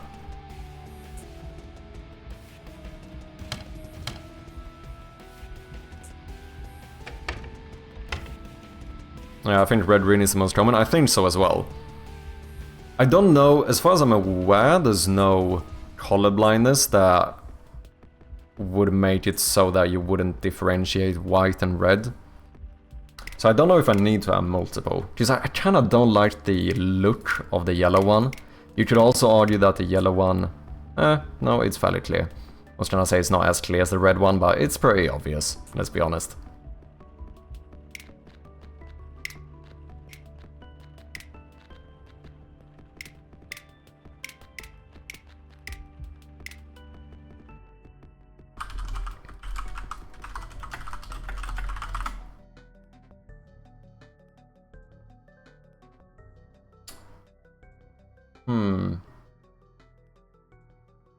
It might be an issue, according to Google AI.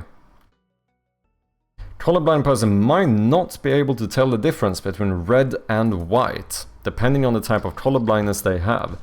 For those with protanopia or deuteranopia, red may appear as black or gray, making red and white potentially indistinguishable. Maybe we would need more than one color. Today I learned.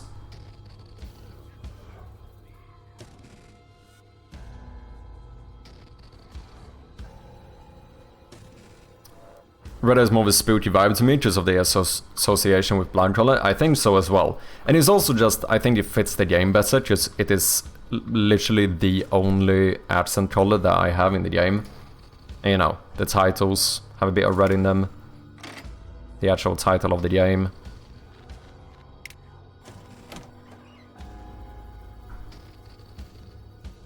But, as we said, the main purpose of having a setting like this would be for the type of like accessibility option. And at that point, you know, I guess you shouldn't limit it. In case that could cause, you know, it to not be accessible because of it.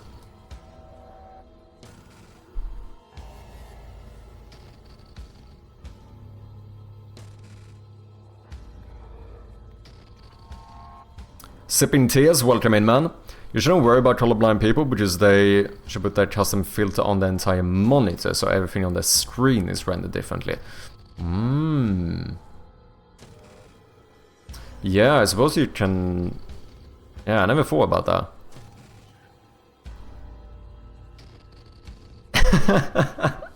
We all know that the main purpose is to have enough buttons to press in the menus. Kind of true. Guys, I actually need your help. Maybe I just move this into gameplay. You could almost argue that this is a gameplay option. It's definitely visual, so it made sense to have it in the video settings. Because my main issue right now, this is an actual issue. I only have one setting on the gameplay. But I also couldn't move this setting really into another one.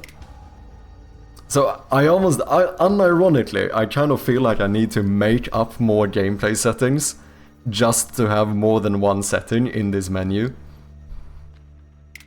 Like at least, you know, 2, 3 or something.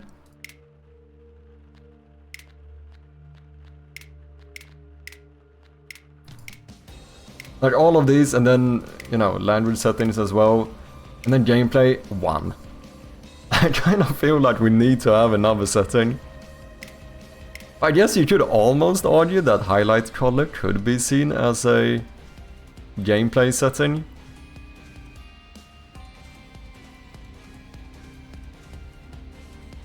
Because the highlight color is not just like a... There's not just like a setting for the display in visuals. Like it does... This is the only thing here that you could argue actually affects the gameplay, right? So I think this one could almost be moved, to be honest.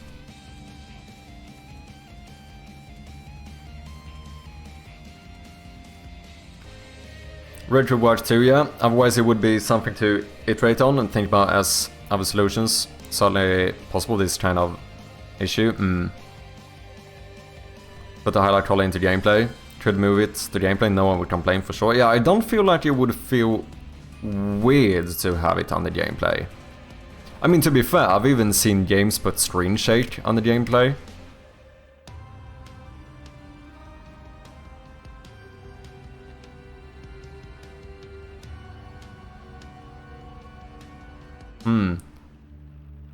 Speaking of settings, should screen shake... Ah shit, screen shake should maybe even disable this. This is technically not screen shake.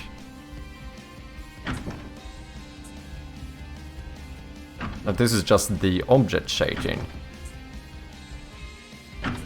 But at least when you have just the flashlight on, this almost looks like screen shake.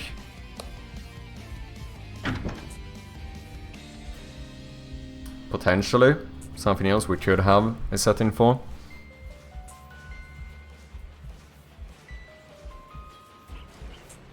Anything that changes the gameplay at the end fits?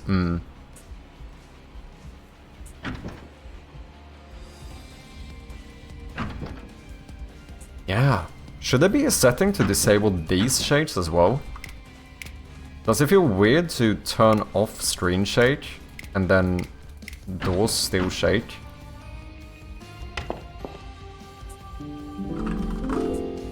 Ooh. We have some cobweb in front of the piano. That's no bueno.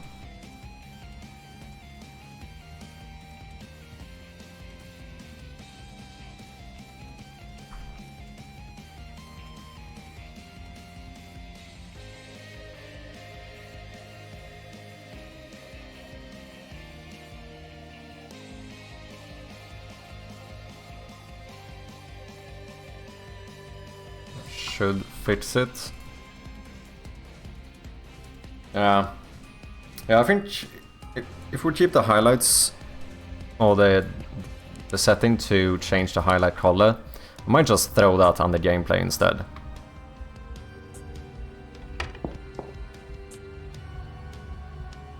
Yeah, that looks good.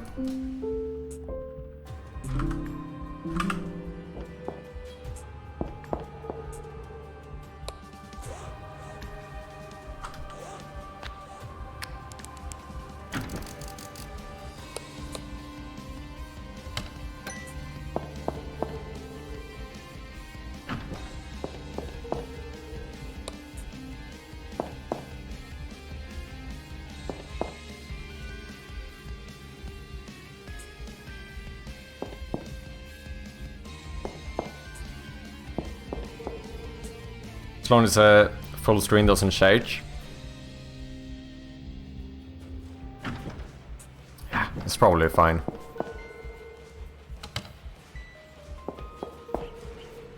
I think it's nice to keep the shake as feedback for the door. I think so as well. I think it was actually Mother-Sheep who gave me the idea. Something I completely had not thought about before. But like the extra feedback you get is like, it really adds a lot. I mean, like, locked things shake a little bit.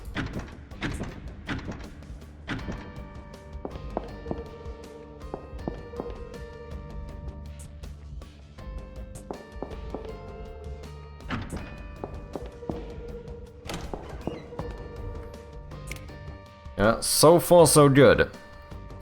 Fill rooms with more props, that is kind of ongoing. I think we want to add a couple of more paintings, specifically for the piano room. Change fonts into handwritten fonts for documents, just to give that extra bit of immersion. Overall, we're doing pretty good. For the demo, we are a little bit stressed though, we still have a lot to get through. I need to preferably publish the demo page like tomorrow or something. Finish the content for the demo. Yeah, we have about 2 weeks to do all of this. Not gonna be stressful whatsoever, right? Need to do the trailer as well. The trailer is fairly important. No stress. Maybe we should even start working on the trailer maybe next stream or something. We'll see, we'll see. Plan currently is to do a localized version of the trailer as well, at the very least for simplified Chinese. I don't think I'm gonna do it for the other languages, but for simplified Chinese, since I've even localized the actual title of the game.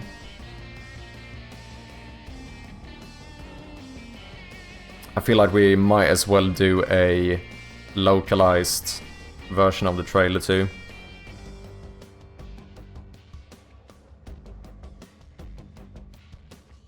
How you doing, Yamian? David, nice to see you, man. In time for Next Fest? No, I'm not part of the Next Fest, but I am part of the Steam Stream 4 Fest. There's like a horror fest at the end of October. Because Next Fest, is that not like now? Or at the very least, very soon, isn't it? Because that was like the start of October, if I'm not mistaken. Yeah, Steam Next Fest, October 13th to October 20th. Okay, it's a little bit later than I thought.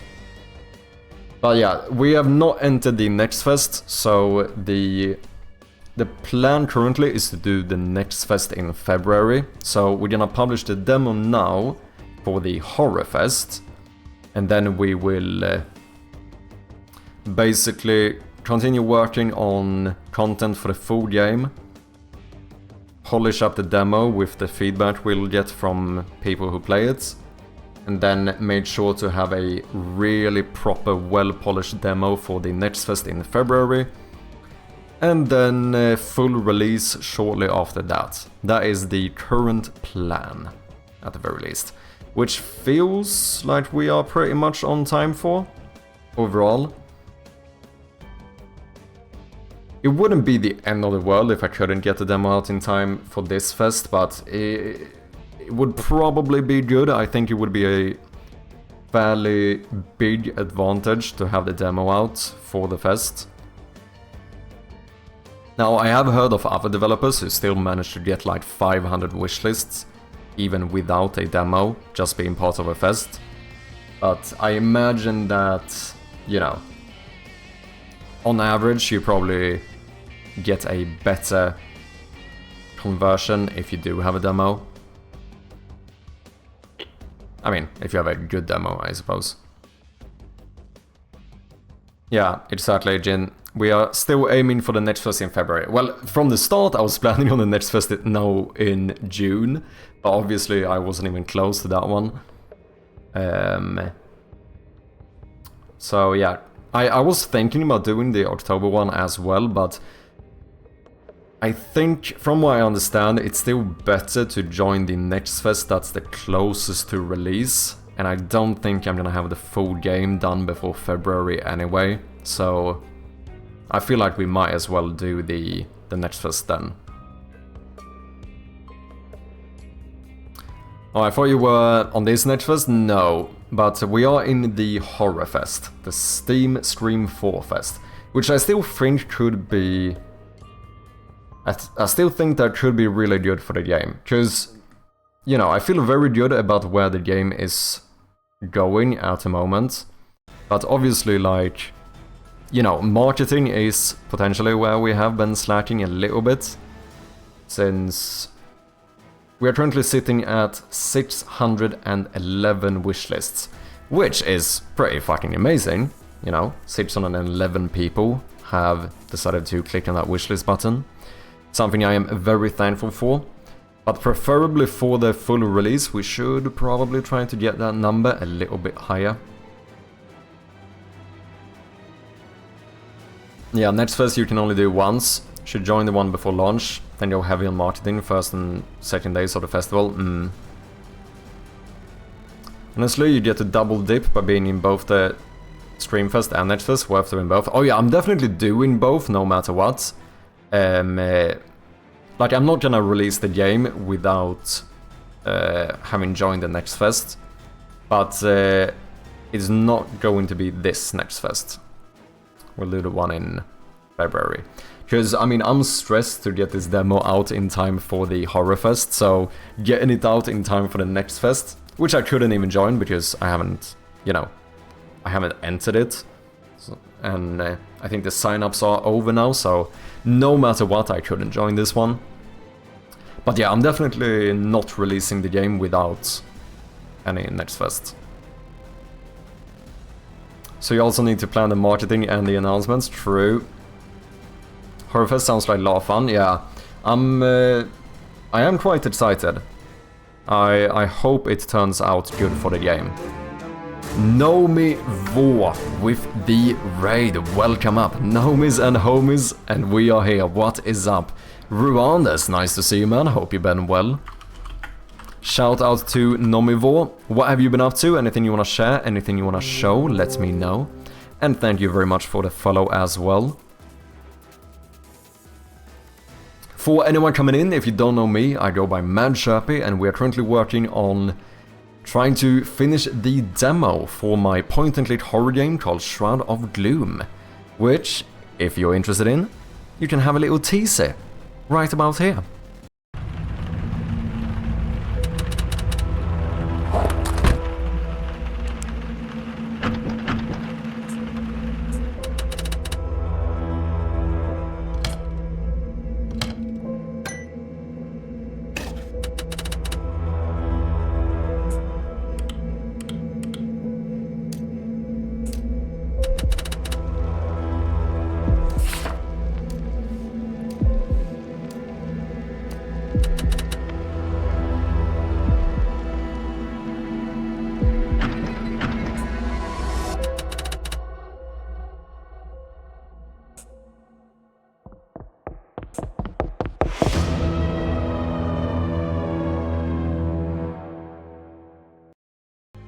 There we have it. The game is available on Steam for wishlists, and we do appreciate those a lot. Like I said, demo is the plan is for the demo to come out in just a couple of weeks, so make sure to hit that wishlist button if you want to be notified. It would mean a lot to me. It's an awesome trailer. Thank you so much, man. Was working on patching up some old Game Jam projects for my portfolio. Ooh, nice. Anything you want to share? Any links or anything? Feel free to do so. Well, what is up, Manadono? Welcome in. Good to have ya.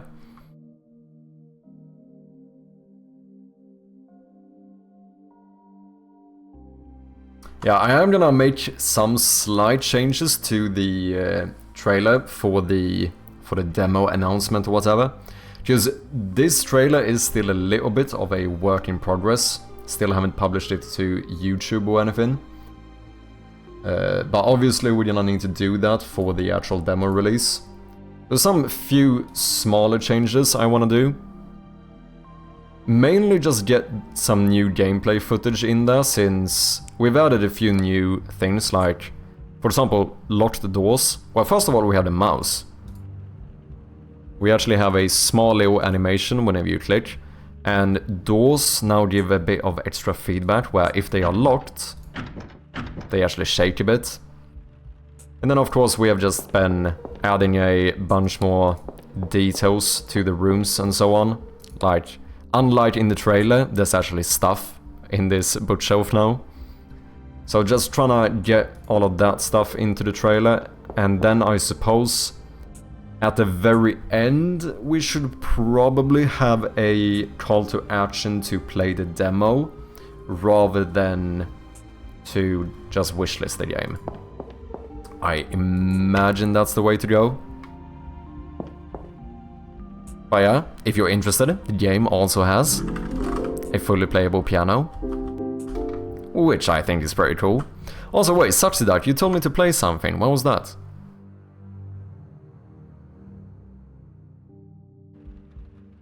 Lower G E G E C. Glassbilen, oh shit. Lower as in like, okay, then I need to, let's see,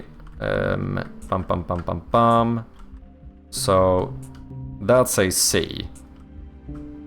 F, G, so that's a G.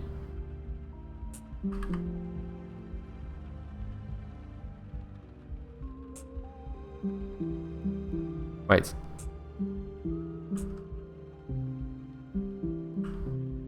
Okay, I'm starting to hear it. Is it really... Wait. Is it really that dark?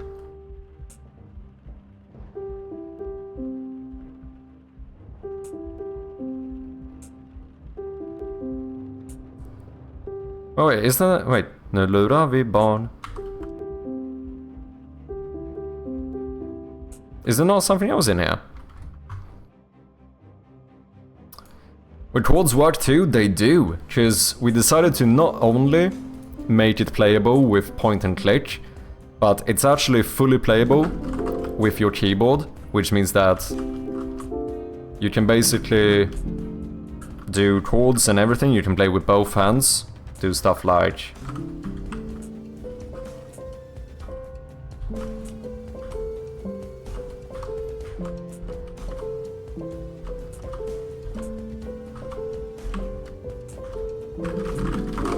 You know, all that fun stuff. I did learn some other song. What was that? That was like...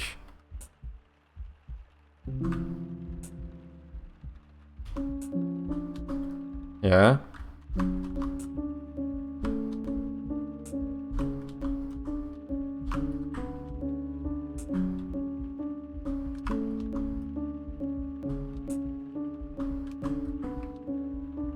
Which is funny, because I have literally never played these songs on an actual piano.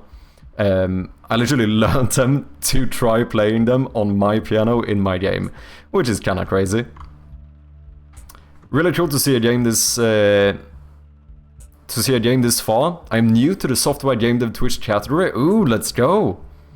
I'm excited to see what everyone is doing and learn along the way. Yeah, this category is literally great. For anyone who doesn't know, I'm almost ashamed to say this, but I went full-time like a year ago, and recently published a video to my YouTube channel, basically talking about the past year as a, you know, full-time streamer and indie game developer, and talking about this category and how supportive it is might have almost made me cry during that video. I might have almost had a little bit of a tear in my eye there at some moment, but oh well. Here's the YouTube in case anyone wants to check it out. So yeah, you are in a great place, man.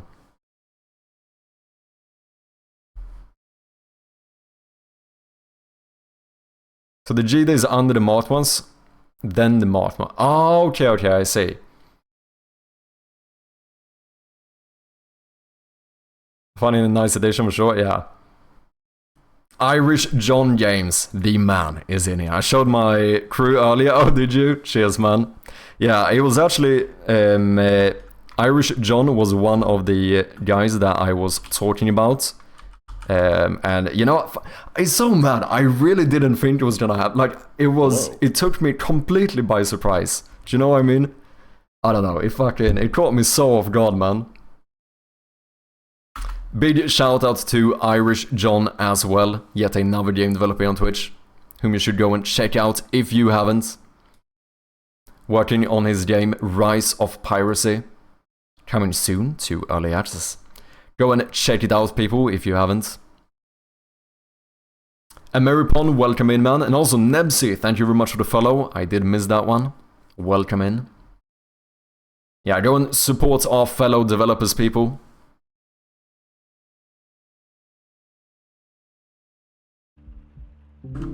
So wait, what are we saying such that? I need to play the lower ones and then the marked ones. So G, that is left of the marked T, which is like here. Oh, EGEC times 2. Okay. EC. Okay.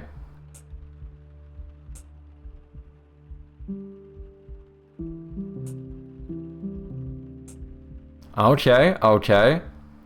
G... But then it was on the unmarked ones. This is too tricky, man. Okay, that I could hit though. I think I messed up what I was supposed to play twice before. I'll be lurking, gotta check in with the fam and sort in it, have fun, I'll be back. No worries, Nomivore. Thank you very much for the raid again, I do appreciate it. I do really need to get out of here, people, I really do. I am sorry, but it's fucking 2:20 AM, and yeah, we shouldn't fuck up my sleep schedule any more than it already is. So I think this will be it for today. But please stick around and let's see if we can find someone to throw a little raid at. Of course, if you haven't, make sure to click that little wishlist button down here somewhere. If you've been enjoying the stream. I just got here 10 more hours. We'll see about that one, Ameripon. It's only 9:21 AM. Let's go. More hours, champ. Nah, we need to chat it at some point. I need to go and eat some fucking beans on toast. That is what I'm gonna do. How about some Jameso to keep you going? This is outrageous. I recently posted a video that was like half an hour long to YouTube, talking about how like I overwork myself and my sleep schedule is fucked and stuff, and then immediately day after everyone is trying to egg me on to continue. The timing, people, the timing. Also, of course, if anyone hasn't, I would very much appreciate if you went and hit that wishlist button. Who should we jump over to today? Let's head over to... You know what? We do have Whitechapel on. He was here earlier. Amazing pixel artist, also working on a game. Let's go and check out Whitechapel. Of course, if anyone hasn't, if you want to connect more with the community, make sure to join the Discord as well. We would love to have you. Last but not least, once again, if you want to check out the new YouTube video that released like yesterday or something, I think it was yesterday, then here's the link to that. But with that, that will be it for me today. I will be back on Wednesday as per usual. But until then, have a great one, everyone. Make sure to throw that chirpy raid in the chat. And yeah, I'll see you guys next time. Thank you very much for hanging out. I truly do appreciate it. Cheers.